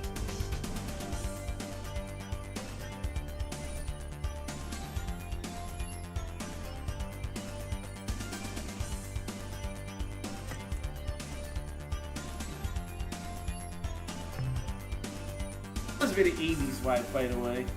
Yeah. Maybe because it's 92 and 92 is not that far from the 80s, so. Yeah. Let's see, where's the Melnorme? We haven't been to Alpha Centauri yet. Problem is, it's very hot, so like a lot of the planets are very dangerous. I think there's like 2 Ruby worlds here. I remember because it's always like, you know, it's Alpha Centauri, it's close to Earth. You know what's really interesting though to think about, Tarp? What? You know how in 1992 there wasn't like the tech that's like available in these ships, and now some is available to us. What do you mean? Like the video calls and stuff? Yes. Yeah. Automatic translation. Oh, this is a thing from Extended Lore Mod. See, look at it. They mentioned briefly in dialogue, but I'll just go check this out real quick. This is technically not official, but this is based on official lore. We found the remains of the precursor starbase. Our xenotechs are amazed there is even anything left here to explore. This place was picked clean by Alliance scientists before and during the war. And when the Ur-Quan came through here, they nuked what they couldn't cart off for themselves. Fortunately, the precursors built it a bit tougher than that. Unfortunately, not that much tougher. This place has not really been This place has really been worked over. The landing platform we're using is unstable, and it's too dangerous to look around much more. Returning to the ship. So yeah, it was mentioned there was one of the precursor things that we found was a starbase in Alpha Centauri, and this is it. And see, but nothing actually is there. The extended lore mod just adds it, like congruency with the dialogue. Like, hey, like they mentioned it there, let's actually put it there.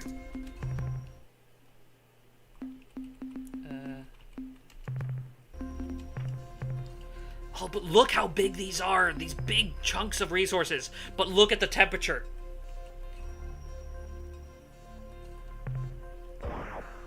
Let's see if we can get any. Look at this fire. Okay, let's just get that and be happy with it. I want to try one more. Get greedy with it.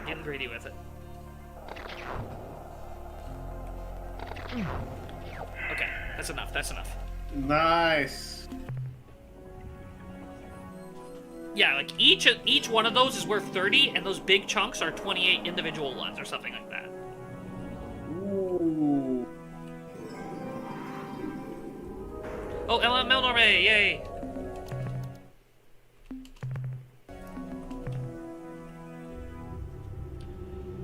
Hello, friend. Once again, we meet to exchange valuable tangibles. Isn't this fun? Now, what? Like some items I can sell. I have data on alien life forms. The What's the night. sequel going to be called, by the way? Children of Infinity. And also, like, kind of officially, they had to kind of rename this game to Free Stars, the Ur-Quan Masters, and they're naming the new one Free Stars, Children of Infinity. Because they just can't use Star Control. Can I tell you the good news? What? There's Star already Control Origin is more popular. Yeah, in terms of, like, streaming? It has 2.2 thousand followers, which is compared to... Nice. Yeah. But let's watch how much we get for this. I wish to sell you a Rainbow World location. Your ship's log indicates that you discovered the whereabouts of one of the Rainbow Worlds, which so fascinate us. In exchange, we will give you 500 Just 500? credits. That's a lot. We just have 1,000 now. Because remember, like, each, like, batch of, like, critters we've got has always been, like, 200 or something. Oh, I see. Then that's, like, a bunch of critters. Yeah, So now we have 1,000 credits. When we play Star Control Origins, we're gonna have, like, a... Ooh, Yeah. nice. Let's buy some technology. The technology we are now What is that offering game that's coming out called? includes Children of Infinity. specifications for constructing modifications to your planet landers, which I'll purchase technology. yes. It's 150 for speed. technology. No, An that doesn't... excellent choice for the relentless hunter and craven coward as well. These modifications are simple enough to be put in place immediately. What's the next Your one? landers should be properly equipped in no time. The technology we are now offering includes details on how to add point defense laser systems to your flagship. It's not that useful, but we need to buy it to get the next technology. Should we buy another technology, or should we buy some hints first? Zake, What? should we buy more technology, or buy more... Let's buy technology. Okay. These little babies are Point great for defense defense, icon. but because of their limited range, they may not make a good offensive weapon. However, the more you build for your vessel, the more damage each laser strike Yeah, I never use that, will but, do. like, we need to buy it. The technology we are now offering includes plans for building improvements to your planet landers, which make them resistant to hostile alien life forms. Should we get that? Sure. Our reinforcement procedures on your landers are complete. Now, Nice. provided your crew will stop putting their hands out the windows, they will be much better protected against hostile life forms. The technology we are now offering Remember, each technology is includes 150. blueprints, which show how to increase your lander's cargo space Oh, to remember? double its present volume. That will mean I have to stop not come up as much. Nice. Should we do that? Do it. Yes. I hope this Enough makes information. your resource gathering more cost-effective, Captain. The technology we are now offering includes blueprints, which show how to add double capacity fuel tanks. Oh, okay, yes. We hope that these improved tanks will make more module slots available on your flagship, which you can fill with other, more useful equipment. The technology we are now offering includes plans for improving the rate of fire on your lander's stun ray bullet feeler gun. Nah. We'll get some information now. How Current events, alien races, or historical information.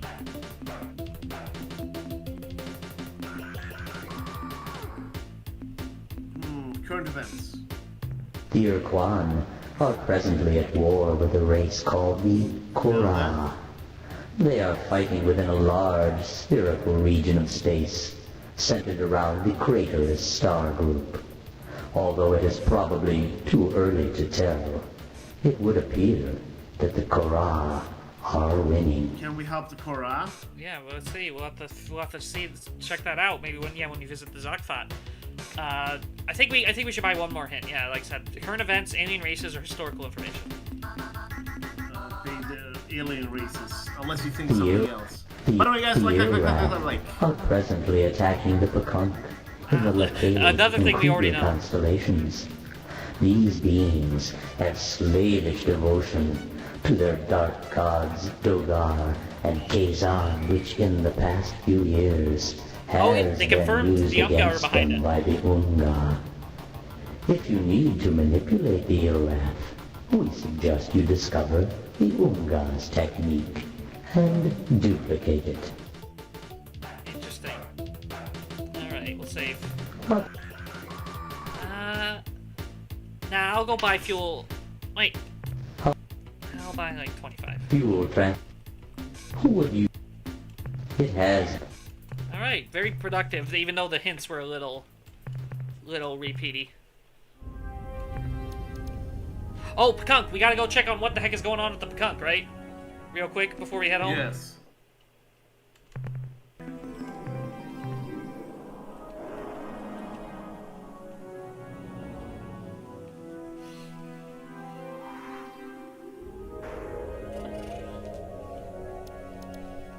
Chat, don't forget to like the stream if you're enjoying on YouTube.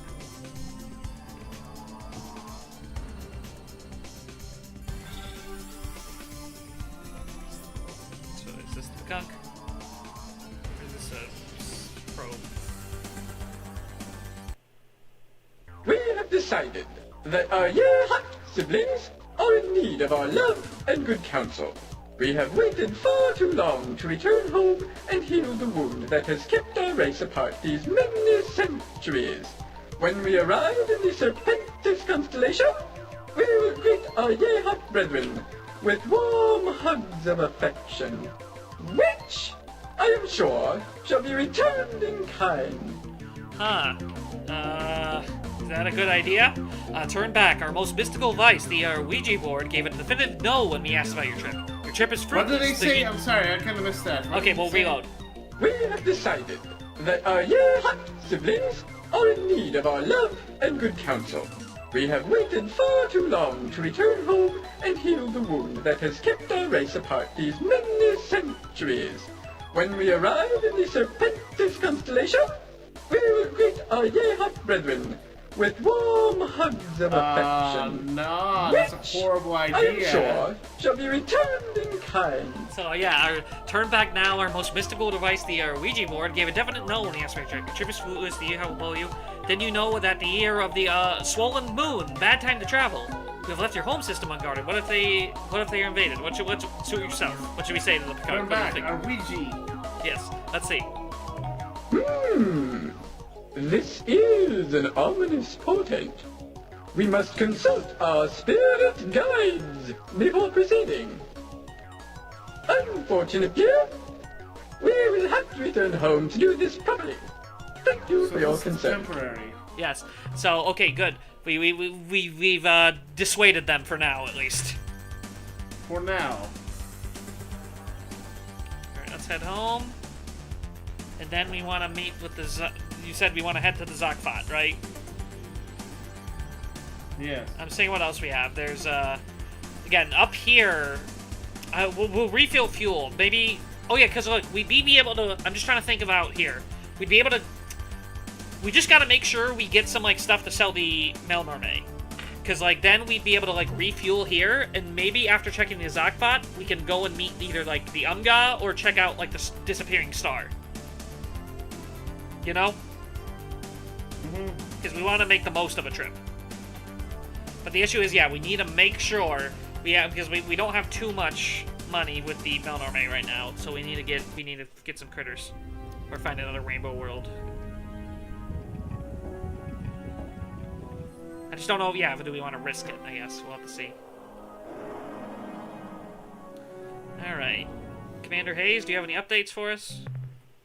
Captain, I'm glad you made it back in one piece. Before we proceed, I wanted you to know we've detected a minute but measurable disturbance in the inner space fabric, an approximate true space coordinate 100 by 50. Our scientists speculate that this disturbance may be caused by many thousands of hyperwarp penetrations, I know what this is, actually. all in phase, as though a huge fleet of ships were on the move. We beat him to it. This is he's talking about the Pekunk moving. Also, in the log of Oh, this is okay. This is new. Hang on. your voyage from Unserwald, I read that you encountered a tumbling red probe that attacked the Tober Moon, killing Tober Moon is the little Earthling ship we had with us. Captain Burton. Over the past few months, we have monitored an increasing number of these probes entering the system, and I'm afraid their population seems to be growing geometrically. If this continues, in a year, space will be crawling with these things. I recommend you treat this as a serious problem now, before it becomes a disaster. Discover who is producing these probes and stop them from creating any more. Oh, you're saying there's going to be a lot of them? Yeah, he's saying they've been like because yeah, we've heard every time the probes they keep talking about replicating. Yeah, let's take care of them at some point. But the issue is we have no leads yet. We have no real leads about where they could come from. Minerals. Woo! If you can keep this up, we'll turn that flagship of yours into a genuine dreadnought killer. Wow, that was really good. Did you know? Blow up an Did you know this is gonna happen or no? Yes, I know everything in this game. So you're not really surprised? No. Fuel. Oh, hang on. First, let's empty it. It's a fraud. I'm gonna go buy the new double capacity fuel tanks. Where is it? High efficient fuel. There you go. Fuel system. There we go. Fuel. Ooh. 100. Ooh. That's a lot of fuel we can fit now. We can get across like the whole map. Let's see. I'm just trying to think if there's anything else we want. Yes. Oops. We Maybe either another store. Maybe I'll get another crew thing. Just so like when we like, maybe I should get weapons for the ship finally, the main ship. But like I just don't. They're so expensive, the good weapons. 2,000 or 4,000. The 4,000 better weapons, but like, I also want... I still want to save money before we turn our ship into a battleship.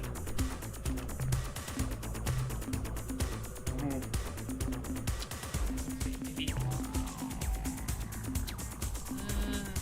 another storage bay for now. I can always delete it.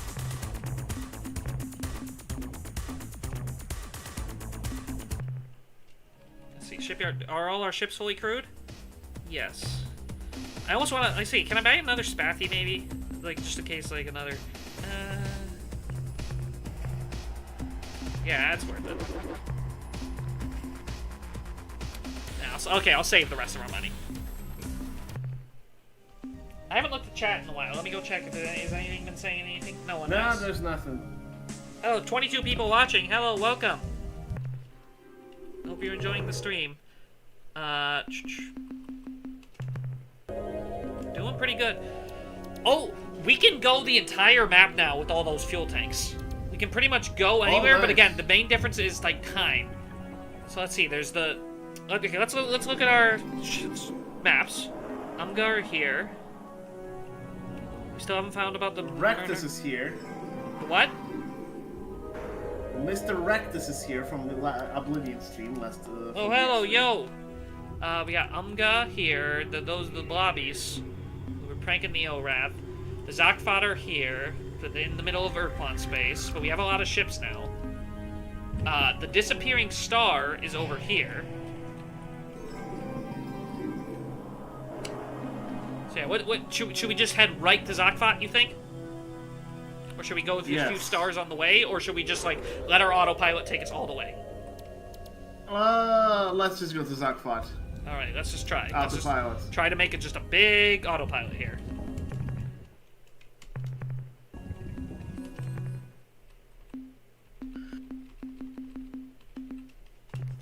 Heading out.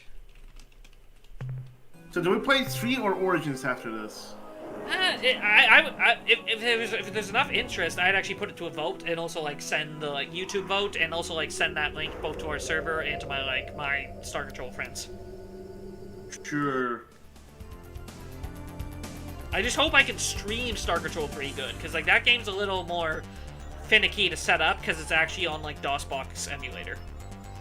Because like there's no like. Well, let's just do Origins because it's more popular. 3 is not popular at all. just out of curiosity, if you want to.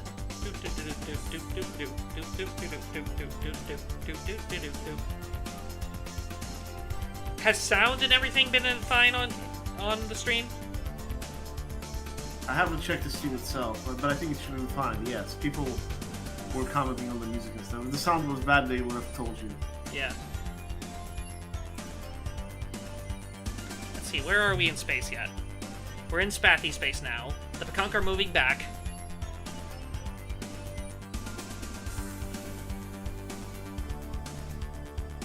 So far, Homo I erectus, can tell thank the you. plot, dude. I can already tell the plot twist. Once we're like doing everything with the Ur-Quan, everything's fine. The Ors are gonna move into our universe, and there's gonna be no threat. He's not saying anything. Because I don't say anything about any plot twist. Aha! Ha ha ha! Again, the funny thing, I could be, you know, you could be when you do that. I always laugh because like it's so funny to think about. Dude, you know this is also like, and yesterday with the Elder Scrolls stuff, I'm not like doing it seriously. I'm doing it as a bit. You know that, right? Sometimes I take it far, but it's a bit. Aha! He's not telling me. He's not telling me about. All right, let's go see about the plot twist. That means there's a plot twist. Oh, a treasure world. Let's see. Is there any resources here?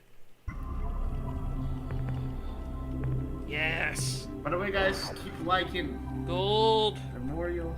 Oh, so look at our lander on like the little bottom right. Look how fast. Oh, and look how fast we're moving. We got the speed upgrade.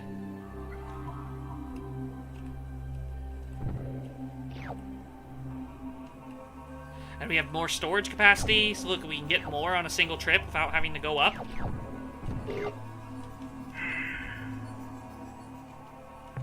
Oh, this feels so much better. Again, you can't tell as much as you're playing, but like, yeah, the better lander speed. I forgot how much better that feels. Look at this, we're so speedy now.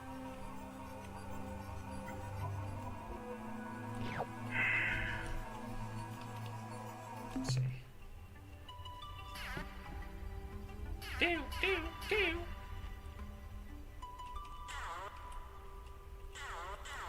We're doing pretty good on like resources and fuel and all that. We just yeah, we mainly need like bio and stuff for the you know, the Melnor Man. Oh, there's a bunch of bio on this planet, but it's like a deadly planet. I'm gonna try real quick.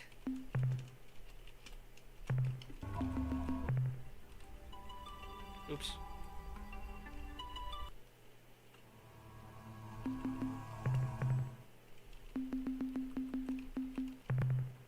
Let's see how bad this goes.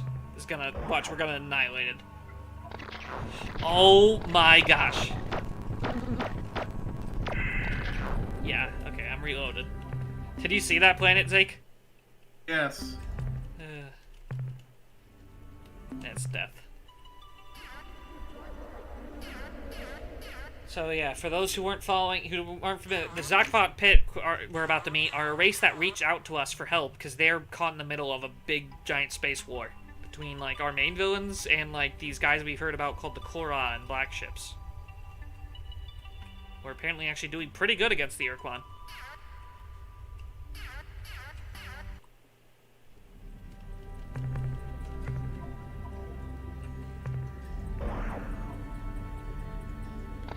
Ur-Quan are these big green space centipedes. Oh yeah, I've been enslaving everyone.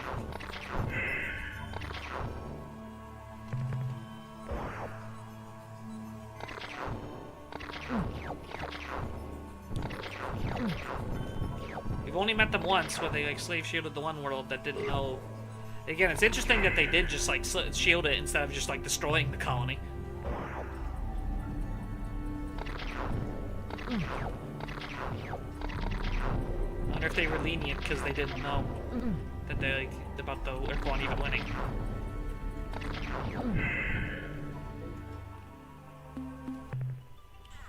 Yeah, maybe I should get another crew thing. That I really should have bought another crew thing. Oop.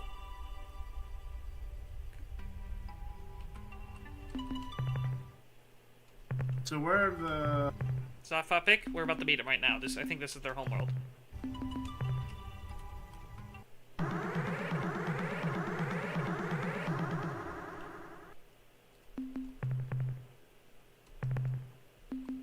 Alright, here we go. Ah, it is the alien from the Tenjessu's Alliance. Just look at those weapon pods on his ship.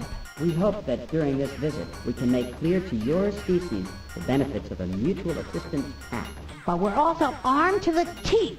So don't try stealing our atmosphere or anything sneaky like that. Alright. You can do this in this game? No. So what's happening around... Score.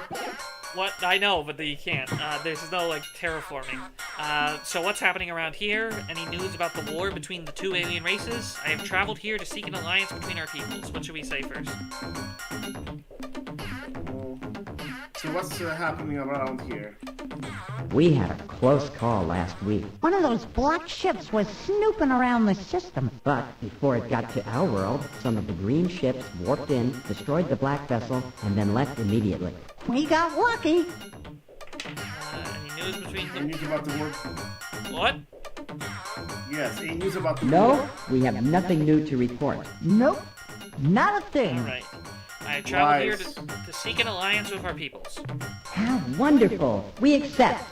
Hooray! How marvelous! Yeehaw! Captain, we are delighted that your people have made this choice. Now we won't get slaughtered. So remember, they want us for protection. Because, like, they're like... They're like fairly new to space. Do they and, have like, ships? Yeah. In Yeah, no, they got ships. We saw their ships. exchange for our cooperation helping you with captains and ship designs, all that we ask for is your protection. So we don't get slaughtered. We shall begin fulfilling our commitment at once. We will transport officers and our Stinger design to your base immediately. Why, heck! Maybe I'll even make the trip to your planet. I'd make a good starship captain. Captain, I'm pretty darn mean in a fight, and there ain't nobody better than me with a thrusting Stinger tongue attack.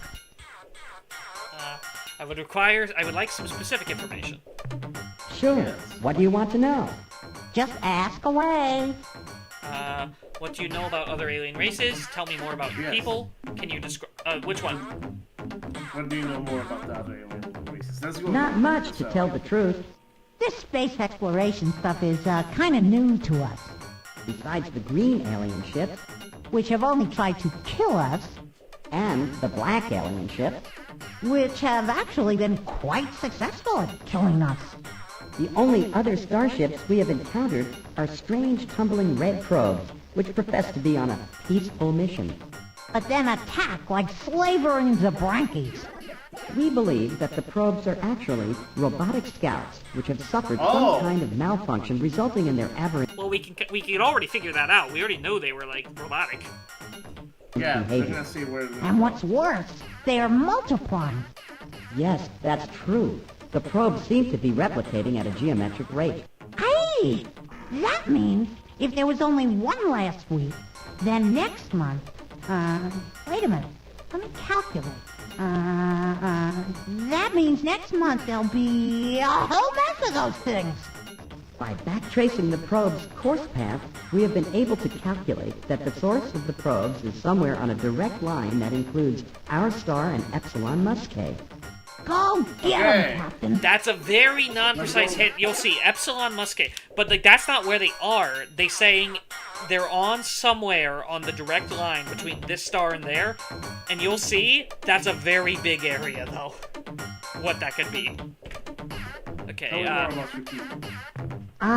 Cultural yeah, exchange. The main thing we learned about these guys last time is that they're three races from the same planet. There was originally a fourth, but the fourth ate them. And then they all teamed up and defeated the other race, and then kind of, yeah, became like a cooperative union. The Zabranki. A good idea. Yeah, let's tell them about Frungy. Be quiet, you fool. He asked a serious question. He doesn't want to know about Frungy. How do you know? What makes you so smart? You never even asked him if he wants to know about Frungy. Why, I'll bet right now he's wondering, what is this wonderful sport, Frungy? How is it played? What kind of equipment do you need to play Frungy? And I wonder who's ahead in the Frungy championships. Will you shut up about Frungy? If you say another word about that stupid game, I'm going to lose control and blow a cloud of spores at you. Yeah, I'm gonna use the okay, stuff. okay. Don't blow your stack. I won't mention Frungy again. I promise. Well, Crunchy. Captain, as you can probably see, our culture's predominant trait, its greatest strength and weakness, is the diverse interactions between Zoc, Fot, and Pick. Frungy, Frungy, Frungy! Also, Zake, can you speak up a little? You've been kind of quiet. I'm not quiet. What do you mean? I don't know. Just, no, just for some reason, like the game is feel like it's been louder than you for a little bit. Can you describe the Stinger starship? The Stinger is the peak of our technological prowess. It's totally awesome! These vessels are cheap to build and can be quite effective in short-range combat. They turn on a small round thing that's real small. Remember, though, against most ships, the Stinger must close distance immediately and give unrelenting tongue attacks until either the enemy or the Stinger are destroyed. Yeah, the tonguing is the best part.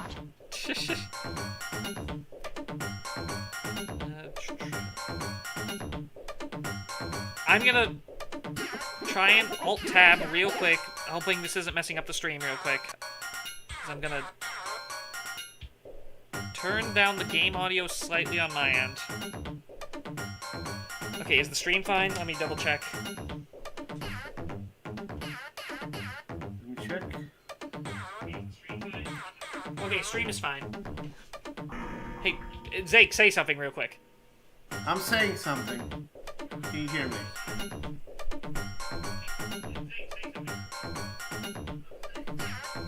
Okay. I'm saying something. Again, okay, you're still just a little quiet, but it's all right. Okay, so yeah, let's keep talking. Does that guy in the back ever say anything? Nope. Not a word. Yeah, the Zocfod pick, but one of them just never speaks. Do you ever notice that? Oh God. The eyeball guy. What was your history like? Here we go. Our past? Quite a broad topic for this short conversation, but we'll share a key piece of our history with you. After we killed off the last of Branky, we faced an interesting question. Should we proceed and establish a culture which would advance in art, technology, and social sophistication? Or should we just go back into the forest and kick back and enjoy ourselves, knowing that as the Branky wasn't going to jump out of the bush and eat us? Well, we did go back into the forest. We stayed there for about 5,000 years and had a great time. Then, one stormy day, a Zoc, a Fot, and a Pick were walking up a steep path looking for something good to eat when a bolt of lightning struck nearby. With a huge flash of light, the bolt of energy carved a strangely shaped chunk of granite out of a cliff. It was a disc with a hole in the middle. As the rock began to roll down the hill toward the three terrified beings, some dry grass got caught in its hole. And since the rock was still hot, the grass caught on fire. When the rock finally got to the Zoc, the Fot, and the Pick, they simultaneously discovered the wheel, fire, and religion, thus catapulting them on the road of progress. Which has led us to this day, Captain. Oh, how did the flaming wheel give religion to our culture, you ask? I will explain. You see, when it got to the threesome, the flaming wheel was going at a pretty good clip, and it ran smack into the Zoc, killing him. The Fot and the Pick felt so bad. They really liked that Zoc. That they decided the Zoc hadn't really died when the wheel flattened him. He had just gone to a better place. Presumably one without lethal flaming wheels. That's enough info for now, thanks. Anything else? Bye, Zoc, bye, Fod, Zoc, Pick. Goodbye, Captain. Alright, See ya! Fairly easy alliance in terms of, you know, like, they just wanted to meet us. Yes. But, like, again, we have to be there to protect them if they need our help. Welcome back to our world. Yeah, welcome back to our world. I just said that. So, it doesn't mean I can't say it too. Besides, you always get to talk first. That's not fair. Sorry, that's just the way it is. Well, why? That doesn't make sense. Look, don't ask me. I think it's something technical. Yeah, right. I'm so sure. What a lame excuse. The fourth wall jokes feel like come out a bit with them. What's happening? Let's see. Let's ask more. Let's see if they can tell us more. What's happening around here? It's been pretty quiet, Captain. Nothing new to report. Are you crazy? What about the Fungi Championships. Why should we tell the Earth Captain about that? He wouldn't be interested. Oh, yeah? How do you know? Because I'm not even interested. Nobody with any brains is interested in fungi. Well, what about me, huh? I love fungi. It's a sport of kings. Gee. Oh, all right. He wouldn't know any of the teams anyway. Homo erectus says exchange fluids with them. Any news about the war between the two alien races? No, we have Nope. Alright. Goodbye, Captain. See ya. But they said, okay, they said they learned that the probes were on a direct line with their planet and Epsilon Muscae. But look, this is their planet. Epsilon Muscae. So, basically, it can be... Okay, it's actually not that many. So it's like anywhere from here, but it also means from beyond. So it also means like somewhere up here. So up here, somewhere here, or here. Alright. Hang on. Epsilon. Epsilon Muscae. So let's think. What's on a direct line? I guess it's this star, Alpha Mernsae. This star. And, Vega. Vega or Beta Corvi. Alright, so that's good to know, right? Let's go then. Should we go? But also, again, what should we prioritize first? There's the Ur-Quan in this space, which obviously we probably don't want to encounter, but there's also said to be the Koroth, whoever they are, fighting them, the black ships. Yeah, let's talk to the Koroth. Yes. Maybe make a and over here, we know the Umga are here, and here is the disappearing star. What should we prioritize first? Koroth. Alright, let's go see if we can meet them. Definitely Koroth. I'm curious. Yeah, let's see. But again, Beef pile. Beef pile. Private pile. Private beef pile. Let's see. Oh, there was a lot of ships coming though.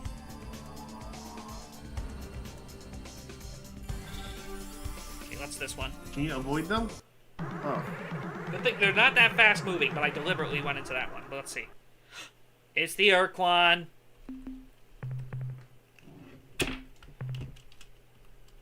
Ur-Quan Masters.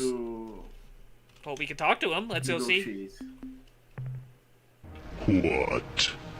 A human in a precursor service Oh wow, he vehicle? recognizes like the exact... How did you escape the slave shield, human? Or are you a rogue? Surrender, foul creature. Why do you wish to enslave us? Hold, what you are doing is wrong. Why do you do this thing? What did you say? Okay, I guess I surrender. You want to try that? Let's yes. try. We will not kill your entire crew. Only those responsible for decision-making. Specifically, you, Captain, and your officers. Nope, I won't surrender. I really, really, honestly surrender. I mean it. No kidding. Well, obviously, we're yes, Your wise decision has spared many of your crew the pain of death. However, as the commanding officer of your renegade vessel, you will bear the full extent of the defined punishment, which is death. Oops. Is it a bad ending? Yeah.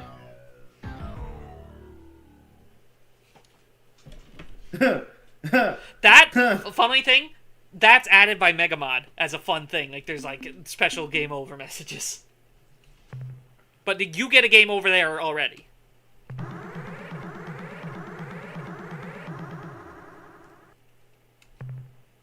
What? Should we say? Oh, why are you doing this wrong? Why Okay, do this so they said we got 2 hints about this.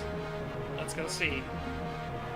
Here we go. They said they talked long and Let's see. Homo erectus isn't so. Okay. Hold! What you are doing to us is wrong. Why do you do this thing? Alien, you have spoken the words, and you have spoken them rightly. We will tell you our reasons why we enslave all other sentient life. We evolved on a hostile world, the descendants of solitary hunters. He said the words! But again, listen to this. We evolved on a hostile world, the descendants of solitary hunters.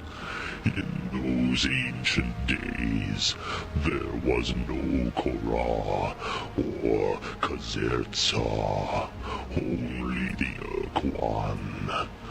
We explored our world, and then the space beyond. Here we met the 6 races of the sentient milieu, which we joined as partners. It was on a routine planetfall that one of our milieu scout ships first met the Dinyari. The first, this is the second time we've heard that name. The Denari were said to be who those Taelo were running from in the past. Yes, yes. They were evilly intelligent creatures who could control the minds of others. They wanted to rule the universe. We had no choice but to give it to them. For thousands of years, we were unthinking slaves to the Dinyari. The Dinyari had a special liking for us Ur-Quan, so they began to tinker with our genes. They built 2 Ur-Quan sub-races, one green, the Thinkers and Planners, the other black, the Warriors and Laborers. When the martyred genius Kazertsa gave us the secret to defeating the Dinyari, we destroyed them. Then we decided that we would never again be slaves. We would follow the path of now and forever. We decided to enslave or imprison all other intelligent life in the galaxy. We had slaves shielded one world when we learned that the Black Ur-Quan, under a new leader, Korra, had devised the Eternal Doctrine, which called for the cleansing, the annihilation of all non-Ur-Quan sentient life. Before we could stop them, they burned the Yoktar race's home world, and were on their way to the planet of the last remaining free race. We met the Korra in orbit above that planet. We confronted them. They would not submit. We fought. When our battle was done, the Korra were defeated.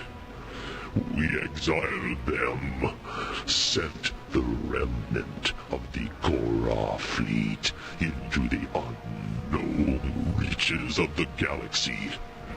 Then we began our own migration, moving around the galaxy in the opposite direction of the Korra. Captain, you have heard our words. Now you have a decision to make. Submit to us, the Ur-Quan Kazertsa, or face our wrath.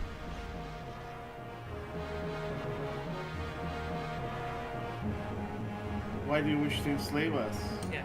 Well, that's a lot to process, isn't it, though? Yeah. So the Korra are worse than them, you're saying? Yeah, according to them, they wish to like eliminate sentient life. Well, these guys wish to enslave it. But yeah, let's So but there's a third one, right? No. These are the Kazerza. These are the ones who enslaved us. We didn't know they were called the Ur-Quan Kazerza until now. But now we learned that the Korra, we learned they're a type of Ur-Quan. They're a black Ur-Quan that wish to...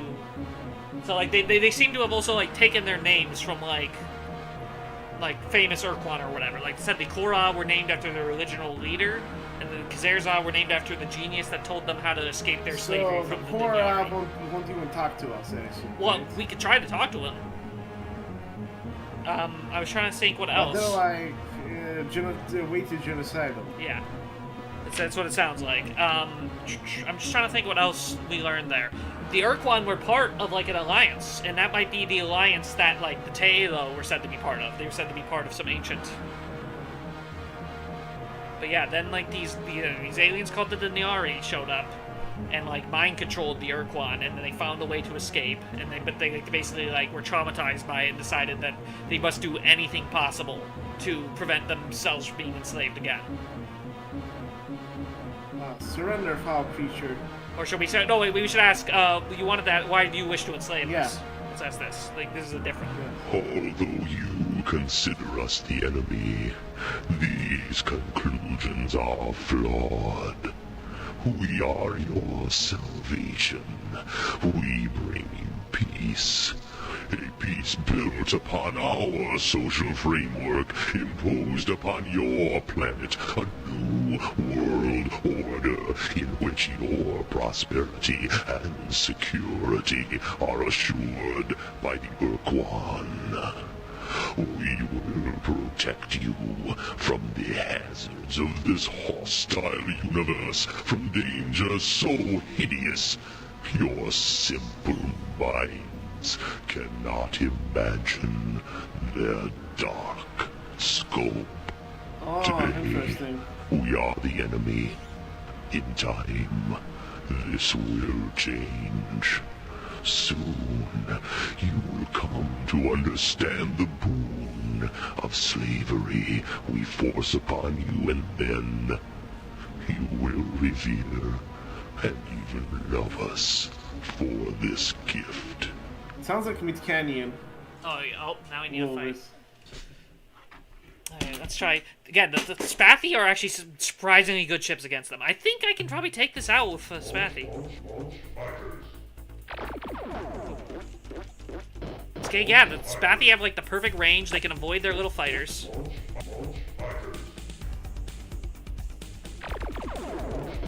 Are there multiple ships here? Yes, but we have to fight them one by one. See, like, they're launching those little red fighters. They're launching parts of their crew as, like, combatants. But that means their ship has less crew, so, like... means they're easier to destroy if I hit them while the fighters are out. So they inject their DNA into the egg. No.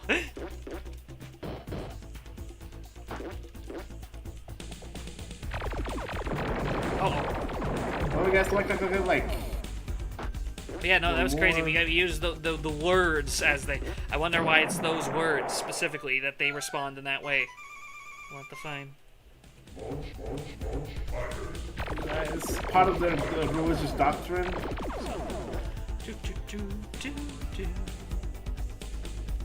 Yeah, they said that they claim they follow the path of now and forever. And something about you said the words from now on forever. That's why. Yeah. Can I get that? Well, I mean that's. Ooh. Ah, darn it! I might have to live with losing that ship if like I can manage. Okay. Because I'm not. It wasn't Fliffo. As long as we don't lose Fliffo, I'm not gonna reload.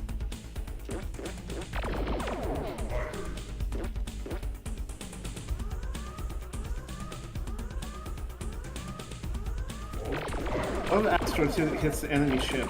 The asteroids don't actually hurt. They just kind of like can mess up your momentum. The planets, if you bump into a planet, that hurts though. So can your enemy bump into our pilot? Yes. They're a little smarter. Nice.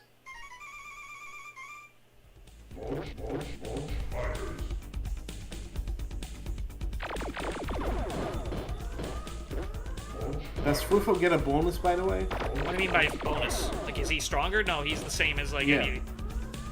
Gameplay-wise, yeah, he's the complete same. He just has the name Frufo. Wait. Whoa, let's...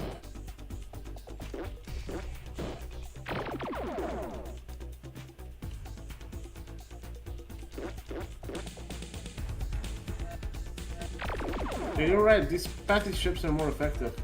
Yeah, against the Ur-Quan especially, because again, the Ur-Quan are so slow-moving ships. Again, every ship has kind of like their niche.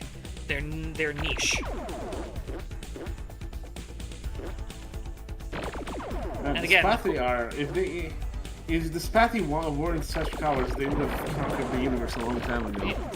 Yeah, that's always the ironic thing, is how good their ships are. Oh, he almost hit the planet there.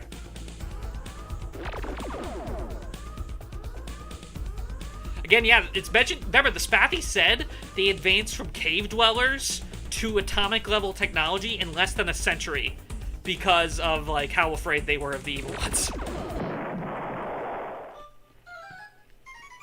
I think we got him. Nope. One more. If I lose the second ship I'm reloading, then I'll have to just mash through all the dialogue again. You might lose the second ship then. Darn it.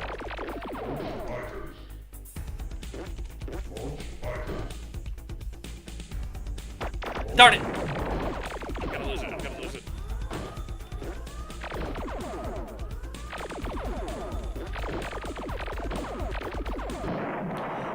Just barely didn't. I think that was it. Okay, so I guess our question is here. Do we want to try and contact the Korra, or is there too much risk? Look how much money we got from that, though. First, save, and then... So do you want to contact the Korra? Yes. Maybe we can align with them and then betray them. Okay, let's see.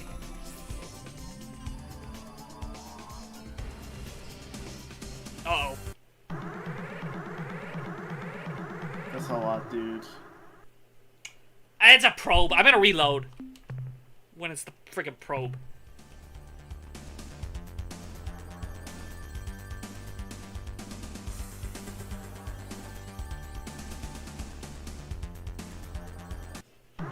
Probe.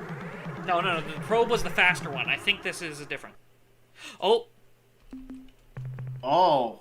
Korra. Yeah, Korra. Here we go. Actually, you know what?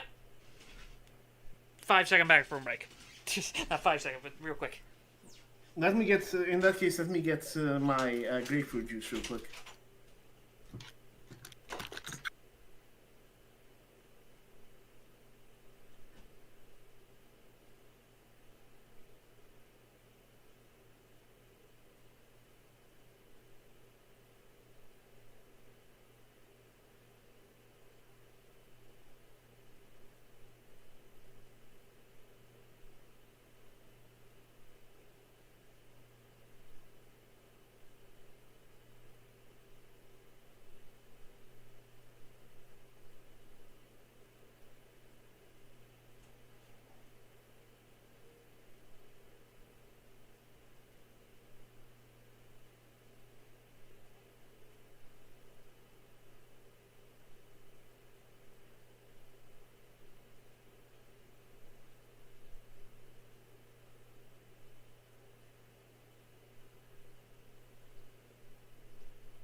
Hello, I'm back.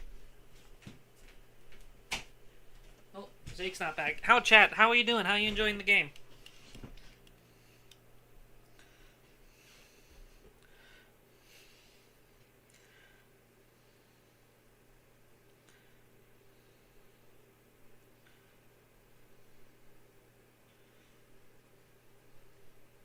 Alright, I'm back. Yes, yes, yes. Oh, yeah, and I got...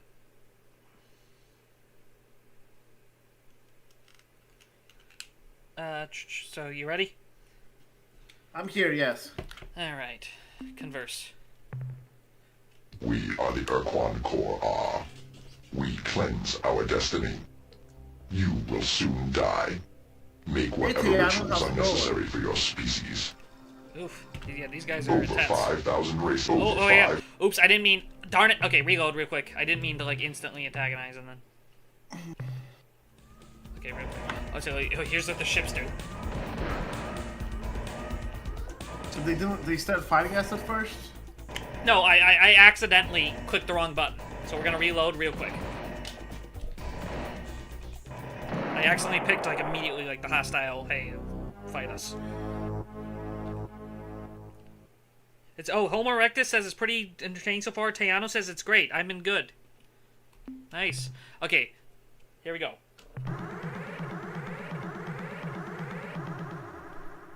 Here we go. Converse. We are the Ur-Quan Core. We cleanse our destiny. You will soon die. Make whatever rituals are necessary for your species. If you attack us, we will destroy you. Don't even try it. Oh, so we can give them the words. Hold, what you're doing is wrong. Why do you do this thing? What are you hanging over? Yes. Please don't destroy our ship. We mean you no harm. I've heard enough of your madness for now. Words. Alright. Hold, what you are doing is wrong. Why do you do this thing? The words. The words. The words. Alien, you have spoken the words. You have spoken them rightly. We will explain to you about the Dinyari, our slave masters, the Taelo, our only friends, whom we exterminated, and our reasons why we cleanse the galaxy of all other sentient life. We have explained this before, over 20,000 years ago. Your words, why do you do this thing? Well, say they killed Echo that ancient plea. You see, alien, we were a proud and mighty race. The words were said to them. Who were cruelly enslaved. For thousands of years we had no free will. We were nothing more than tools. Never again will anyone enslave our people. We cleanse the galaxy of such threats. Oh, see, they're a little different from the Kazerza, because they actually let us ask follow-up questions. Korra, tell us about yourself. Who are the Taelo? Who or what are the Denari? How did you defeat the Denari? And I guess that's it. So we actually will be able to ask all of this. Korra, tell us about yourselves. We evolved on a hostile world, the descendants of solitary hunters. In a world where one species is the dominant killer, one's only threat is one's brother, one's sister, anyone of one's species. Civilization did not come easily to us. We earned it. We mastered our hatreds and murderous desires to form a mighty culture. In those ancient days, there was no Korra or Kazerza, only the Ur-Quan.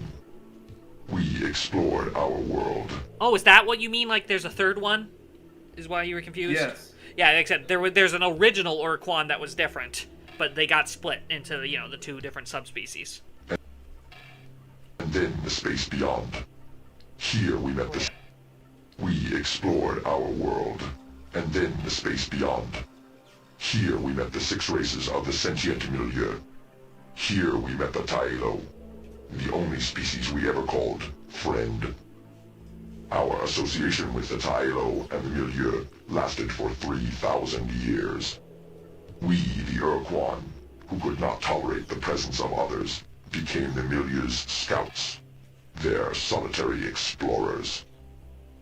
Who were the Taelo? Who or what were the Denari? How did you defeat the Denari?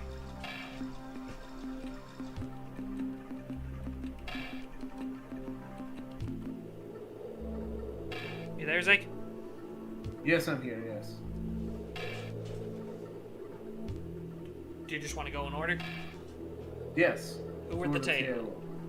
Of all the species we have met, only the Taelo did not trigger our instinctive territoriality. They were the only people we could stand with, or talk to. Without the hunter Hey, inside Anna, us how's it screaming, going? kill the interloper, rip out its life. We believe that the same RFK factors that made reference. the Tailo non-threatening to us, their unusual rock-like biology, also gave the Tailo natural immunity to the Dinyari's psychic compulsion. The Dinyari would not permit this. After they had conquered all 6 of the other races in the milieu, they commanded us to attack the Tailo, and we did. The Tailo would not fight back. They died. Ooh. So while they were under the mind control of the Denari, they really liked the Tailo, but like I said, after the Denari took them over, the Ur-Quan had to kill the Tailo. Because because again the Tailo were immune. Also gave the Tailo natural immunity to the Dinyari. So the Denari ordered, since the Denari couldn't enslave the Tailo, they ordered the Ur-Quan to kill them. Oh, I see. And that's why the thing we found in the Tailo world was a psychic shield. I see. Okay, who or what are the Denari then? It was on a routine planetfall that one of our milieu scout ships first met the Dinyari, the creatures you know as our talking pets. Oh, the little brown thing. That's, if you didn't know what that is. That's a pet? It's a translator. They use it as like, it's like translating what they say. The Ur-Quan have been using them, but they haven't really been explained yet. But the creatures you know as our talking pets. But the Dinyari were different then. They were evilly intelligent and wielded psychic powers to control the minds of others. They wanted to rule the universe. We had no choice but to give it to them. Our Ur-Quan scout ships transported the Dinyari through the milieu. The war for dominance, such as it was quick and bloodless. Within weeks, the Dinyari controlled all races but one, the Tailo. So I guess, how did you defeat the Denari if they were like mind-controlling all of you? For thousands of years, we were unthinking slaves to the Dinyari. Like the 5 other surviving races of the old milieu, we had no choice. They killed so many people. The Dinyari's compulsion was too strong to resist. But the Dinyari were not satisfied with their slave races. The Yuli and the Drawl were inferior, they decided, and so they instructed us to incinerate their worlds, and we did. The Dinyari had a special liking for us, Ur-Quan, so they began to tinker with our genes, to improve us, their favored slaves. Their efforts to split the Ur-Quan into 2 sub-races, the Green Ur-Quan, Effet scientists and bureaucrats, and the Black Ur-Quan, their effectuators, the builders, the fighters, the doers. The core are the Black Ur-Quan, the Kazertsa are the Green. I grow tired of talking, alien, and your time grows short. I will continue for but a moment longer. When we discovered that intense pain could block the Dinyari's mental powers, we were able to destroy them, but it took years. Can you imagine, alien, what it must have been like to wear an excruciator? To live in endless screaming pain for months on end? No, you cannot. They had to, like, brutalize themselves to, like, separate the control. Oof. I guess that's it. Thank you for the info. We'll just leave now. No, it is not. There is more you must hear. When the war was over, the great core rose from our ranks and declared the path of now and forever. We would cleanse the galaxy. No one would ever threaten the Ur-Quan this way again. We had cleansed one of the 3 remaining milieu races, and were in orbit around a second's home world. From the surface came a plea, identical to the words you spoke a few moments ago. The one-eyed creatures, the male Num, asked so simply, so clearly, that we felt compelled to explain. While we did so, the Xertsa appeared. They would not permit us to destroy, they said. Enslave, yes. Imprison, yes. But never destroy.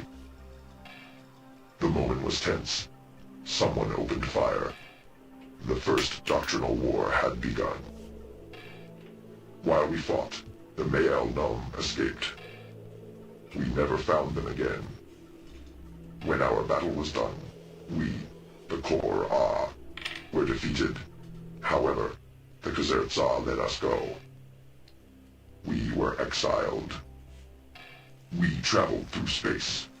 We built the strength of our battle fleets, and continued our plan to cleanse threats from the galaxy for all Ur-Quan. You have heard our words, and perhaps you understand us a bit better. But now, it is time for us to cleanse you. Oof. That's some heavy stuff. It It's is. interesting, like, how, like, kind of different their demeanor. Like, they were willing to explain more, despite being, like, more genocidal. Can't we kill them and then talk to them more? We could get more lines, but we couldn't get, like, the words again. I think we gotta run away in this case, because, like, I don't know what else to... We can try and talk to them more, but, like, I don't feel safe right now in the position we're in. Yeah, so space Nazis are throwing swastikas. No, it's like spinning blades. But yeah, we learned a fair bit. So right, there was multiple races. Some got destroyed. One the Korra destroyed, the Yaptar or whatever. Talo got destroyed during the thing. They mention a one-eyed race called the Male Num, who apparently said the words first, but actually got away.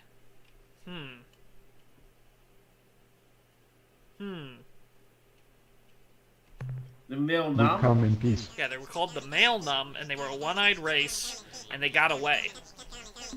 Let's see. Attention alien probes. You must cease hostilities or face arrest. Survival system subroutine has been activated. Weapons engaged. Priority override. New behavior dictated. Hello, Must Energy. break target into component materials.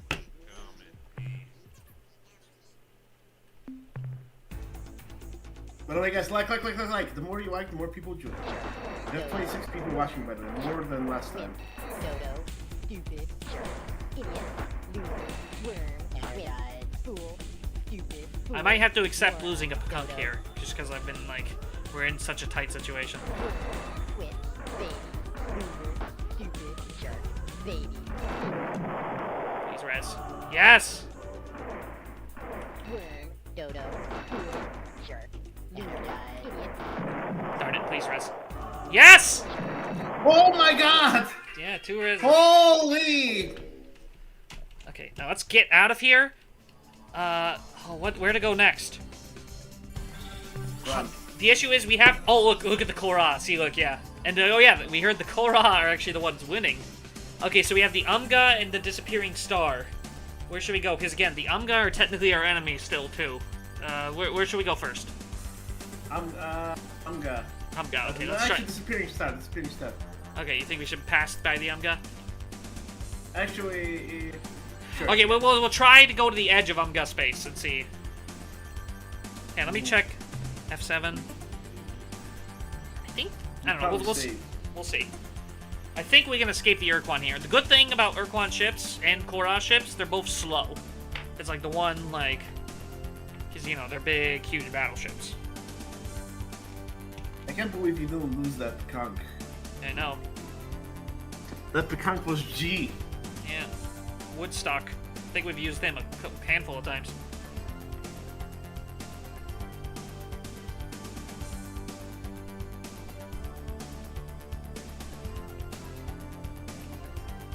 Yeah. I mean, we could try to find their home. But yeah, let's try to talk to at least like one Umga. And then we'll investigate the Disappearing Star. Do we have any... Oh, here, we gotta go to the... I think this is a supergiant. We could probably buy some fuel from the Melnorme.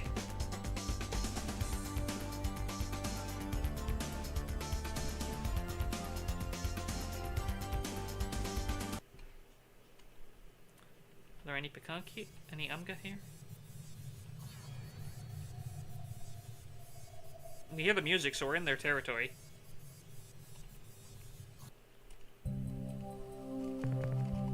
Urine world.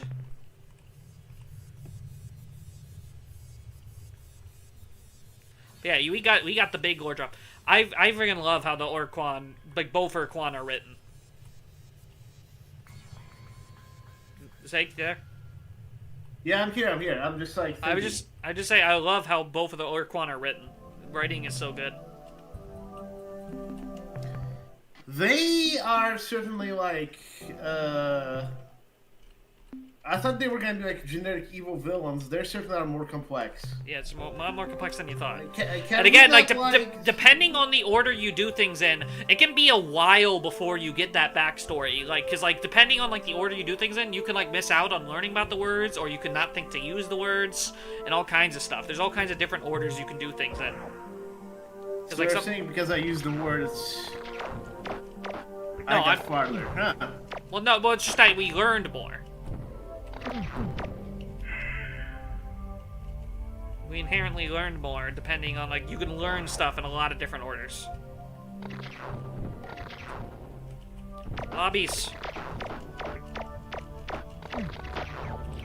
Deluxe Blob. That's a really funny name. Deluxe. When time I was reincarnated as a Deluxe Blob. Deluxe Blob. Similar to the Predators, yeah, Tua. You think in the writing you mean, and like they're really depth. Look at these things. These green things. The name is funny and fitting. When I get one hand. Slot machine tree. Ha! The gambler's tree. Oh, I actually shot the gold. I destroyed the gold. You can actually destroy the resources. I don't think that's the first time we've seen we can do that.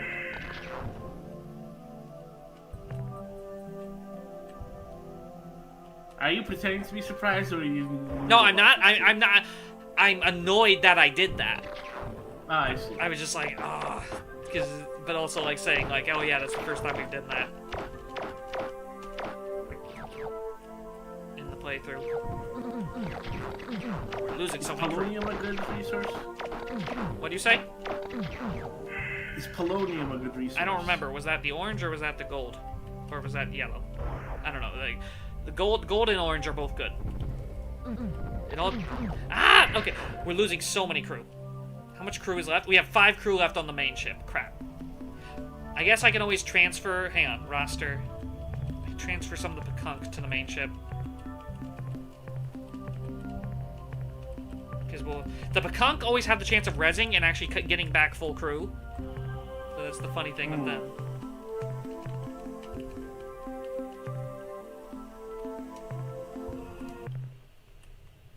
Okay, I'm done there.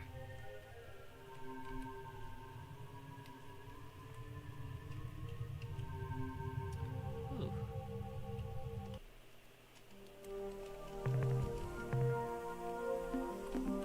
Oh yeah, and where's the planets that are on the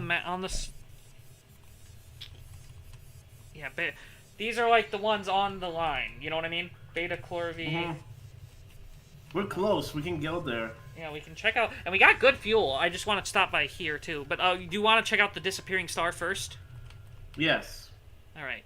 First, let's just go. You know, I'm done here. Let's just go to the Melnorme.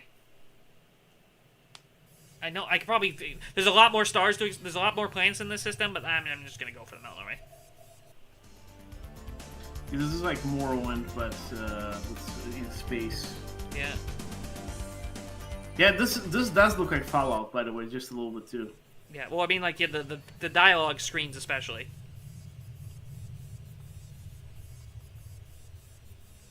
Talking heads.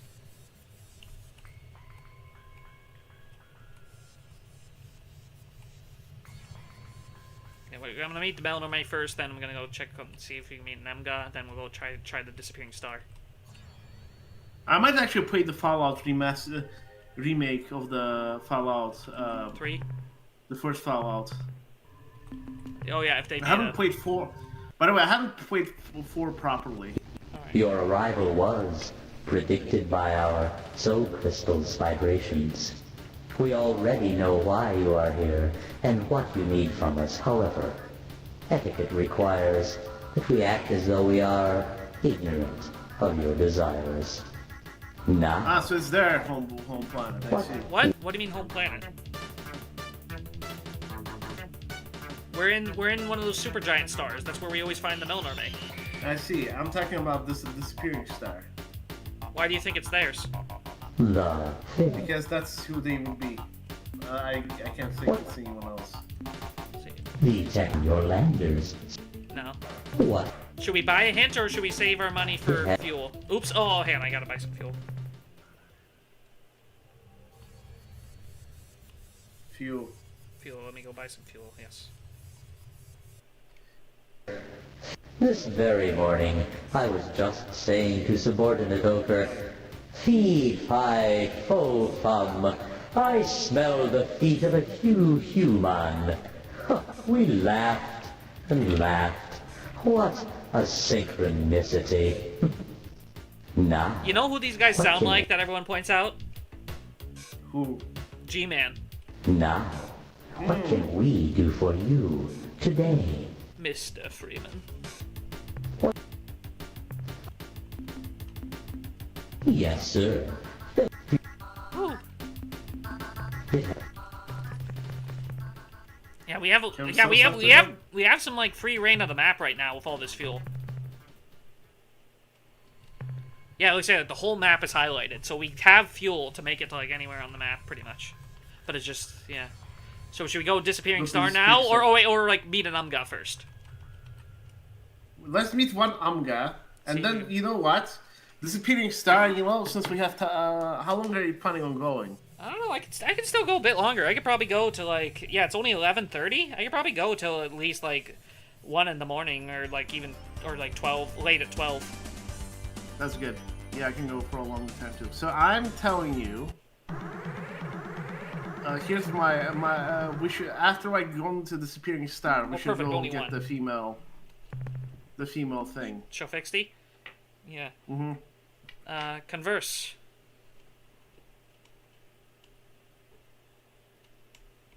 This is also part visual novel. What do you say? This part's visual novel, and I like visual novels. Float my belly. It's a human earthling. Yeah, well, haven't seen a human earthling since what? What? I've never seen a human earthling. What coincidence. Look at these guys. Evil blobbies, you must submit to our overwhelming power. Umga, reveal your secrets. Here's our credo, freedom for Ur-Quan. What do you say? Look, I know we've had differences in the past, but can't we be friends? Well, Umga's been fasting, let's go. Reveal your secrets, freedom from Ur-Quan. We know we've had our differences. What should we say?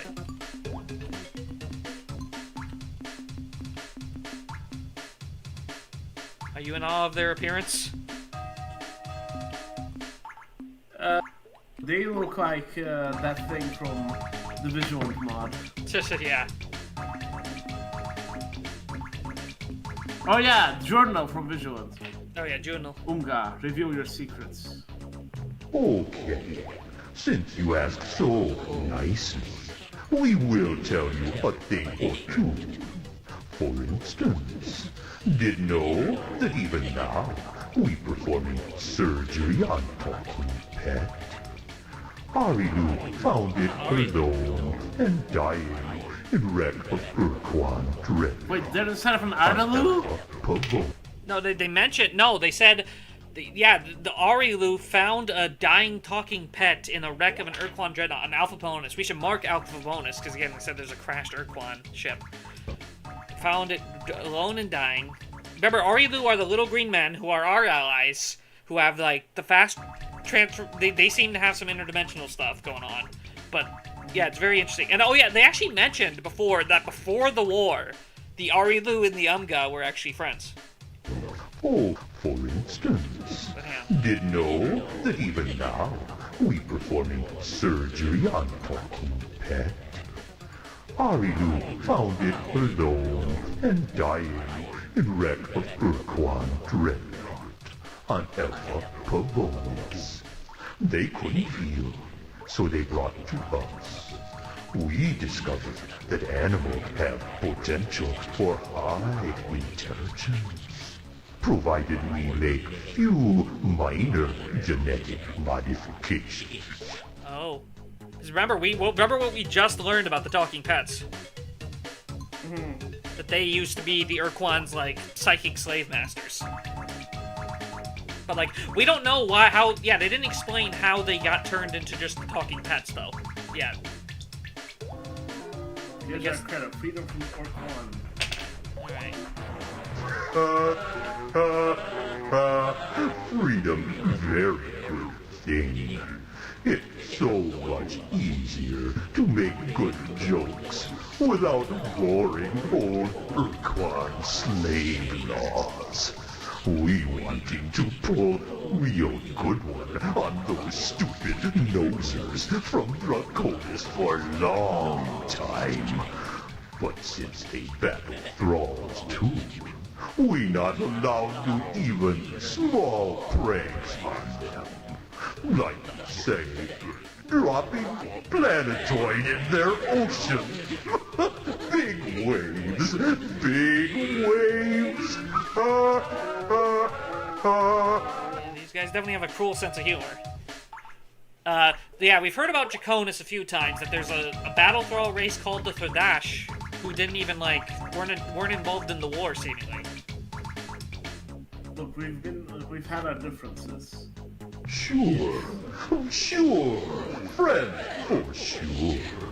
Who cares about boring old Ur-Quan and their slave laws? Here we come to say hello to new friends. Oh. And combat. Let's see. I'm not sure what's the best here. I'll try Fliffo. Good thing they have a crazy ability.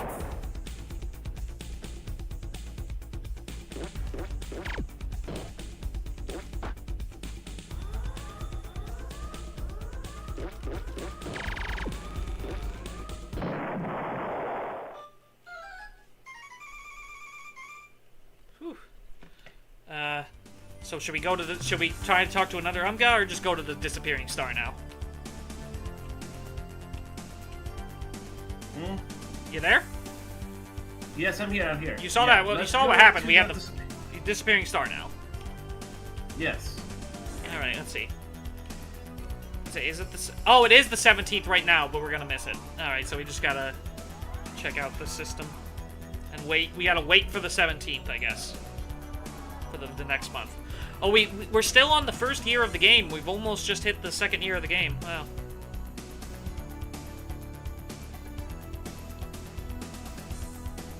Probe is chasing us, I can tell.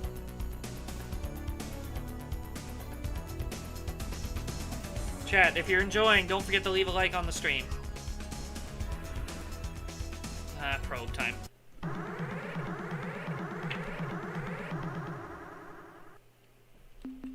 Save.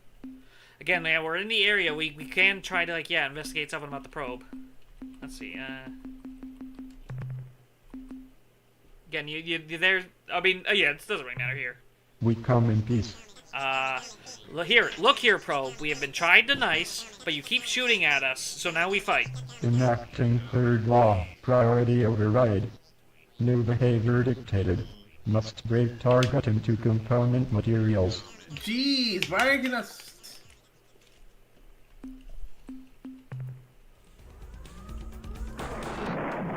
Please, Rez.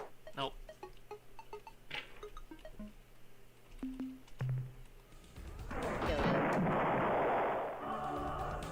Nice. Energize. Dummy. Dodo. Fool. Dodo. Energize. Wimp. Should I accept that one Pekunk Death or reload? Reload. Yeah, I'll reload. Oh!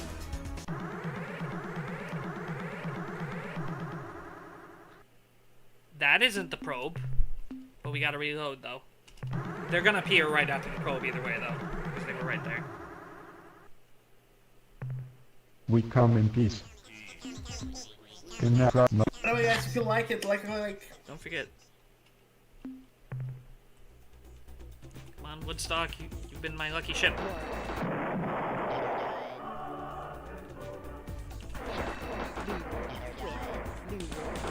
Woodstock is extremely lucky, dude. It's gonna die. Yeah, okay. Reload again. Energize.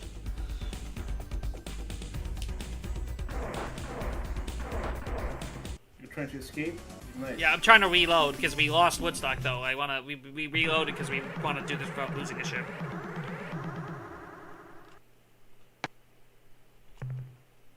in that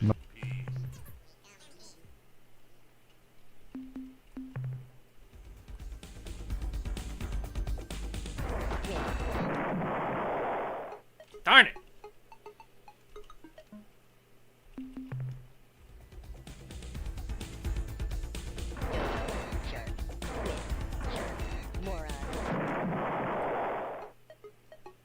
Yeah, I would definitely reload. I'm just trying stuff. You try, like, the human ship, honestly, at this point. Yeah, it did it, but, like... Still reload. Hold one more. Come on, we can do this. Maybe I'll try the human ship. in that I'm just gotta get lucky with the placement.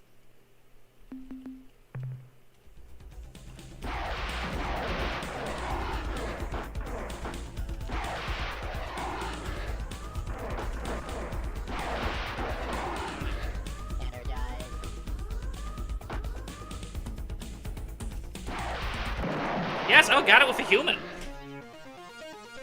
Nice. I just haven't been using the human ships enough. I always forget they aren't like useless. Just like against like some of the early ships, they're not that great.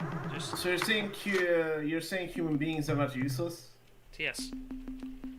All right. Flying. Do we reach the star or no? What? No, but like look there's new ships here. Little flying saucers. That's the green man. Hello, my little I one. knew it. I am so pleased to see you. You have done well for yourself. It is gratifying. You sound as if you know me. Have we met?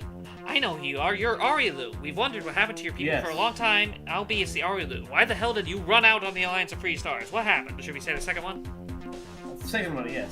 You are very clever. Yes, I am Arielu Lalile, and I suppose it has been a very long time since you've met one of my kind. I imagine you humans are still very short-lived. How sad. Ah well, to answer your question, we chose to cease our efforts with the Alliance of Free Stars when it seemed that there was no longer any threat to our Earthlings. I am pleased to see that you, from outside the slave shield, survived. You seem healthy.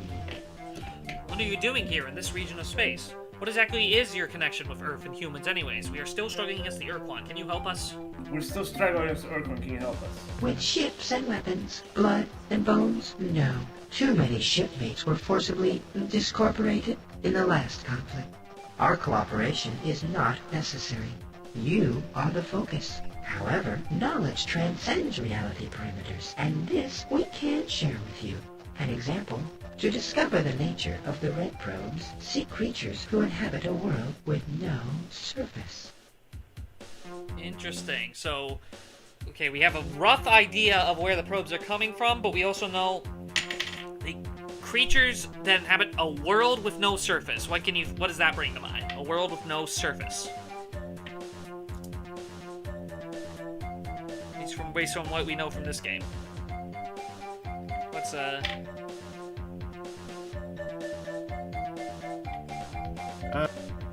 what kind of world has no surface that we can't land on?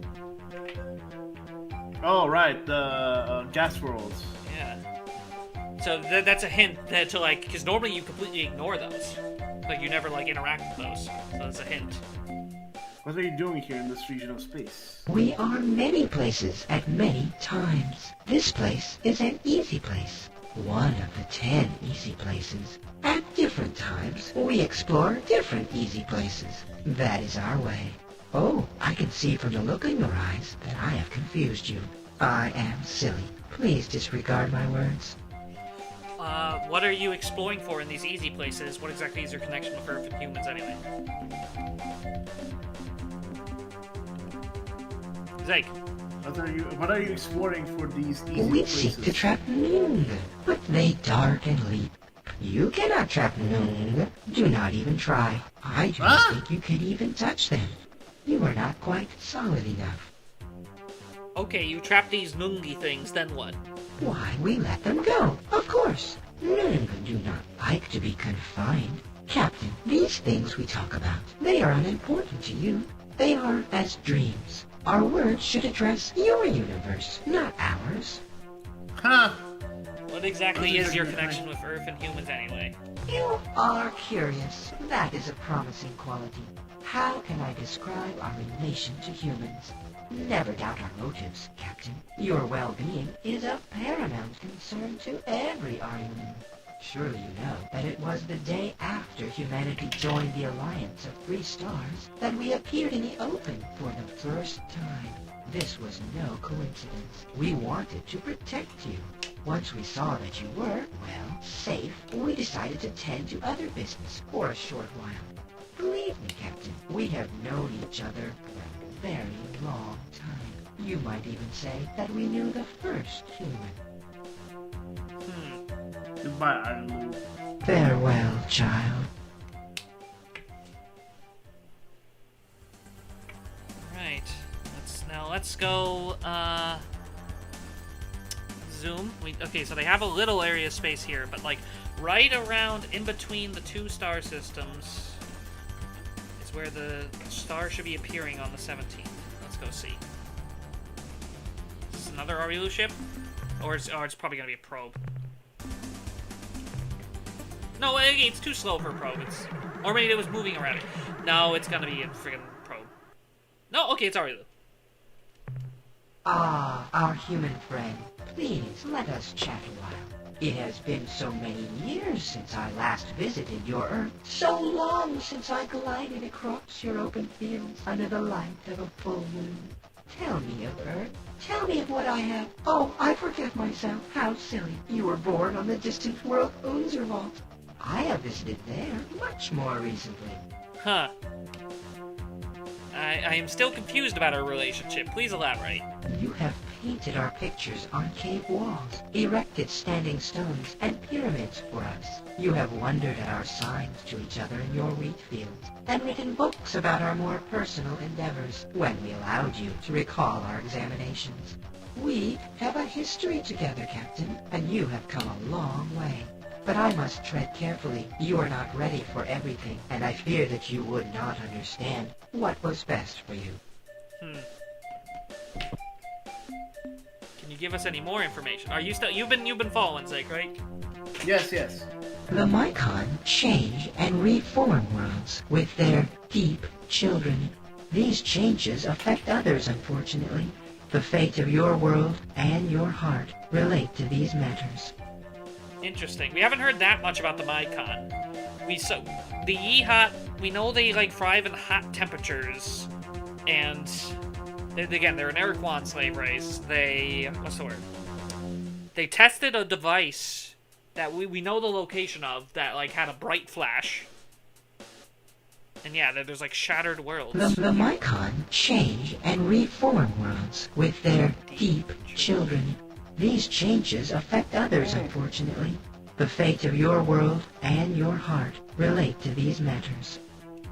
Farewell, child. So yeah, the Mycon, we gotta meet them eventually still. Let's see, let me make sure So I'm still... can you explain to me like I'm 5? Explain what to you like you're 5? What the heck's going on? About what? The Arielu or the Mycon? Arielu love Mycons. What? Arielu? What did you... Okay, you wanted about the... What's there to get? What don't you understand? they're making a lot of vague implications. I don't get the big implications. That's the thing. What do you mean though? They're the little green men who have been visiting us, but they're like I don't know. They're just saying a lot. They're interdimensional. I know that, right? Yeah, but I'm just saying, like they've just been messing with humanity, or doing like weird stuff with humanity, and they like apparently really like us. They're like saying, "Oh, we're doing what's best for you." Whatever. Like said, they apparently did like abduct people and stuff. They're like saying it's all for the best. They're saying they basically messed with our history. They say they basically knew the first human.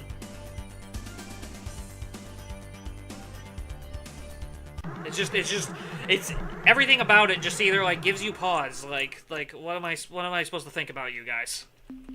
So they're the ones that created us. Possibly. Hello, my clever child. We have met again, and I am pleased. Your people are so beautiful, so unspoiled. Again, we don't Your know. instincts are like perfume. Your motives a shimmering crystal. They keep also calling us like unspoiled. Will they say the same thing? We never revealed. Oh, this is a new line. As you know, we never revealed where in the galaxy one could find our home world. There was a good reason. We are not from your space or your time. Some of you are more broad thinkers refer to such realms as other dimensions. Though trivialized, this is a suitable metaphor for your intellect. Perhaps you know of the Ors, like us. They are dimensional travelers, but that is where our similarity ends. Do not trust the Ors, my human captain. They are dangerous. Oh. But as to your question, our relationship, to call our interaction with your kind an experiment, would be much too simple and impersonal. Let us just say that we have a vested interest in your development. You are one of our extended family, just as other sentients in other dimensions have their extended families. We are proud of you as you would be of your children. And someday, well, I have said too much already. Can you give us any more information? The carnate forces of Ur-Quan and Korra are twined about the memory of pain. They respond to these words. Oh, yeah. Hold, what you are doing to us is wrong. Why do you do this thing? Farewell, child. So yeah, there's multiple places you can learn that. Alright, where's the is it the 17th yet? No, okay, we still gotta wait like a whole month.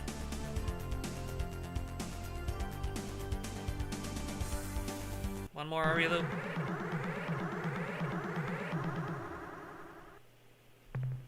Last night as you slept, I touched your face and you smiled. But now you frown. A pity. Smiling is healthier. Okay then. You already know more than is appropriate. In fact, you may represent an unfortunate complication. You have been in the stars for much time. Do you seek the doorway, or are you just passing? They know what we're doing. Does he hear that? Do you seek the doorway? They know. Okay, so that's what the disappearing star is, I'm guessing? Oh, wait. Wait, you're kidding me. You have been in Doorway the to another stars dimension? for much time. Do you seek the doorway, or are you just passing through? Remember, you can only go over, naturally, for the 3 days it is open. How to find it? Look on your star map from 17 through 20. The variable star shall be your guide. The enemy of your enemy is your friend. At least the enemy of your enemy is your friend, at least for a time. Farewell, child. Enemy of your enemy is your friend, at least for a time. Can the Aramu give us their ships? Yeah. Let's see. Well, again, the thing is, they're saying like, oh, we don't want to help your war anymore because like we know you're safe now. But this is okay. Oh, it's the next year. We're on January of the next year. Finally, we're on the 2nd year of our mission. I'm guessing they're gonna say nothing new now. Did you desire this meeting, Captain, or did we? You already know. Yep. The enemy. Farewell, child. Okay, now let's see if we can get. Come on, the 17th. We need this star to appear. This doorway.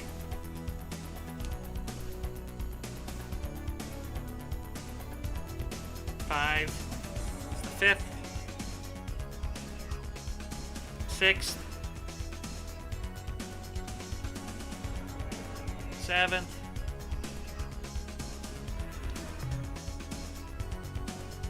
8th. 9th. 10th. Where are we going? Huh? What'd you say? Where are we going? Alright. We're waiting for the doorway to open around this spot somewhere. Or between the two systems. 13th. 14th. 15th. And it'll be open only for 3 days, so we gotta... 16th? Okay. Dude, imagine if like technology progresses so much that we stream this on January 15th, 2156. Here we go. 17th! Oh, I just saw it! Hang on, can you actually see it on the map? Mm-hmm. You do, unknown. Here it is. Can I tell you a funny joke? Oh. What the heck?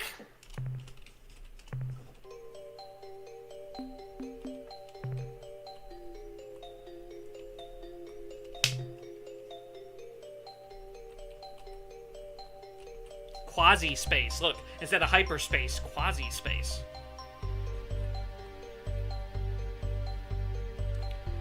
What?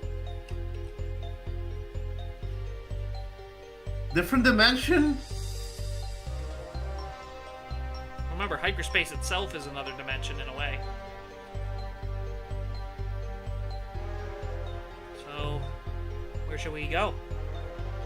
Dude, now I see why all these 90s people are, where they're operating from.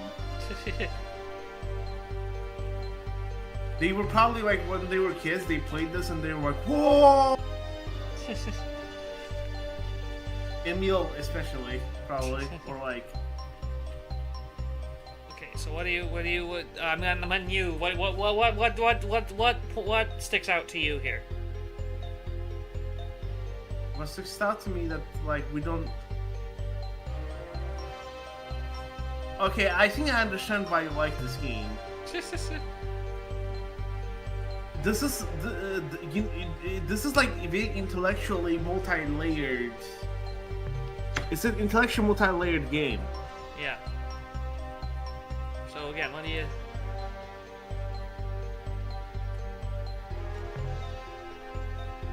These all seem to come out at hyperspace. Can you contact civilization? Well, just see, like, okay, well, again, we gotta just go to a place. What sticks out to you? Oh. That's 1 star. The one that's all far away? Mm-hmm.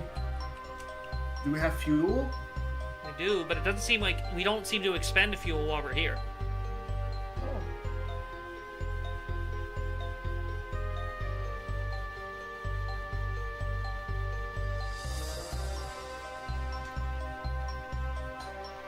Oh, let me text Zark. This is insane.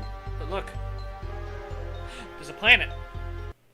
Ha-ha! Our clever ward has found our nook in time. You are the first brave human. No others have made the trip. This is our home world, Falealarophaly, nestled safe in this true space eddy. The portal you pass through is a rarity, a natural point of interdimensional fatigue. We use these phenomena to speed our transit through the realities. We are wondering, have you met with the Ungar recently? We entrusted an injured talking pet into their care, and we were curious about its progress.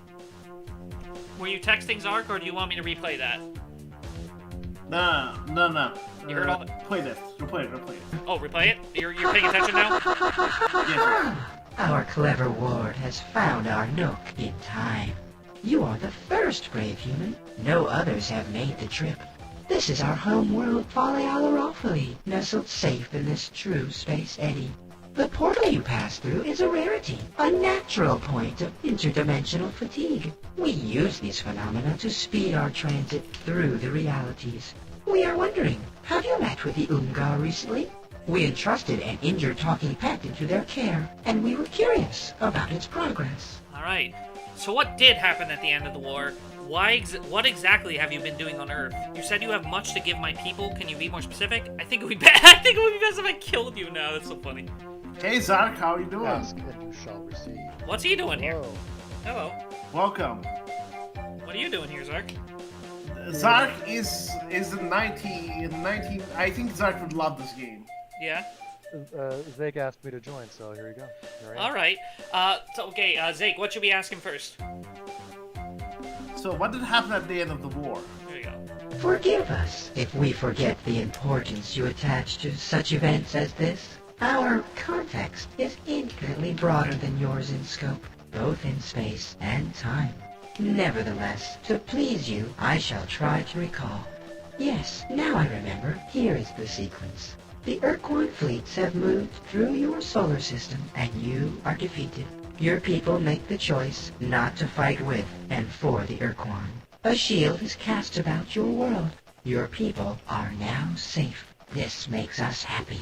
The Armada departs your star system and moves toward the remaining Alliance members, ourselves, the Cyrene, the Yehat, and their adopted Shofixti. The Yehat and Shofixti withdraw to Delta Gorno, but they do not permit the Cyrene to follow. We are content with the flow of events and leave the area to return here. From our perspective, this sequence of events ends here. Well, what about the Ur-Quan? What are they up to? What have you been up to on Earth? What they're up to, yes. Soon after the Ur-Quan defeated the Yehat and imprisoned the Cyrene in Beetlejuice, there's... Oh! Bember? Spathy, Squiffo said he couldn't remember the name. He thought they were imprisoned in the bug squirt system. They were in Beetlejuice. He said if you know that star, you actually probably could have figured that out. Soon after the Ur-Quan defeated the Yehat and imprisoned the Cyrene in Beetlejuice, their siblings arrived. Yeah, now we know where the Cyrene are. They were slave shielded. Initiate the doctrinal conflict. This battle continues as we speak. Oh, so the Korra returned right after the war. Okay, what exactly have you been up to on Earth? Doing on Earth? You said you have much to give my people. Can you be more specific? What should we say next? You said you have much to give to my people. Can you be more specific? As you know, we live in a dimension adjacent to hyperspace, which we call quasi-space. Our ships move between these dimensions through weaknesses in the interdimensional fabric. Although many such weaknesses, or portals, exist which lead from our dimension, quasi-space, to various locations in hyperspace, there is only one naturally occurring portal, which will transport a ship from hyperspace to quasi-space. We therefore find it convenient to generate our own portals artificially, with focused dimensional fatigue rays. As a sign of our long-standing relationship with your species, we would happily fit your vessel with a portal spawner of its own. But your ship is so massive, our units would be ineffective. However, we suspect you may find a sufficiently powerful warp pod, the key element in a portal spawner, in the wreck of the Ur-Quan Dreadnought on the 7th world at Alpha Bonus. Bring that warp pod back here, and we will prepare a portal spawner for your vessel. Remember, we heard about Alpha Bonus. That's where they found the talking pet. But also, you realize the implications what that they're offering us there, right? Oh, so they want to try to turn us into that like talking pet thing. What? Right? No. They just said the whole thing about the portal spawner. What, did you even catch any of that? No, I did catch it, yes. No, they want us to go to Alpha Bonus to get a piece to bring back here so they can make us a portal spawner. But the portal, you realize what the portal spawner would do? We can open a portal to this quasi-space place from our ship without going through that. Okay. Now I see. Sorry. Okay, you mentioned a talking pet. How did you find one? We are an endlessly curious species, and we spend much of our time on, how should I say, reconnaissance missions. During one such trip, we witnessed the crash landing of an Ur-Quan Dreadnought on the surface of Alpha Pavonis 7. Normally, when an Ur-Quan vessel is disabled, it automatically engages self-annihilation circuits to prevent other species from learning the Ur-Quan's technological secrets. In this case, however, these circuits must have failed. The dreadnought did not disintegrate on impact. We landed to explore the wreckage and were amazed to find a survivor, a talking pet. As you may know, the Ur-Quan use these non-sentient creatures for the task of interspecies translation, a task the Ur-Quan find ultimately demeaning. The talking pet was severely injured, and we did what we could for the poor creature. But it grew clear that without superior measures, the talking pet would die. We turned to the Unga, whom we have known for many centuries. Their bioscience skills are far superior to our own. The Unga promised to do what they could and let us know how the pet fared. We have not heard from the Unga since. Perhaps, if you are traveling through their stores, you could ask them for us. So yeah, no, there wasn't anything sinister going on with the talking pet. At least on the Arilu's part, they literally just like, oh, the poor thing. Let's let the Omga can heal it. What exactly have you been doing on Earth? You desire honesty. It is given. We have visited your world for many thousands of years into your species' past. We have changed things, made modifications. What did you change or modify on Earth, and why? Our motives are multiple, our desires complex. Part of what we do on Earth is for your own protection. There are parasites, creatures who dwell beyond. They have names, but you do not know them. They would like to find you, but they are blind to your presence unless you show yourselves. The Androsynths showed themselves, and something noticed them. There are no more Androsynths now, only Ors. Sounds creepy. Please go on. No. In a way, ignorance is your armor, your best protection. They cannot see you now. They cannot smell you. Much of our work with your people involved making you invisible, changing your smell. If I tell you more, you will look where you could never look before. And while you are looking, you can and will be seen. You do not want to be seen. Can you tell me more about that portal spawner thing again? Certainly. As a sign of our long-standing friendship with your species, we would be happy to fit your vessel with a portal spawner, allowing you to jump from place to place in hyperspace without traveling the intervening distance. However, your ship is so massive, our normal warp pod units are insufficient. But you will find a sufficiently powerful warp pod in the wreck of the Ur-Quan dreadnought on Alpha Pavonis 7. Bring that warp pod back here, and we will prepare a portal spawner for your vessel. Alright. Goodbye, my Arilu friend. Goodbye, clever child. So, basically, we're gonna go... Zark, real quickly, have you ever played these games before? This one, no. But have you played these, like, Star Control games before? No, he just... Oh, no, not this one. Not like this, I would say. This is 1992, man. Yeah. I've probably seen my dad play this. But I wouldn't remember, I was like 3 at the time. Alright, but now we gotta Those were the find days, man. which of these will bring us, I guess, closest to that Alpha Pavonis place. Because, like, if you haven't figured it out by now, Quasi-Space is, in its acquisition, in its use to us, it's a form of fast travel. Oh. All these go out someplace at hyperspace, and once we have the portal spawner, we'll be able to open up Quasi-Space and go. But we first got to discover where these actually come out at. If you get the idea. Mm-hmm. So like, we gotta just trial and error. I could look it up, but I'm just gonna trial and error it first. Because, oh yeah, we gotta go back through the natural portal again on the 17th. Let's see, where did this put us out? Right smack dab in the middle of Ur-Quan space. Okay. This is the bad guys. Okay. Yeah, this is the part that Zark, I feel like, would like, the fighting. No, we had to go through a specific portal on the 17th of any month, and it like went to like another dimension. It's very like kind of almost obscure to find first. Yep, just stumble upon it by accident. Yeah. No. Oh, we're all the way over here. We've never even been here. But do we want to keep going till we find the Alpha Pavonis closest one? Alpha Pavonis, by the way, is like right here.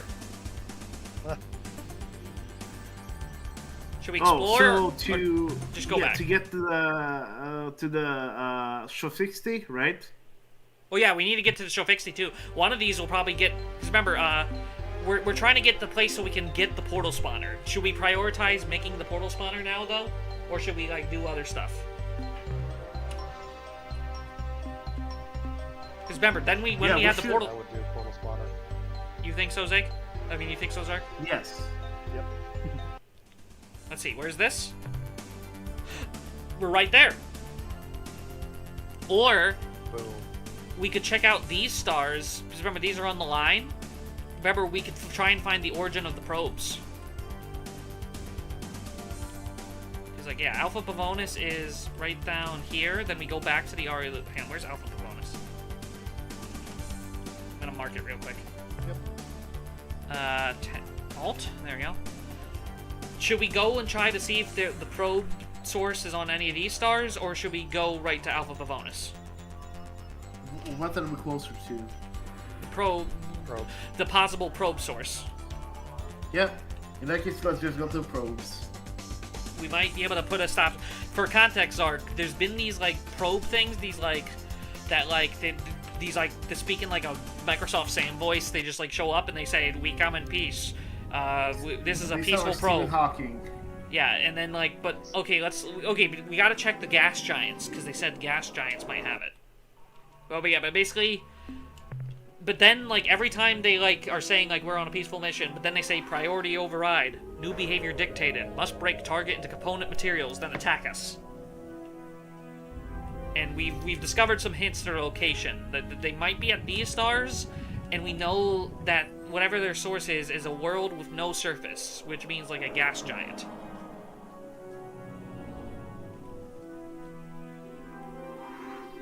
There's only, like, one gas giant in this system, so we guess we should check the other system. Let me check that this is a radioactive world.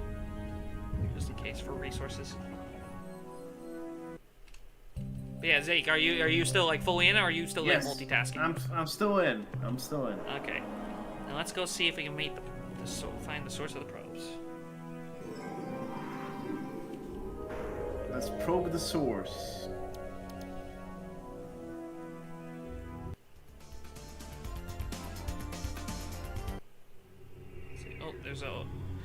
There is a gas giant right here.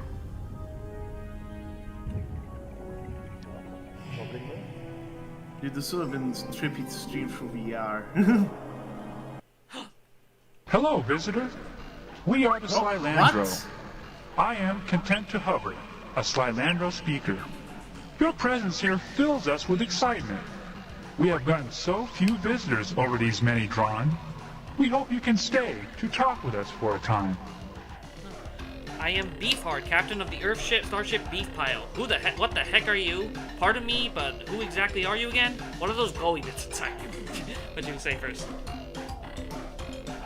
I'm Beefheart, captain of Earthship's Starship Beef Pile. Yes, oh, sorry. This is terribly exciting.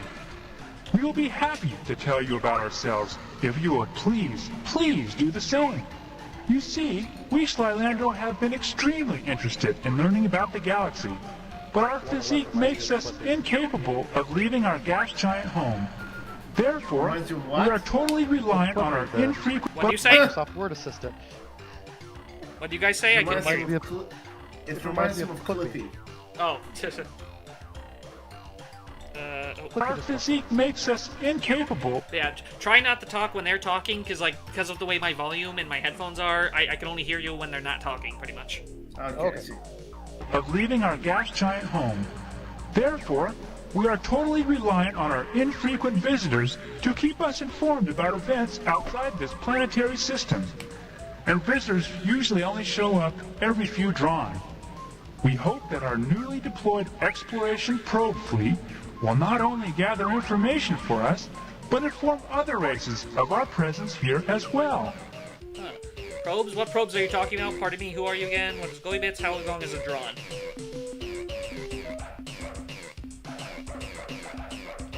What exactly is glowing bits inside of you? Oh my! I forgot! You creatures see in the visual range and can see our... we can't see them. What I mean to say is, they are... we use them when the male and the female... Oh god. Well, look. I'd rather if you didn't ask about them, okay? Especially not in front of Soul and Plummet. She's shy. I said, what are those glowing bits inside of you? What do you say next? Is that gonna, like, antagonize them? Well, no, I just, said, what what are do the you... glow... You want to say that? They're shy. Great. What do you think, Zach? Now you've done it. Just look at Soul and Plummet. You've embarrassed her so badly that she can't even regulate her ballast. Look, I'm sorry I asked about your glowy bits. That's okay. I'm sorry. Actually, your explicit questions have put Soul and Plummet in an unusual and intriguing mood. I will explore this change more fully when this conversation is over. Wow. Probes, pardon me, well, who exactly are you again? Exactly how long is the drawn? What should we ask? Exactly how long is the drawn? The drawn is our primary unit of time. It lasts for an interval equivalent to 4 million rotations of our planet. A drawn is subdivided into 2,000 dranasa. Now please, our turn. Will you tell us about yourselves? Oh yeah. So a drawn is a lot longer than a year. That's like a long time. Oh, say now we can actually say most of us come from a large rocky world called Earth. We travel the galaxy in starships, seeking knowledge and contact. Our primary objective right now is to free ourselves from the evil Ur-Quan. We are particularly interested in studying unusual planets and life forms. Let me say first. Our primary objective is to free us from the evil Ur-Quan. The Ur-Quan? The long brownish guys from the milieu with all the eyes and arms? They used to come visit us regularly about 3 drawns ago. They told us about all the interesting things they found from their scouting missions. They were really nice. Why do you fight with them? Well, they know the Ur-Quan from back before. They haven't had visitors in that long. Yep. I think you were confused. Those aren't the Ur-Quan we're talking about. Ours are green. What? What are you saying, Zay? I'm trying to figure out. What's happening? What do you mean, what's happening? Oh, say thing, Crane Fist. So, Drons are. I understand. Like, it's just like.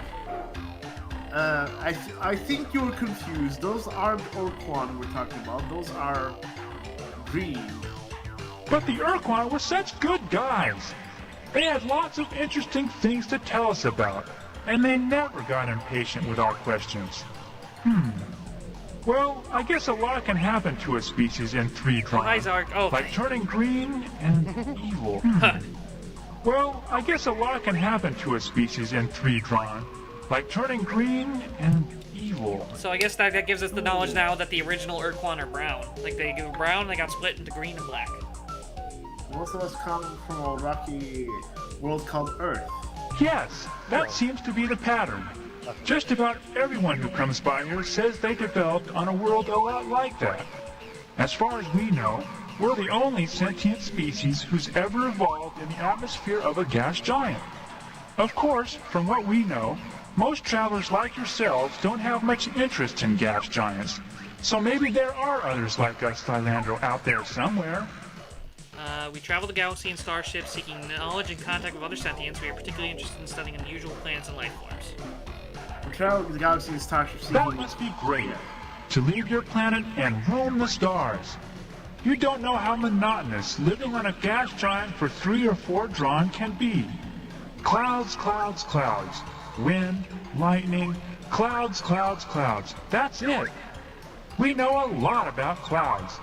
If you've got any cloud questions, ask us. We have over 800 different symbolic references just to describe them. Most of the time, when we aren't eating, we hover around and talk about what the clouds look like. Of course, the only things we know about are clouds, food, and other Slylandro. So generally, that's what we think the clouds look like. You're particularly interested in studying unusual planets and life forms. Oh! Then you should go check out a planet orbiting a blue star not too far from here. I think there is another blue star right next to it. We can't describe exactly where it is, but the people who told us about it, the Ur-Quan I think, said that it was one of the rarest worlds in space, and that as far as they knew, there were only 10 of these planets in this part of the galaxy. See? That's probably a rainbow world. I see. Zake, it feels like you're losing. Are you getting tired, Zake? No, I'm not tired. Okay, so there's a rainbow world near here about a blue star. And also, like, they mentioned there's only 10. It's funny because the Spathy mentioned something about 10 precursor garbage dumps. So, the garbage dumps are from the rainbow worlds. The rainbow worlds are how the many garbage are there? dumps. Like 1 or 2? There are 10 rainbow. He said there's a rainbow. We've only discovered 1, but he says there's another near a blue star, near 2 blue stars around here. Okay, but please, can we talk about you some more later?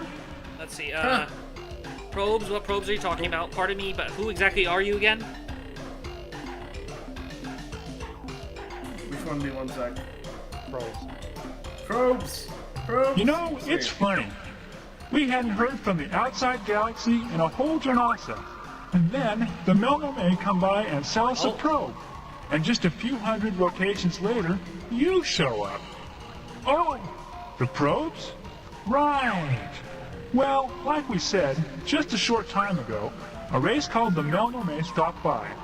They said they had acquired some information revealing our existence, and they wanted to study us if we didn't mind. In fact, the Melnome said they would pay us for the right to do so. I guess they are biology nuts or something. Anyway, in exchange for our information, they gave us a probe vessel. Huh, the Melnarme. Tell me about the other races. Who are you again? Can you give us more details about your probes? Tell me about the other races. Yeah. Years? Oh, you mean drawn. Well, let's see. There was the Melnarme just a few rotations back. Then we go all the way back over 3 drawn ago to the Ur-Quan and the other milieu guys. The Yuli and the Draw, I think. Milieu? What is the milieu, and who are the Yuli and the Draw? Let me remember. That was a long, long time ago. I was only a nymph then. Oh yes, that's it.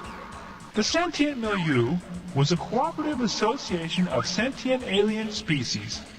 The Yuli, the Draw, the Taelo, the Melnum, the Foz, and the Ur-Quan, who lived across a wide section of the galaxy.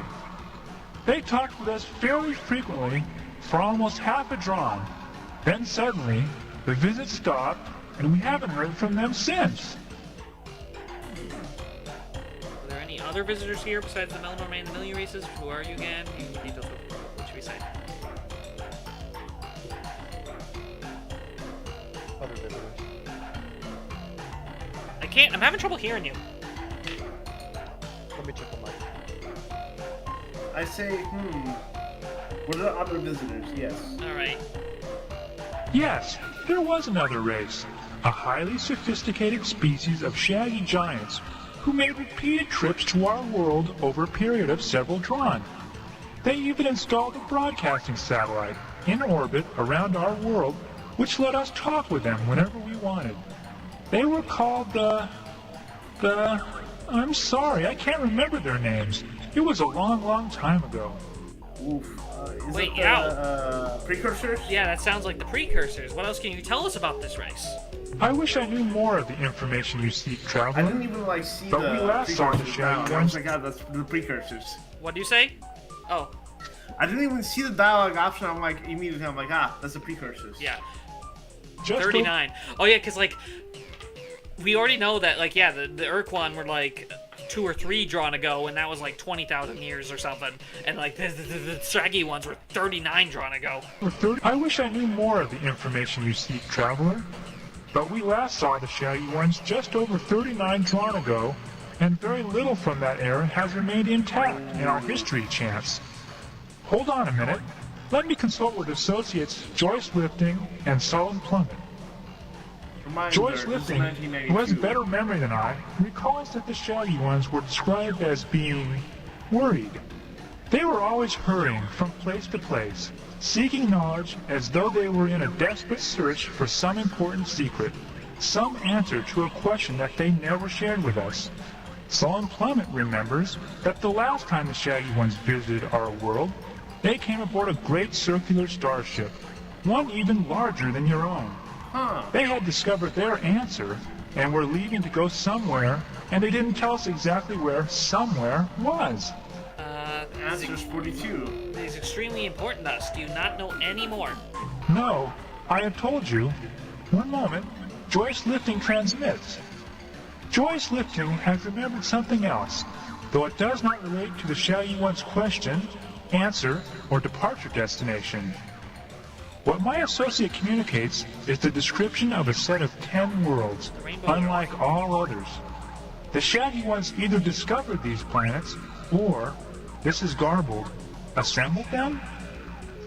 We were told the planets were, again this is confusing, organized in some pattern which in some way alluded to the Shaggy one's ultimate fate. One of the worlds was described as orbiting one of a pair of blue stars, not far from here. Another of these worlds circled a large white sun. We haven't heard of that. That is all we can remember. Huh. So, the Rainbow Worlds have something to do with the Ur-Quan. Well, I mean, sorry, the Precursor's fate. Like they're organized in something. Yeah, who are you again? We are the Slylandro, a race of kind, curious, gas-bag people. Sounds interesting. Tell us more. Certainly, provided you share with us similar information. What would you like to know? Okay, now we so can ask. That was a spoiler you were telling me. They live in gas planets, right? Yeah. Well, no, they live on a gas planet, but like I said, as they mentioned, they can't leave here. They can't make ships of their own. But let's see. Tell us about your home, this gas giant planet. What can you? Oh, you were asking about that. What can you tell us about your culture? What about your history? Tell us about your biology. What do you want? You just want to go to the first one? Tell us about your home. This giant gas Our planet, which we call Source, has no solid surface as yours likely does. Our world is the 500-kilometer band of atmosphere in which we can survive. Below this are the depths, a dark, hostile region, which grows increasingly darker and more hostile the farther one goes. A typical feat of courage for Slylandro juveniles is to sink far enough into the depths so that the juvenile's gas bag is almost ruptured by the pressure. The tissue scars left by the trip last many rotations and are thought to attract comely mates. Above our world is void. When we travel up too far into void, we grow giddy and behave inappropriately. What can you tell me about your culture, history, biology? What can you tell me about your culture? We have an egalitarian society here. All are equal. Of course, that doesn't stop some people from being stupid fools or jerks. But on a world as huge as Source, where there are no barriers to restrict your travel, if someone is bothering you, you simply go somewhere else. As you might have guessed, we have no physical technology. In our long history, several of our people have tried to work with objects constructing weapons and other tools from the carcasses of dead beasts. But eventually, whatever it was they were building got too heavy and dragged them down to the depths. Very limited. What about your history? Since we possess no technology, What do you say? They're a little vague. Yeah. Sometimes. we have no permanent way to record the passing of events. Instead, we use the history chants, long songs whose rhythms and patterns help prevent the introduction of error into the record. When the Shaggy Ones first arrived over 41 drons ago, we had no words for aliens or ships, for stars or planets. Our skies are an opaque swirl of colors. We knew nothing of the universe outside Source. The Shaggy Ones taught us most of the new words, and after they departed, we remembered them for the many long drawn, until ships from the sentient milieu arrived. Alright, tell me about your biology. Our world, which we call Source, has been home to our species for many thousands of drawn. We evolved from simpler, unimodular beings who thrive in atmospheric convection cells. At first, we were little more than mindless consumers who glided at the edge of wind walls, straining the air for small animalcules. But even then, we were social creatures who invented language so that we could better cooperate when herding food into dense concentrations. There are many hundreds of species here in Source, producers, consumers, hunters, and parasites, but so far, we are the only species here to achieve intelligence. My pleasure. Now let's talk about you and your peoples. We did talk a bit about it. Okay, so now, can you give me some detail about your probes? Again, they bought the probe from the Melnorme, apparently. Sure, if you are interested. In exchange for information about the life on Source, the Melnorme offered to give us a remote exploration probe.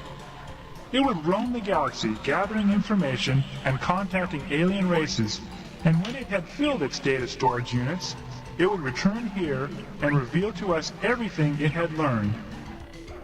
Well, why then do your probes attack our ships?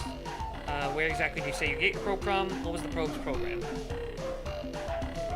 Well, why did your probes attack our ships? Our probes do not attack. They have only only defensive capabilities. Offensive behavior is not part of the instructions we programmed into the probe. To do so would be reprehensible. Talk a little more about the probe's program. Where exactly do you get your probes? What was the probe's program? What was the probe's program?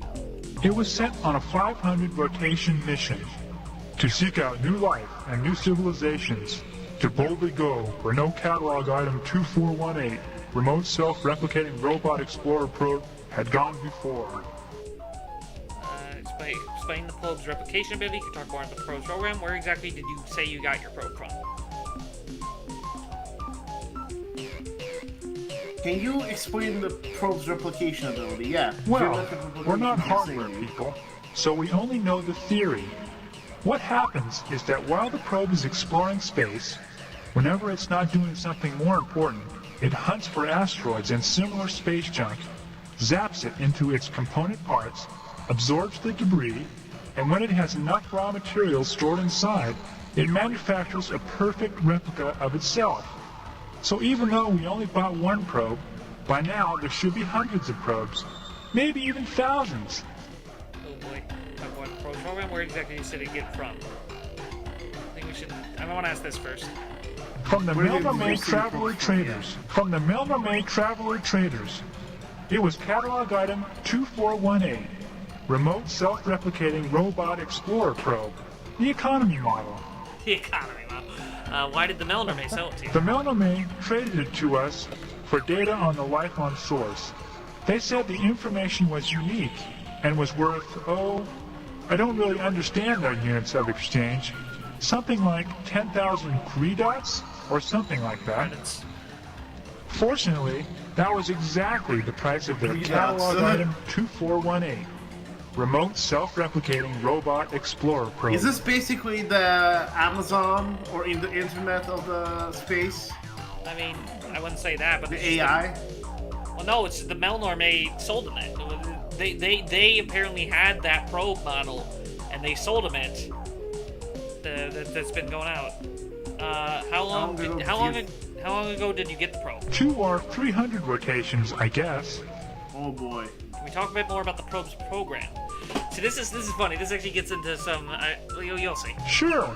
What would you like to know? Okay. Well, would you explain the general outline of the probe's program? You mentioned the probe's defensive capabilities. Elaborate. Would you tell me about the replication behavior? What should we say first? Would you explain the general outline of the probe's program? Sure. It was a difficult task for us, since we'd never done anything like that before. But for the most part, we just adjusted its standard program, which went something like scan for targets as defined in target list.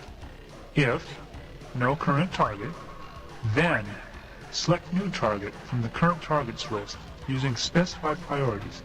If current position is at current target, then set current behavior to new behavior based on behavior priority settings. Perform current behavior. Okay, that's the basic program. I said it was simple, and here are the tables used by the program. Target list with associated target priority. Space vessel 5. Transmission source 4. Astronomical anomaly 3. Planet bearing life signature 2. Raw replication materials 1. Do we have to take those Probe photos or behaviors No, you'll see. with assigned priorities. Communicate 5. Record data 4. Analyze data 3. Seek replication materials 999. Oh, hey, wait. Move to current target 1. That's it. Mentioned the probe's defensive Zark, capability. what's your programming opinion on this? Replication behavior. Yeah, tell me about the replication behavior. I'd be glad to. You see, the probe has the capability to seek out raw materials, process the raw materials into component compounds, collect the compounds, and then, when it has a sufficient supply, it can build a duplicate of itself. We decided that since we had only one probe, we should change the replication priority and crank it up so that there would be more probes sooner. Yep, that's what I thought. Hang on, real quick, I want to ask this real quick. You mentioned the probe's defensive capabilities. Elaborate. That behavior was hard-coded by the Milnorme. We couldn't mess with it. Essentially, the probe will only fire its weapons if it has been attacked and cannot communicate with the attacker.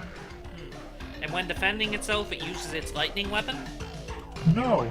The probe is armed with a battery of missiles. It doesn't use its electrical discharge device in combat. Wait, missile batteries? It always attacked us with lightning bolts. That's impossible. It's inconceivable. The electrical discharge device is used only for breaking down raw replication materials into their component compounds for easy gathering. Huh. This is a lot of references to Princess Bride, by the way. Oh yeah, this did have a few references to Princess Bride. Inconceivable. But hang on, I think you probably started realizing the problem here. What priority did you assign to replication? Well, the factory setting was 2. The factory setting was 2. Movement at 1 and analyze data at 3. I told Joyce Lifting to set it a bit higher. Let me ask him what he set it to. Oh, my. That was a bit extreme, wasn't it? Joyce Lifting told me he changed it to 999, the highest setting on the dial. Go to 11. And what is the effect of the priority settings on behavior? I'm pretty sure the way it works is that every time a behavior is completed or interrupted, the program selects a new behavior based on the defined behavior target priorities and what kind of target is currently selected. I think a really high priority would cause a probe to focus its attention on that behavior. Your probe does destroy ships, and I can prove it. No, it cannot. It is not programmed for hostile behavior. He's gaslighting us What is now. your reasoning? But I don't think it's intentional. You realize what? Think about the probe's replication behavior. The probe seeks raw materials and processes them in preparation for replication. Think about the effect of changing the replication behavior's priority. The answer is simple. It would spend more of its time seeking raw materials for its replication process. So what? Now, what will it do to a ship, given that its replication priority is set to maximum? I don't see what you are getting at, but I'll play along with you. Like I said, alien ships are the top priority target. Once a probe scanned a ship, it would instantly move toward it. Then, when it got to the ship, it would initiate communication automatically. When communications were terminated, a new behavior would be selected, and... a new behavior would be selected. And since the replication setting was set to maximum, the probe wouldn't get time to pick a new target. It would use the current target, the ship, for raw replication materials. It would process the ship, break it into component compounds with electrical discharges. There we go. There we Oh go. no! What have we done? Traveler, you must tell us what we can do! How can we stop the probes from destroying all life in the galaxy? Someone's going to have to hunt them all down and destroy them. Well, to begin with, if I were you, I'd sue the Melnorme. Couldn't you broadcast some kind of recall signal? I don't suppose you have some kind of mega self-destruct code or something. What should we say? We should work at some recall signal. No, not catalog item 2418, remote self-replicating robot explorer probe. The model with the recall transmitter was catalog item 2419, and the Melnorme said it was out of stock.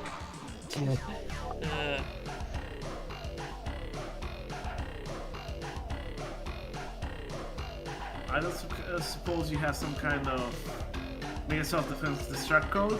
Why, yes, there is! You're a genius, Traveler! Nice! Why didn't we remember that? Oh, there's a problem, though. How are we going to transmit the code? Well, while we ponder that problem, at least we can give you the code sequence. That way, if you run into a probe, you can destroy it without getting shot. So now we don't have to worry. Probes are not a concern. Ooh. Goodbye, human fluid sack. Sorry, I was like in and out. I was zoning out because like there's so much freaking like lore dump here. That's nuts, dude. Oh yeah, that's great. Yeah. Honestly, I was hoping that there would be a way to like update it like mid-flight, but this is also 1992, so people didn't probably consider that. No, but also just the whole thing with that was a pretty good programming joke, all things considered. Like, he said fluid. What I'm impressed by is that he was able to basically debug all of it in his brain. Yeah. By what we I just mean, told to him. be fair, that's all they can do. Like, they got nothing else going on. That basically all they have is to like retain their memories. That's what they were saying. They have like they live for like thousands of years and like have to like retain all those memories. Yes. And Whoever made this right game there. is really smart. Yeah. Zeke, hold on. Because what they were getting to obviously implied that they have, it's an old tradition for how they preserve their memories. Yeah. So they mentioned there was a big white star with a rainbow world, but also 2 blue stars. So one of these worlds, one of these has a rainbow world. Yep. I'm gonna mark this one. I'll just mark this one. Which is in the correct direction. Yep. Oh yeah, because now we need to go to Alpha Pavonis. I'm trying to think. Oh, over here is Draconis. Zake. This is where there's supposedly another battle thrall race, the Thradash, who we never met, who we have no idea what their deal is. Because again, they weren't in the war. Let's meet them. Should we meet them first, or should we go for the thing first? What's the Fast thing? travel. Yeah, like try to build the like portal spawner, but then we have to go like all the way down here, or should we stop here first? We should stop there first. All right. That's my opinion. All right. I'm trying to process everything right now. I mean, if you want to take a break, we can. No, I'm not taking a break. No. I'm just like. So do you want to meet a new race, or do you want to focus on this like side quest? Let's meet the new race. Okay, let's go see if we can meet the guys from Draconis. Again, all we know about these guys, they were called the Thradash. They're a battle throw race of the Ur-Quan that the Spathi were aware of. Funnily enough, yeah, they're on the map as unknown, because apparently the Arielu had an encounter with them, and the Umga wanted to pull a prank on them, but they couldn't because of the Ur-Quan slave laws. Mm-hmm. Oh, the problem is, the other issue is, like, saying if these are hostile, we're still not doing great on, like, we still need to, like, recrew our ships. That's all, we'll try. We'll try to at least say hi.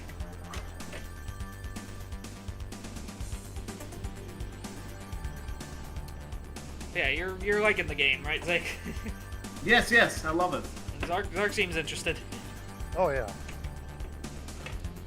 That's why I told him to join, because Zark. This is Zark's cup of tea, in my opinion. Yeah. He said, hello, Homo erectus. Yeah, Homo erectus has been on. Let's see. Oh, is this a treasure world?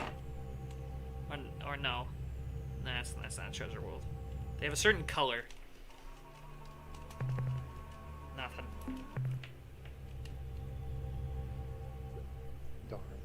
Darn. But yeah, if we get that other rainbow world, we'll be able to sell that to the Melnorme and get sell that info to the Melnorme, and then we'll get even more fuel out here.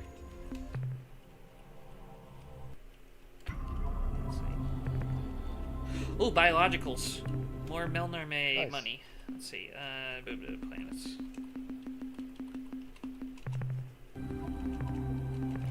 Let's see, are these deadly? Yeah, the Melnorme, as you heard of, they're traders, and they mainly actually spy either little, if you get these critters, they spy biological information, or they, buy the location of those rainbow worlds.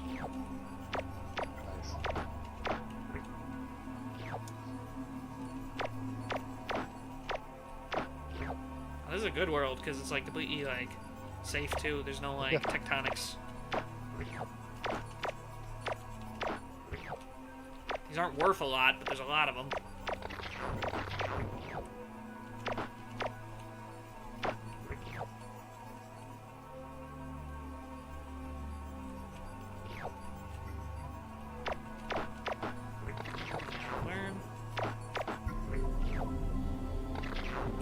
Just some electrical storm stuff. Yeah, and it's very infrequent. Keep destroying the resources, but at least they're not valuable resources.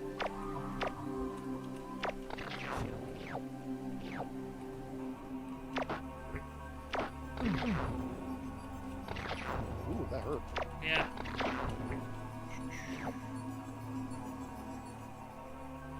What time is it? It is 12:40. 11:40. Yeah. I think by the time we were returned back to Earth, I think we probably will maybe. Nah, but I'm not tired. Is the thing. Zeke, I just don't want to overload your brain too much, honestly, at this point. No, I'm fine. It just seems like you're we had so much lore dumps today. If you forget anything, I'll ask you again. Right. You'll remind me. Yeah. Some high concept stuff with the Arilu and the Silandro kinda. No, I think I'm grasping at high concepts. It's just I need to digest them. Yeah. I mean, like I said, if there's anything you want to ask about, or even just discuss now, feel free to talk about, or just what's on your mind in terms of stuff. I like it. No, but I just mean what topics are you're thinking about where it's going or what it means or. So what I think is going on is that there might be another dimension too, right? What do you mean? Well, okay, I don't know how much to reveal in just terms of getting your hopes up or not, but it's just quasi-space serves kind of a role. What? Did you just see that? No. I missed it. Notice something missing? Which race is missing? Oh. The Spathi. There was something yeah. Something. Oh! They disappeared all of a sudden. Their fleet disappeared. What? What's that about? And they also mentioned they were acting a little fishy last time we saw them. Yeah, they were. So this is a conspiracy theory game. You're telling me. All right, so should we go? Yeah, we gotta investigate. I don't want to spend too much time out here because again, we gotta get back home. We gotta check out what happened with the Spathi. We gotta investigate these two worlds, then we gotta go back to Arilu. And we got a lot of threats. Yeah, dude, I don't. Oh yeah, remember we gotta talk to the Umga again because remember the Arilu said, "Hey, can you ask them about the talking pet for us?" Yes. Let's go see. Let's do it. Let's try and meet at least one of these guys. Dash.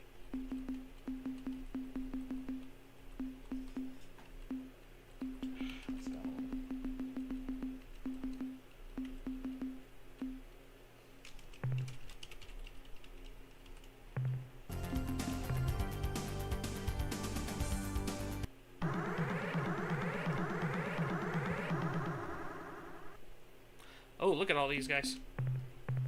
Ooh. Okay, you ready, Zeke? Talk to a new guy? Yes. So, attention, yeah.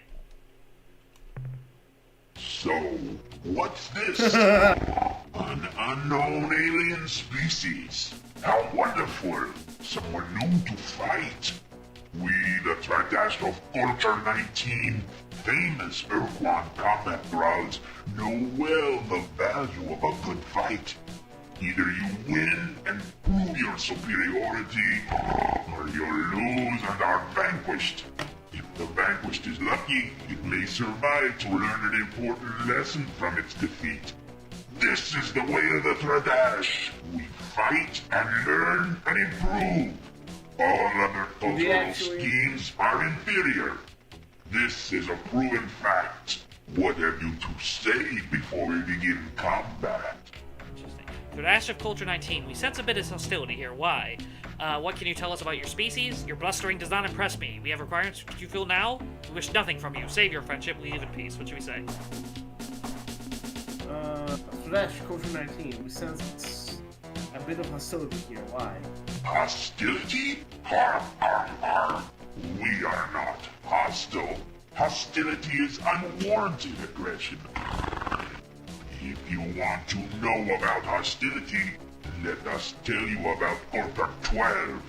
Culture 12 was so hostile that while they were on their way to their first great battle, Jugka, the battle master, stepped on Nusko, the tactician's foot, causing him great pain. The annoyed Nusko turned on his battle master, Jugka, and sliced his body in half. This miffed Jugka's troops, who took it upon themselves to murder Nusko and his elite troops. The real trouble started when now dead Jugka's master sergeants, Mood and Put, started arguing about how to kill Nusko. Simple crucifixion or the slower lit tattoo technique. The argument was resolved when Mood and his 500 troops were slaughtered by Put and his gang.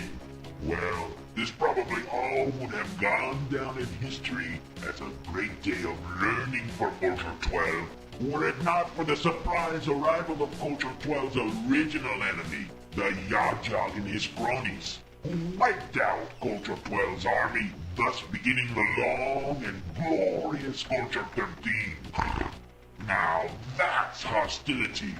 We, on the other hand, merely want to kill you.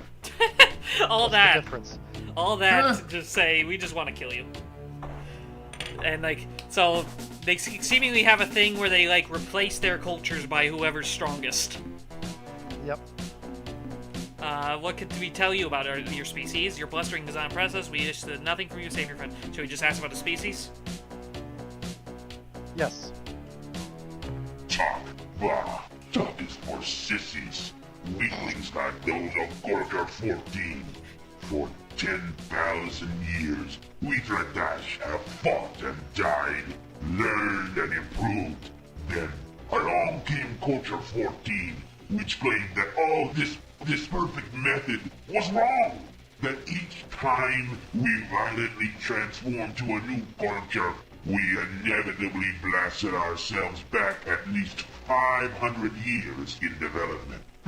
Some people just cannot accept the cost of progress. Indeed, the foolishness of Culture 14's peaceful whining was revealed when they were conquered by Culture 15 after only a 10-year reign. And did the change to Culture 15 set us back 500 years? No, 2, maybe 300 years tops. The short span of Culture 14's reign is objective proof that as a way of life, peace is a failure. I love this. Them talking about how much they learn from this method. When, so violent, Rhino dudes, what you tell us about your culture 19? Your bustering design Really, present. very 80s. Yeah, what should we say now? Oh, actually, you know, Zach. Look at the cigar. Duke Nukem. I like how you can see in the top right, you can see our ship on, like, their scanner. Yep. So violent, Rhino dudes. What more can you tell me about your culture 19? What? Number 19. It I want the amazes me number that you 19. ever got out of the orbit of your home planet. Yak, yak, yak. Yammer, yammer, yammer. Oh, very well. We will talk. I also love how he claims he hates talking when he's been just, like, rambling. Yep. For a moment, our Culture 19 is the most formidable ever to appear in Tradash space. Admittedly, we said something similar about Culture 18, but it is true. With our rather swift defeat by the Ur-Quan and subsequent enslavement, we realized that it was time for a change. A new culture had to be established. So of course, we began a thermonuclear exchange to decide who would lead this new culture. We were all quite disappointed when the Ur-Quan in orbit above our homeworld launched waves of fighters who intercepted all our missiles. The Ur-Quan explained that slaves were not permitted to engage in such destructive conflicts. So my people, being superior, introduced a super lethal poison into our opponent's water and air, thus ending the conflict. The Ur-Quan were not particularly happy about this resolution and killed all our leaders, which, under other circumstances, would have started a larger inter-Tradash war. But the Ur-Quan appointed new leaders, apparently chosen at random, and explained that further disobedience would result in the destruction of our species. Frustrating, huh? So the Ur-Quan actually, like, are kind of, like, preventing them from, like, destroying themselves. I see. You mentioned the Ur-Quan. What is your relationship with them? A foolish question. We are their slaves, Toad. What else would we be? When the Ur-Quan first appeared in our space, over 50 years ago, coming from the direction of the Ophiuchi stars, we attacked them with gusto, zipping in to fire our Mark 6 blasters, and then theoretically zipping back out to prepare for another attack run. Unfortunately, before we could zip out, our ships were either blasted to smithereens by the Ur-Quan's fusion bolts, or were picked apart by the swarms of Ur-Quan fighter vessels. You may wonder why we didn't use our afterburners to escape. The answer is simple. 50 years ago, our ships had not yet been modified for this enhancement. Oh yeah, their ships have a, well again, they kind of spoil that there. Their ships have a thing where they, like, their secondary ability, just like, they have like an afterburner that just like super speeds them along. It was not until 50 years ago, our ships had not yet been modified for this enhancement. It was not until 2143 that maintenance engineer Rion invented the afterburner effect.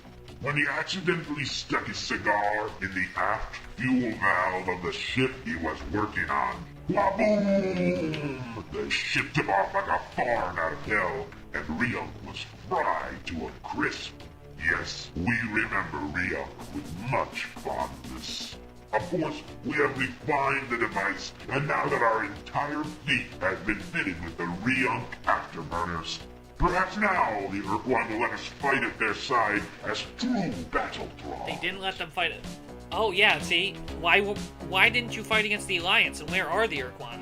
So yeah, like, they weren't in the war for a reason. We wanted to. Oh, how we wanted to! After all, we were the first battle thralls the Ur-Quan enslaved in this part of space. We thought we had priority, but the Ur-Quan thought we were too weak to hold our own in the upcoming battles, so they left us here to guard the flank. If only we had been stronger and less troublesome. Another reason the Ur-Quan wouldn't take us with them was because we kept picking fights with the new battle slaves. Like the Undablamis, or those religious idiots, the Ilrath. Where did they go, you ask? This is a secret, of course. We can't tell you.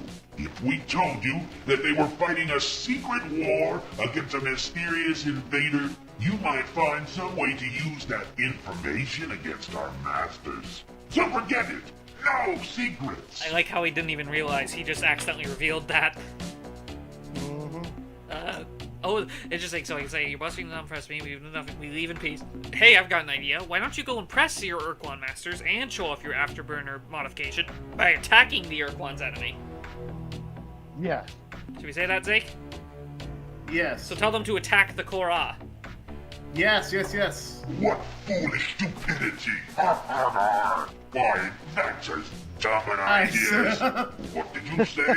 Attack the Ur-Quan's enemy? Help them win their war? Why, that's an excellent idea. I'm glad I thought of it. We shall marshal our forces and leave at once. Stupid, human, pitiful, weakling dog. You have been helpful. So as a reward, you may leave alive.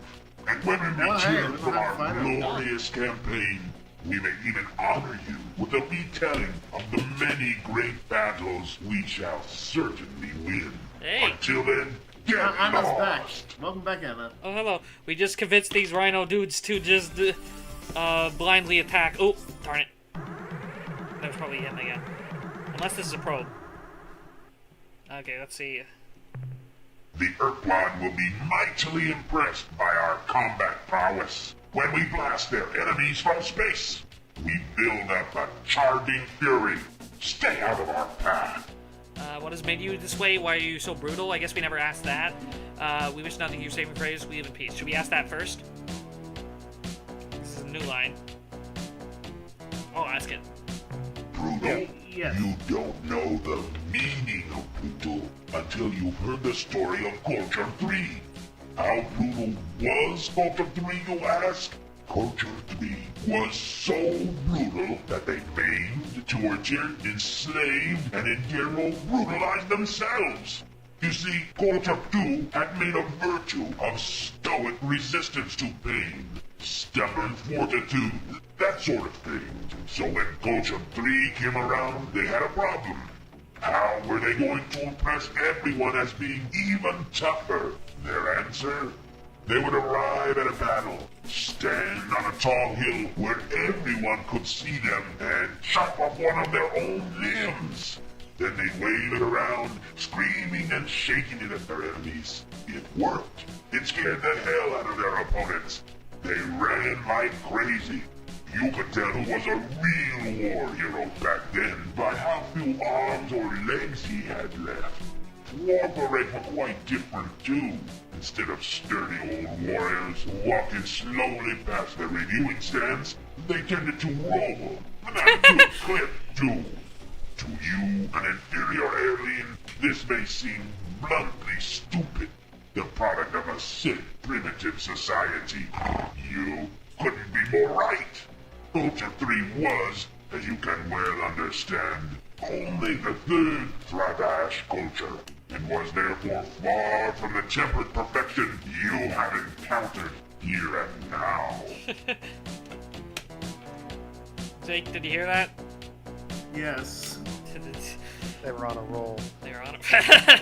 Yeah, good one, Zark. We leave in peace? Will they let us? What? You leave before the lesson begins? Ah, darn it. We have so much to teach you. Oh, Let us God, show no. you just one thing. It's called the surprise attack. Alright, let's try. I'm gonna Why? try... let's try Epicunk. Sorry, did you see the combat or not yet? No, I haven't seen it. Oh! Darn it.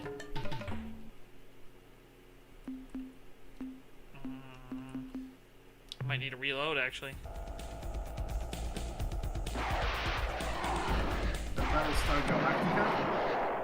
Wow. Ooh!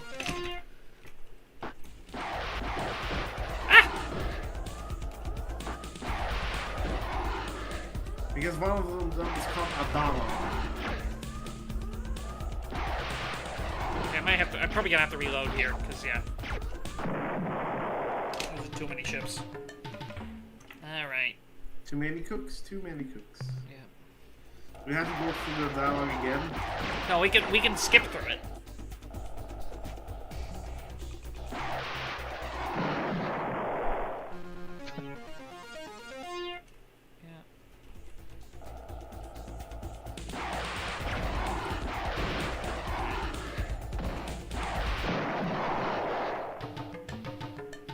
The little green bar is the Those health. afterburners actually hurt. Yep. Like in melee and stuff, their ships are actually really good. The Thradash. Sometimes the AI is like weird about using them. Oh! That's the first you see that. That ship has a random chance of resurrection. Hallelujah. Yep. That's great. Okay, gonna reload. Let's see, when did I last save? Is this the first convo? That's gonna be annoying. Okay,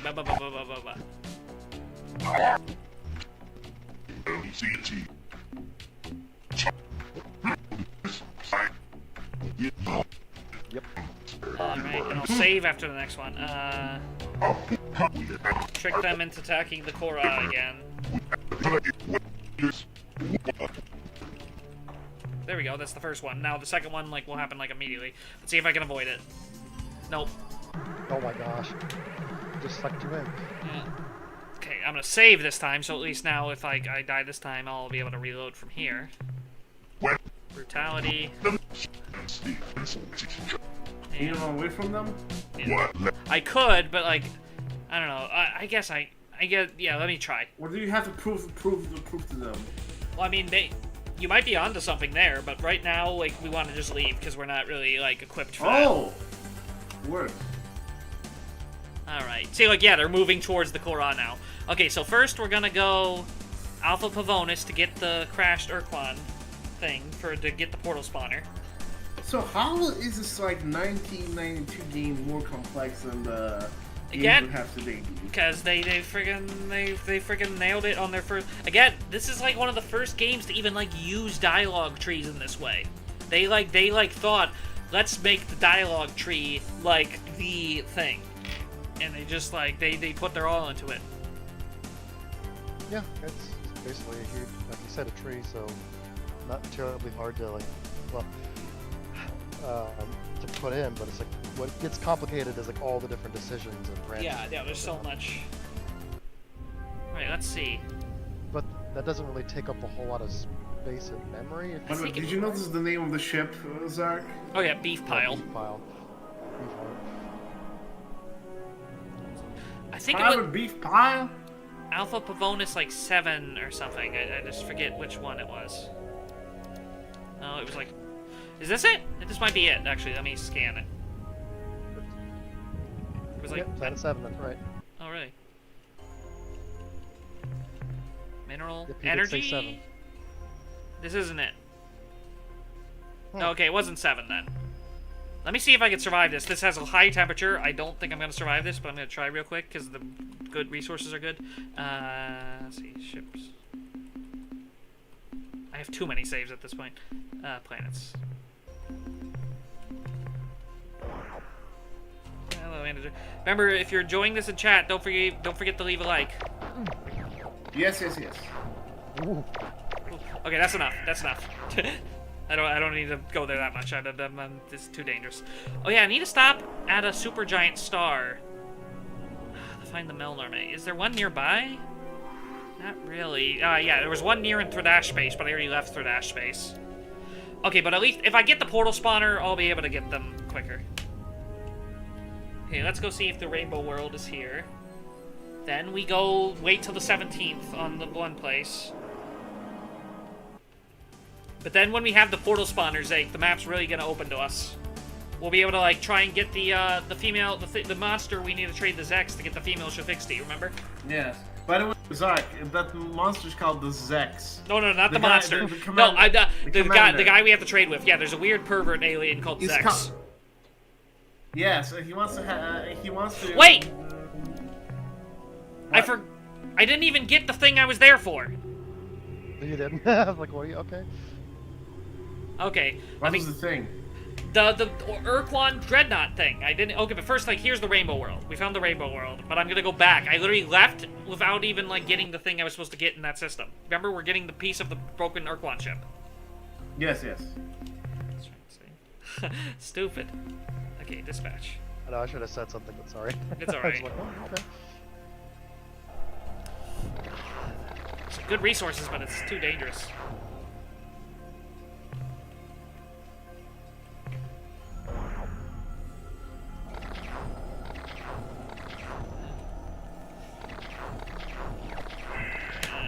It's good enough. We have the Rainbow World. So yeah, look. Now if you look at the map tabs, known Rainbow Worlds, we got 2.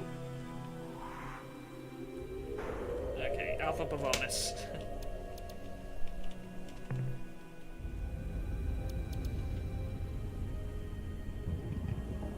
Like each time you drop down, 20-minute adventure in and out. So yeah. Let's see. Yeah, we got like more than enough fuel to get anywhere right now, though. So it's not too much of an issue. The only thing we're wasting is time, and like, but that can be an issue. But I think we're fine right now.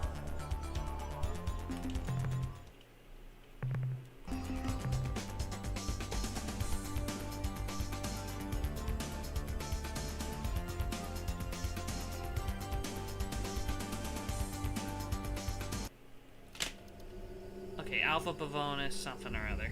I think it's like a moon even. Is it VI? It might be this. It was VI something, I think. Yeah, I thought the guy said 7 as opposed to 6, but... No, okay, that's not it.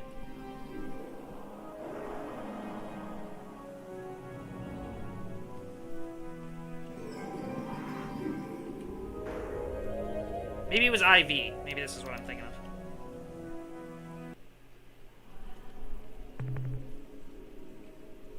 Nope. I mean, energy. No.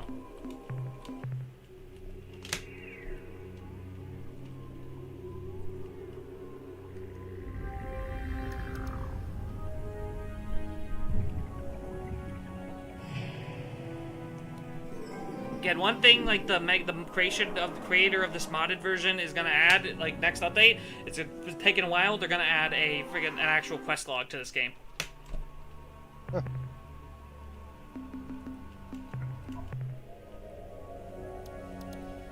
Because normally you have to take notes. I really should have taken a note of a specific planet, but like it's not gonna take too long to find.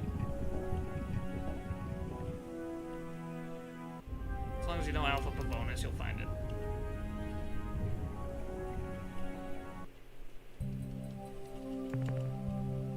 I want to say it's a moon, though. I swear I remember it just from my own personal memory of being like on a moon. So let me keep looking. I really don't think it's the first planet, but I'll just check just in case.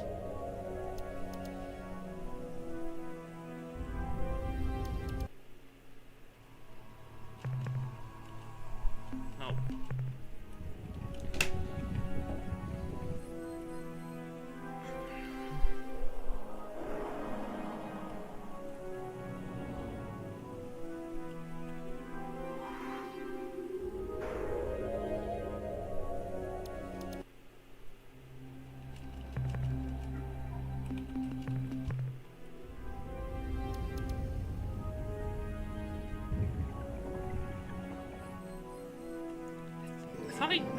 I looked here. Oh, no, I didn't look at IX. Okay, let's keep looking. Yeah. No. It's supposed to be like a little white different shape. It's not like an orb, it's like a little X. When you do the scan. Okay, just keep trying. Okay, this one. I'll try the blue one. Hey, we checked here. Okay, one more time.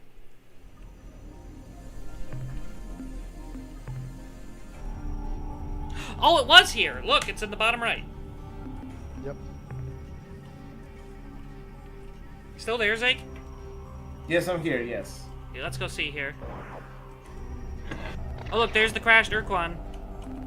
Report from surface. Captain, we have located the wreck of an Ur-Quan dreadnought. The fact that there is anything but a hole in the ground... Oh, there was anything but a hole in the ground indicated that the vehicle had some engine power left to soften its crash. Most of the dreadnought is just so much... It is just so much alien junk. We have made hollows of everything, but I don't think it will be of much use to anyone but those egghead xenotechs back at the base. We have found one piece of equipment which is relatively intact. It is a huge hyperspace warp pod. The starboard unit, I think.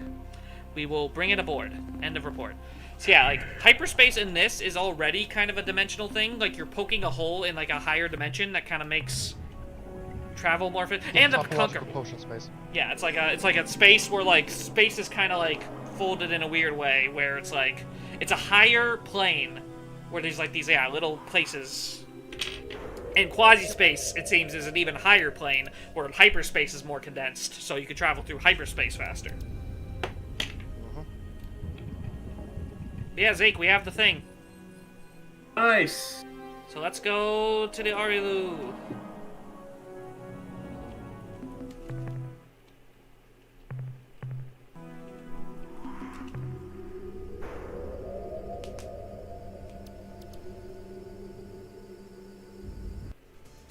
Oh, look, here's a probe. Zeke, you see what we're gonna do now? Now we can talk to the probe, yes, I know. Are we gonna give him the code now? Yep. And probe.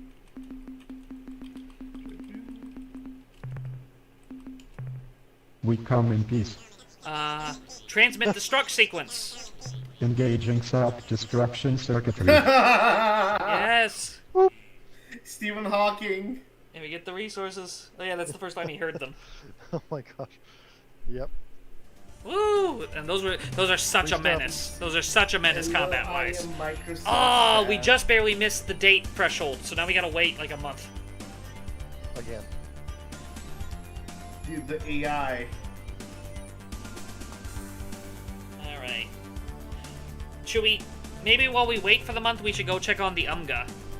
Oh, look, the Thradash are fighting the Korra, but look, they're getting thrashed a bit. Like, their sphere shrunk a bit. Yep, Thradash. Very. They were stupid. Yeah, the fact that they immediately fell for that.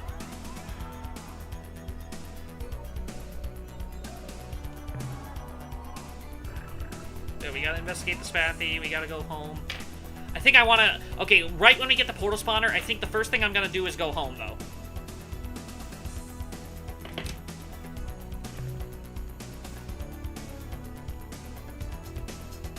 Okay, Arilu are gonna talk to us now. Did you desire this? You all... Yeah, I already know all this. Farewell. I think I'm gonna... Should we go, like, talk to the Umga about the pet now? Yes. Just while we wait for the date to pass, because they're right next door. Converse, yes. We come in peace. Transmit the struff sequence. Engaging self. I love how we're getting the resources from it, too. Yep, 550. 550. Yeah. Alright, let's go real quick.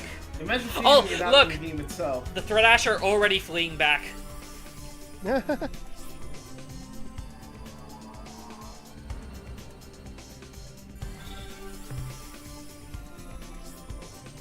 go to Umga space, talk to an Umga ship.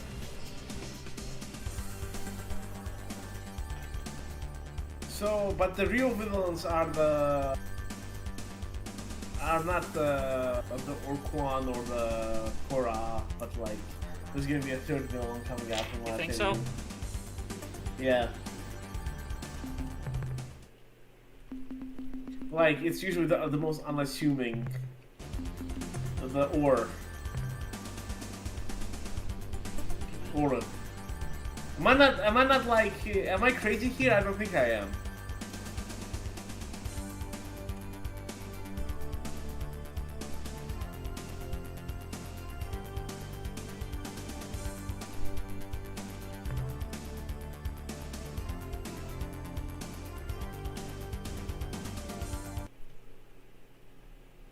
Come on, where's the Umga?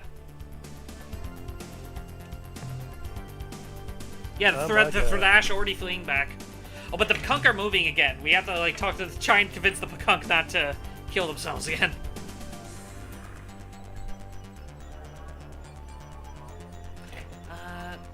Okay, so 11 more days.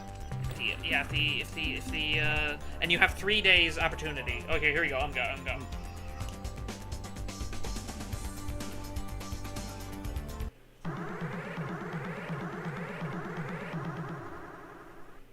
Okay, save.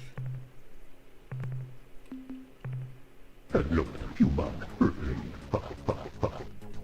It's a little weird. Umga, what have you been up to these past 20 years? We'll talk about. I guess we. I guess I'll just start with that. Here it is. Last 20 years. Very more. Huh. Oh yeah, we met these guys a bit before. These are one of the Ur-Quan slaves. They are notorious pranksters. They're talking a little different. And they're like, yeah, these blobs, they're excellent biotechs. So we go talk about the talking pet, Zeke?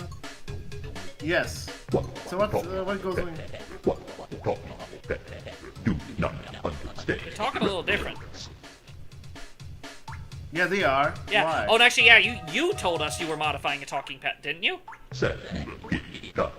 No more talk about it. You're lying. Yeah, I don't believe you. No, I just don't believe what are you hiding. You must possess it. Forbidden knowledge.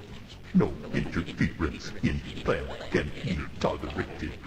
You must be eliminated. Huh. Oh man. Unfortunate. Something weird's going on. They're being controlled by their pets, right? Think so? Yeah. They're coming back, the Duvani or whatever their name is. Yeah, so we just found out those talking pet things, the whole thing that they were... Basically, yeah, the Arilu entrusted them with one. The talking pet, we just found out, were actually, like, the ancient slave masters of the Ur-Quan, but, like, they, like, did something to them to just turn them into these, like, translator pets. The Ur-Quan were once enslaved by them. Come on. Yes! Wimp, dodo, stupid, wimp, worm, wimp. They have a... Worm, dodo. If you want to do the dodo wimp worm thing, for some reason, the Pekunks thing is that you have to hold down their secondary ability to recharge their ship, and by doing that, they just shout insults. Yeah,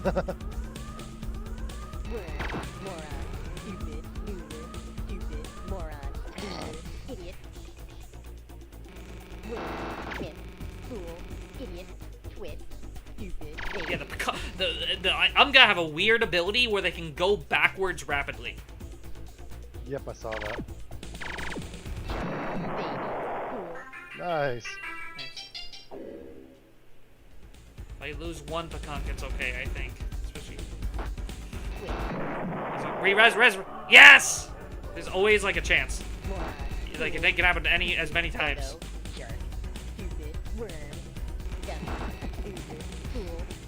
Everything about the Pekunk ship is just insane. Also, that Umga's got a massive battery. Woo. Yeah. Yeah, and how their battery works is a little weird too, because like it like almost like just kind of randomly like refills. Like it doesn't recharge in like the normal way either. Kind of like the Pekunk.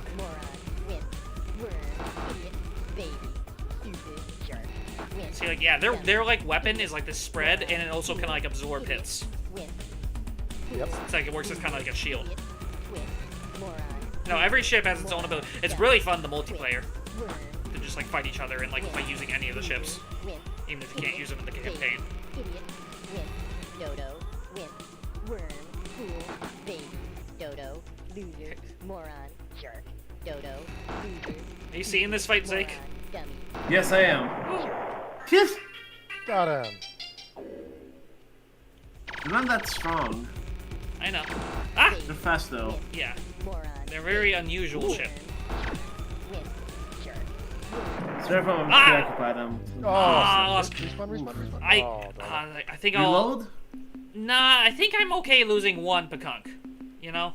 Since we already had 4, and we're gonna have to replace them eventually. Mm-hmm. Let's try Fliffo. Ooh, beacon. Fart noises. Yeah, it's called the Backwards Utilized Tracking Torpedo, or the BUTT. Okay, so the Umga are acting funny. We'll have to investigate them more, but I think we have like other priorities right now. Right? You think we should get the portal spawner and go home so we can refill on crew? Because again, if we investigate the Umga, we're gonna have to fight them more, but we really gotta recrew. You know what I mean? Yep. Make it so. Come on. Recruitment. Let's see if we can get to 17. Yeah, get more crew back at base. Get those portal spawners so now we can travel more freely. We'll have to talk to the Thradash now that like they just got their butts handed to them. We gotta interrupt the Kakunk. We gotta go quickly to... I mean, we gotta investigate what happened with the Spathy. Go to their homeworld. Got a lot of stuff to prioritize here. See, yeah, things are moving. We're in the things are moving part of the game. Oh yes, perfect. Yes, perfect timing. Green doorway.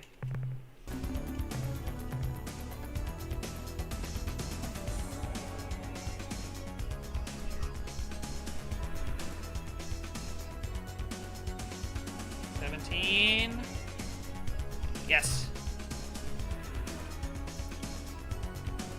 I got green on the map too. Alright. Let's go to Arilu.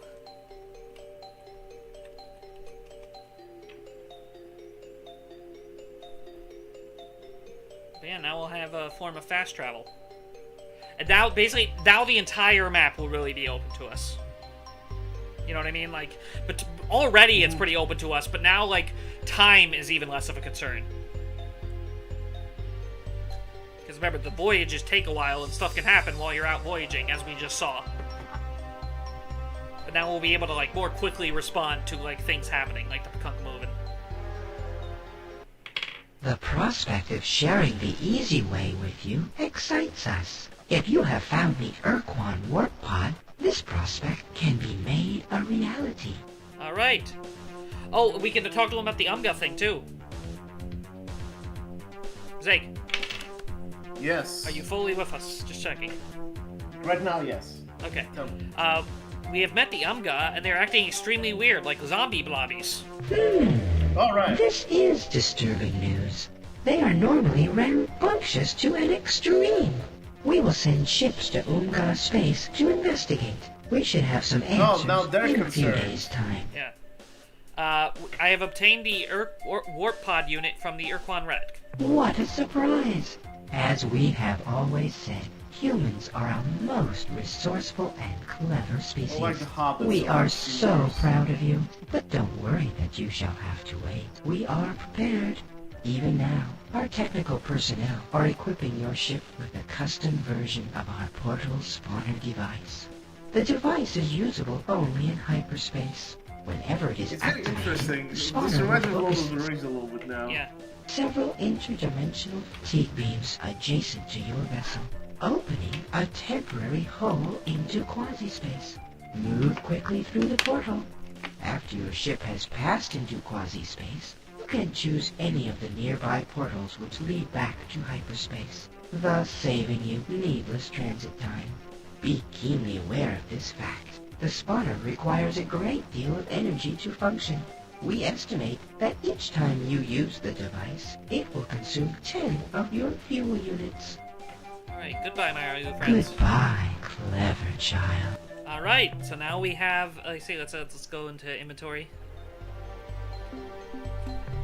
Devices, see? Quasi-portal. Nice. Alright, so now we just gotta find what doorway leads back to Earth. Thankfully, once you go through a doorway once, it, like, tells you, like, it says, like, oh, near this place, near this place. I can see, right now they're all unknown. Let's see, I'm trying to find, like, if there's one that says anything. Like, it says near Alpha Pavonis or whatever. Or near Beta Corvi.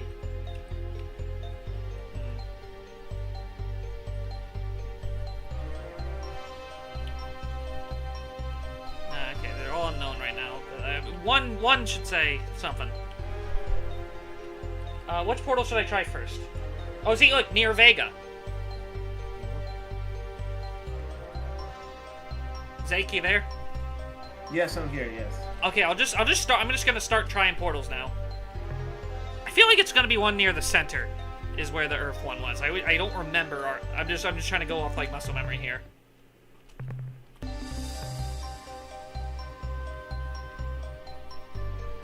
Are there any enemies in this space? As far as we can tell, no. It's just a peaceful place that you can like quickly get to places. For now. Kind of interesting that your fuel isn't changing. Oh yeah, no, yeah. Fuel. This place doesn't even use fuel. Just costs the 10 fuel to open the portal to go in. Yeah. That's pretty spooky.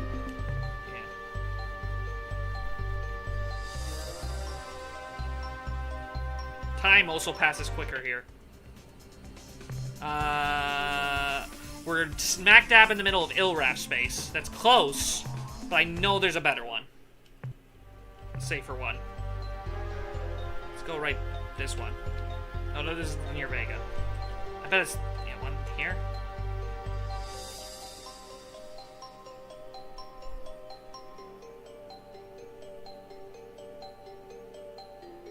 Oh, you know what I could have done? Oh yeah, what's this one?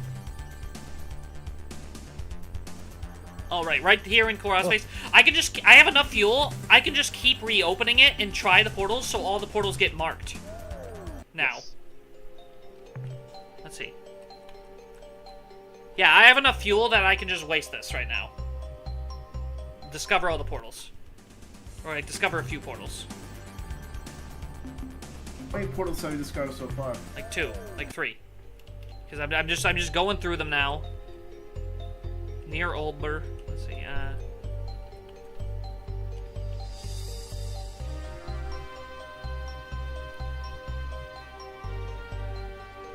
Let's see. I found the one near Earth, Zake. Yay. Oh, but first let's nice. Let's tell the Pekunk not to kill themselves real quick. Oh, the Pekunk are already moving again? Yeah. Oh no.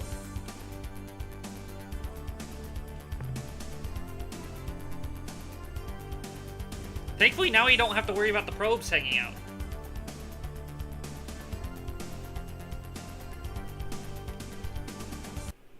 We have set out to return home. Home to our loving but misguided brothers and sisters. Please, do not try to stop us this time.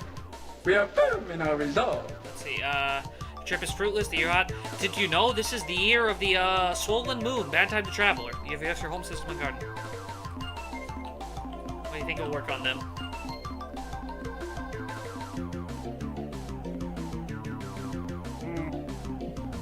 You should know this is the year of the swollen moon. Bad time to travel. Yes. It is? We are so glad you warned us. No time to lose. We'll see you back in our home star system. Bye! So this delays them for a whole year, right? Something like that. Or at least until they get back, then like stay for a couple months and yeah.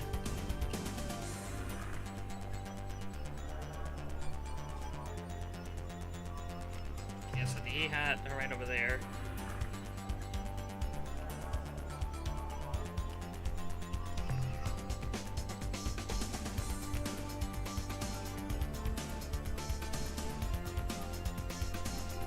Oh yeah, and the Belnorme will have so much for us. Because we got the Rainbow World. Ooh, that was a very fruitful trip, wasn't it, Zake? Ooh, yes, it was. Since the last time we came to Earth.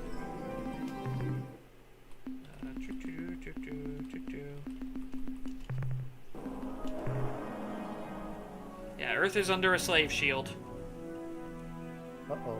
No, it's been that way since the beginning of the game. It's like the situation we're in. Yeah. Let's see, what is... Oh yeah, Hayes is probably gonna have a bunch of, like, news for us, I bet. Let's see. So yeah, the whole Spathy disappearing, what's that about? Let me check the stream, how's the stream doing? There's 21 people it's watching. Doing well, 21 people, yeah, there were quite a bit of people watching. Starbase Commander, okay, listen. Hello, Captain. There's something I think you should know. It would appear your diplomatic efforts have struck gold, Captain. We've been contacted by a race called the Zok-Fat-Pik, who wish to fulfill their part of the unification, something you have arranged with them, I gather. They have sent us specifications for the Stinger-class attack vessels, as well as a large number of Zok-Fat-Pik commanding officers. You're doing a fine job, Captain. Also, good news, Captain. With no announcement, a small fleet of Arilu Lolilay popped into space adjacent to our starbase, scaring the hell out of the Deep Raider operator. But right now, I could kiss every one of those pale little weirdos because they gave us 3 skip vessels. Also, So, okay, they're not formally allying with us still, but they just gave us 3 of their ships. Kind of like the Pekunk gave us 4. Are their ships good, would you say? They're alright. They're kind of niche. Receiving a priority also. Against the Arilu, though. What do you mean? Oh, you yeah. can attack Arilu too. You right? could have attacked them. Yeah, that was an option earlier. Oh, we're receiving a priority distress call from the Zok-Fat homeworld at Alpha Tucanae.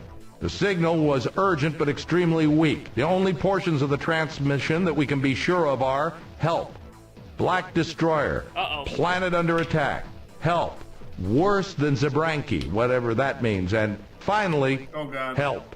Also, we have a major situation, Captain. As of a few days ago, all Spathy starship captains have vanished from our starbase. We don't know how or why, but until we receive replacements from Spathywa, you will be unable to commission any additional Spathy eluder vessels for your fleet.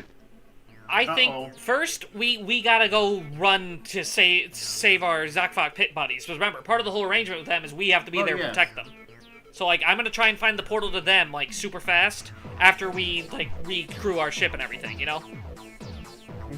We have minerals. Oh, look at all these resources. Captain, you are to be commended. Keep up the good work. Can your scientists analyze? Oh, the portal spotter. The analysis reads as follows. Subject, quasi-space portal spawner. Data, device is a hybrid of different alien technologies including Arilu and Ur-Quan elements. Our tests show that this device temporarily creates a weakness in the fabric between hyperspace and a different unidentified dimension. The energy cost for this process is extreme, and since the unit's power supply is self-contained, we cannot estimate how long it will remain functional. Summary, use of this device will permit a starship to make transit to a different dimension. The hazards and benefits of this process are impossible to gauge without field study. The next entry in the analysis is subject, Slylandro probe destruct code sequence. Data. This is a complex sequence of program instructions using an encryption sequence similar in some ways to the rolling Fung algorithm. Summary, when a Slylandro probe approaches, open a hailing frequency, wait for a response, and then transmit the code. That's the end of our scientist's report. Nice. Farewell. Now let's, like, kit out our ship.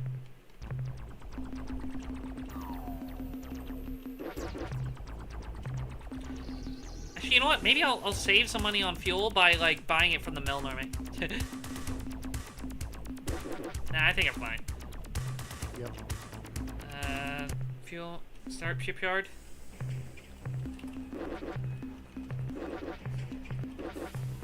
Go, crew, refuel.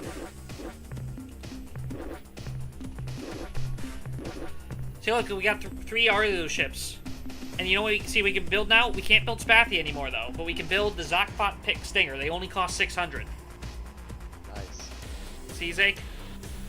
Yes. I'll try building one. Now, see, now we have a full fleet. I'm tempted to actually, like, sell one of the Arilus, Diversity.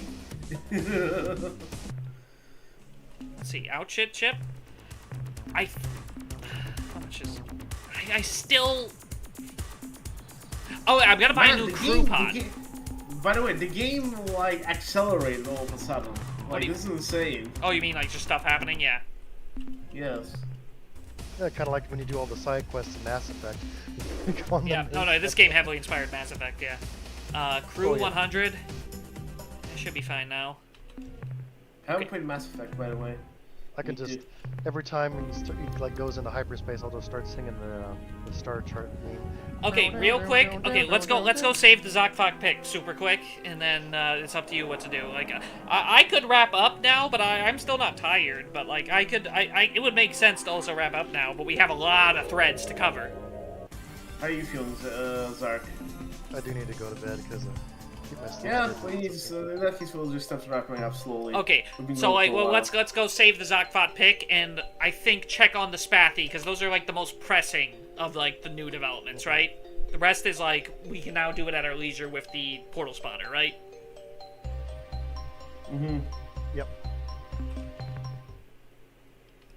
Green. Okay, I need to find whatever the closest portal is to the Zokfot pick, or at least close enough.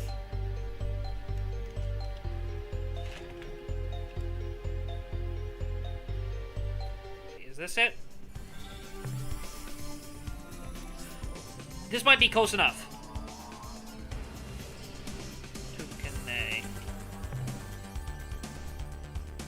Oh, this is actually in...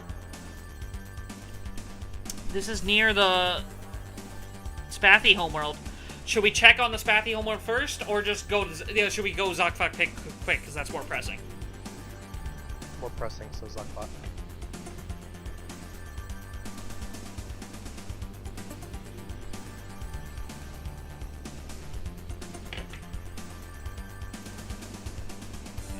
One of the we heard the Black Destroyers talking. That means the Ur-Quan Korra, the Ur-Quan that are more interested in genocide than enslaving people. Come on.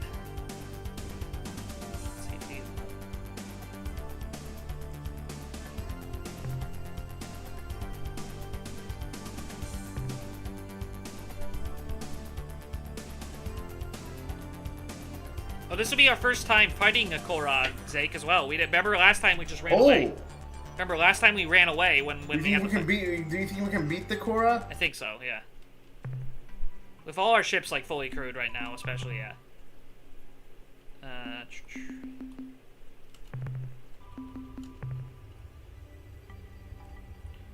let's go see.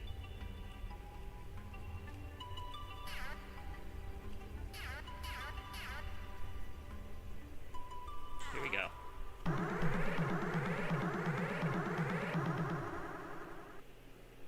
Okay. Only one. We are the Ur-Quan Korra. Your presence here is premature. We fight the Khazarzar for supremacy of doctrine and possession of the Samatra. Samatra? That's the first we're hearing about that. When the battle is won, our task is simple. We cleanse. You are the filth. If you attack us, we will destroy you. Don't even try it. We're not gonna do the words again. What are you hanging over? Please don't destroy the ship. We mean no harm. I've heard enough of your madness now. Should we ask what they're hanging over? Zake? What? What are you hanging over? Yes. My trophy bone pit. In here is one skeleton from each of the races. Wait, you need a second? Yeah, I just found out something. Hold on. Okay, I'll wait.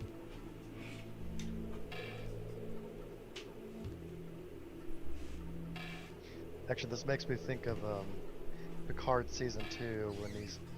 After he gets... well, quasi-spoilers, he gets put into the alternate dimension and sees the trophy room. Oh, yeah. Alternate Picard. There's like a trophy. Yeah, trophy bone pit. No, it's just... 1 second.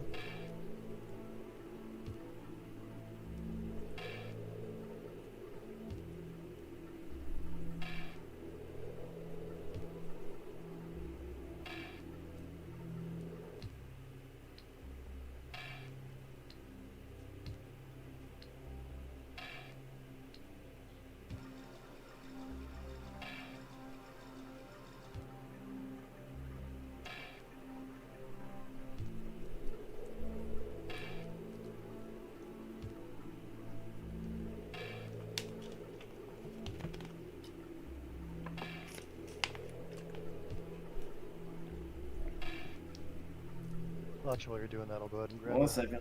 Oh. Another soda. Alright. But Headset, blah, blah, blah.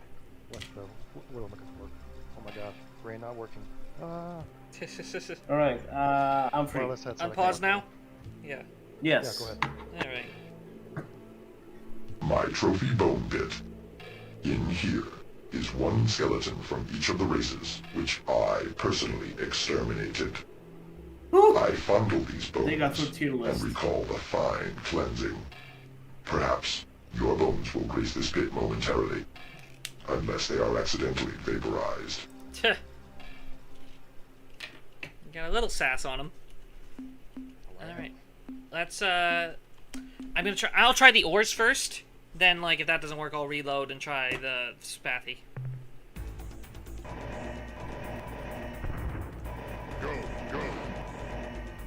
The flying swastikas. They're not swastikas. Hey, oh, that's working pretty good. Let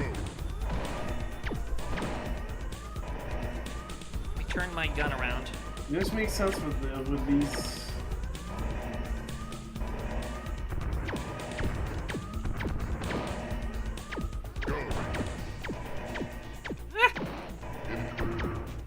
Just got him. Yes, we beat him. We killed him from the inside. And you, I see what happened there. You actually sucked some energy back. Oh no, that was my crew. Yeah, like I launched my own crew out as like Marines, and that ship. That's funny. Oh yes, these are Zakfot pick. Our savior! You have rescued us from certain destruction. Howie, baby, that was a close one. The black ship appeared in orbit several days ago and began raining down bolts of destructive energy on the surface of our planet. Fortunately, we were able to focus our planetary shield to deflect the energy blasts away from our cities. Unfortunately, large sections of our planet's beautiful wilderness have been annihilated. Entire ecosystems destroyed. Oh, that makes me really mad. I mean, attacking helpless, intelligent alien species, that's one thing. But toasting our cute little wood jukes and tree narves, that is really low. If the black ship had been accompanied by others of its kind, we wouldn't have been able to stop the rain of destruction. They would have killed us all. Well, in that case, better those jukes and narcs than us, right? Captain, it is clear that in matters of war, you are more capable than ourselves. With this in mind, we would like to give you our 4 finest starships and crew. I hope they bring you many victories. Try not to lose them all right away. We don't have any room for those ships, so we don't even get the free ships. But I'll tell you something, Zake, something not to worry. Their ships aren't even that good to begin with. They're actually very, they're probably the worst ships in the game. I built one just for fun. Yeah, we don't want one. So what's happening around here? It's just the only loss with that is we could have just sold them for more money. Oh. But yeah, it's alright. We're basically, like, set on resources pretty much already, you know what I mean? Yes. So what's happening around here? Any news with the war? Although this may not pertain to the Ur-Quan, we have received an interesting report from one of our deep space scouts. She found a strange metal door thing embedded in the surface of an alien planet. Although she and her crew spent many days trying to open the door, they failed utterly to so much as budget. The reported location of this alien artifact is Epsilon Camelopardalis 1A. Go open it. Interesting. I bet there's something cool inside. Like an alien, like, vault thing. Yep. Epsilon, camel something. Any news about the war between the Ur-Quan and Korra? No, we have nothing new to report. Nope. Not. Alright. Goodbye. Don't forget to add the 1A to that as well. Yeah. Or the I-A. Oh, right. Well, that one's not, again, it's not so much. I'm just gonna mark it for now, at least. Epsilon can't. Here we go. It's see, it's in Ur-Quan space. Oops. There we go. You still there, Zake? Yes, I'm here. Yes. So what should we do? Should we go check on see what happened to the Spathy then? Correct. Yes. Oh, hang on. What is it called? Oh, it's I remember what their homeworld's called. It's called Epsilon Gruis. No, it's not. Okay. They did something crazy, didn't they? Let's see. F7. worlds. There you go.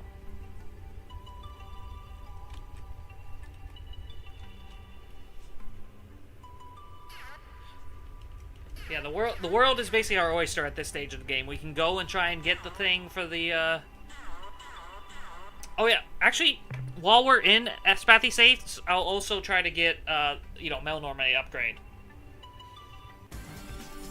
Nice. Oh! I have advanced autopilot, apparently.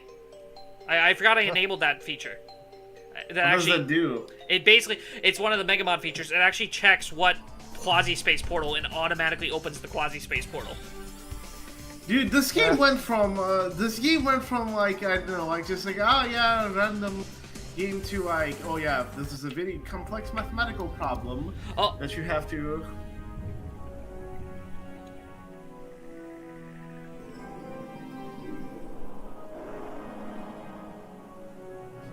Huh. Been shielded. Oh no, they got enslaved. Or... Huh. Let's check their moon where they used to be. There's an energy scan.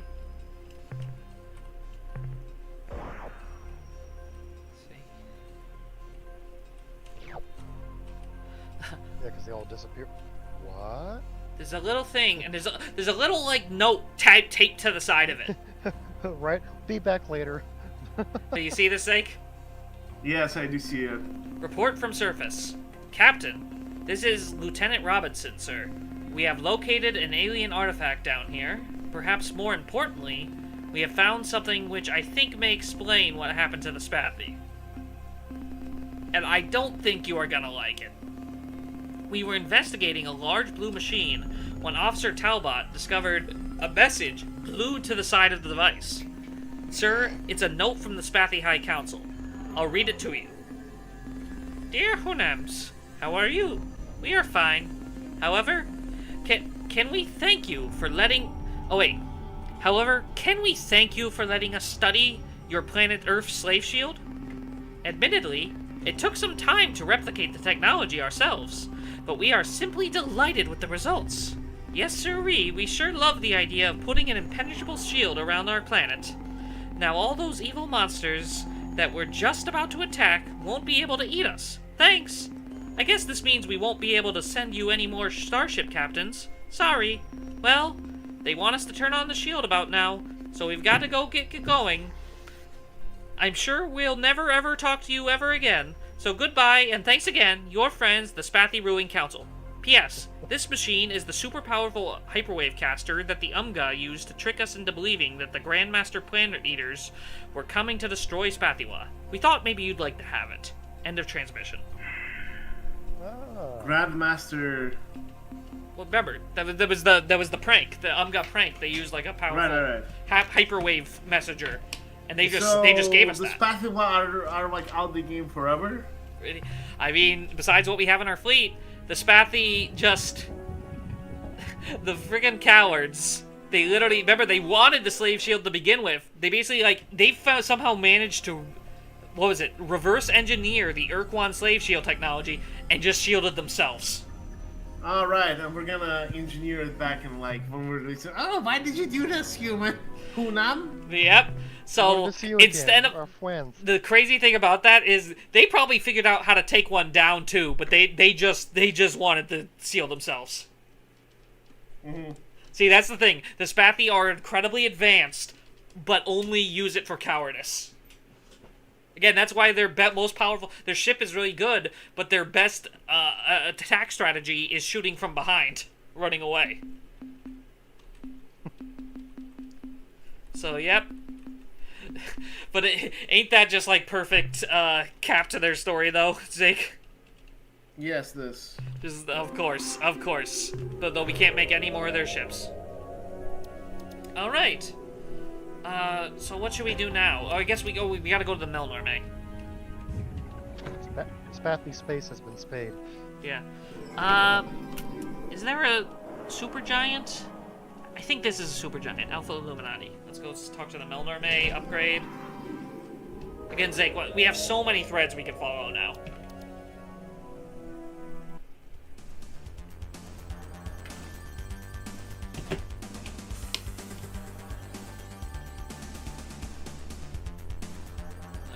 to Melnorme. Oh, there he is. So, Zach, do you want to wrap up after getting these upgrades, or do you want to try and do, like, another thing? No, I'm feeling better, a little better. I must warn you, Captain. I can continue. I Well, must Zark, warn if you wanna you, go, you can. Captain. I don't have much to do tomorrow. Oh, yeah, because Zark wants to go to bed, too, yeah. Yeah. This is the time of the month we Melnorme drive exceptionally hard at Alright, man. bargains. Thank you for joining. Good night, Zark. Now, Did you enjoy this game? what can By the way, what do you we do think? for you today? Was I right or wrong that this is your cup of tea? One of them. Oh, nice. What? Right. The 65 units of biological data we downloaded from your ship earn you 113 credit. The issue also is my, like, headphones Would you keep, like like, to almost sell? running out of battery. I wish to sell you Rainbow World locations. Your ship's log in exchange. 500. Alright.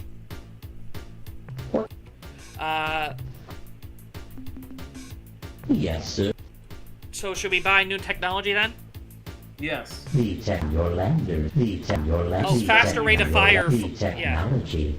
We are now. Yeah, my offering headphones are, like, running out of battery is the other issue, though. for improving the rate of fire on your lander's stun ray bolt beamer gun. Alright, I'd like to buy it. After some wild game. Well, that might help with the creature we need. The changes we made should really make a difference. Unless, of course, that wiring went in backwards, in which case you won't be able to shoot at all, or take off, for that matter. Don't worry, Captain. We stand behind our work. If something goes wrong, just bring it back to us, and we'll fix it pronto. The technology we are now offering includes details for building modifications to your planet landers, which make them resistant to earthquakes. Did you hear that, Zeke? Yes. What'd he say? No more. Our technology is now resistant to earthquake tectonics, right? Yeah, let's get that then. With the addition of these safety belts and heavy-duty shock absorbers, your lander occupants should be much safer when an untimely earthquake strikes. The job is complete. Your landers are ready. The technology we are now offering Are we gonna be like gods at the end of this? for auto tracking modules, which improve the aim of all your Only for the main weapons. chip, though. We still haven't even used that. Do it. Buy it. You are preparing for a mighty battle, eh? Well, let me give you some advice. You should consider using multiple tracking modules, since this will greatly improve your aim. However, never add more than 3 to your ship. Any more would be useless. The technology we are now offering includes plans for adding improvements to your planet landers, which make them resistant to inclement planet weather. Get it, yeah. No, I think I'm gonna save because we only have 198. That costs 150. Alright. What? Should we buy one hint or should we just leave? Because that's Yeah, let's find 75. information. Current events, alien races, or historical information. Historical information, unless we haven't- if it's like important. Almost What does that mean? 25,000 of your years ago, there existed near this region of space an association of star-faring races called the Sentient Milieu. We know that.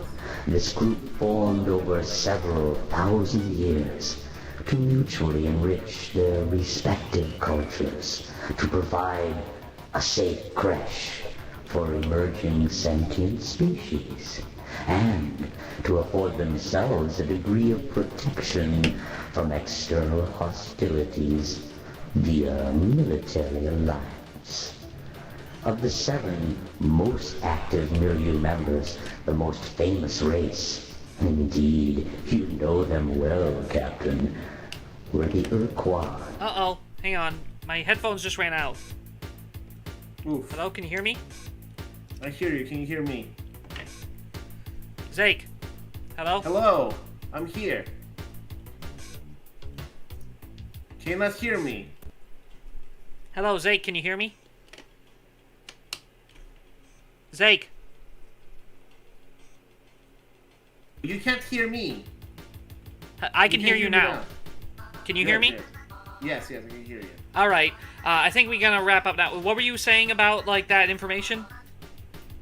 I'm saying, was it useless information because we already know some things?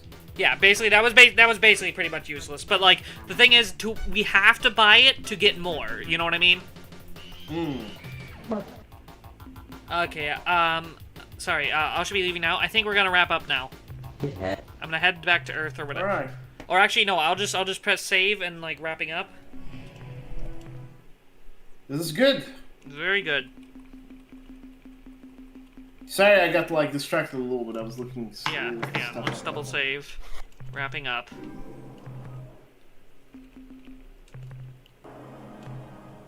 All right. I'll continue talking after, but I think I'm gonna end the stream now. Thank you so much for watching. I hope you all enjoyed. I apologize if Like my and audio subscribe. just got weird. Don't forget to subscribe and like. Yes, and we will see, I'll see you tomorrow with Oblivion Remastered. What do you say, Zake? I told everyone I'll see you tomorrow with Oblivion Remastered. Oh yeah. See you. The Zake's gonna stream tomorrow. All right. Good night, everyone. Thank you so much for joining. Good night. Good night.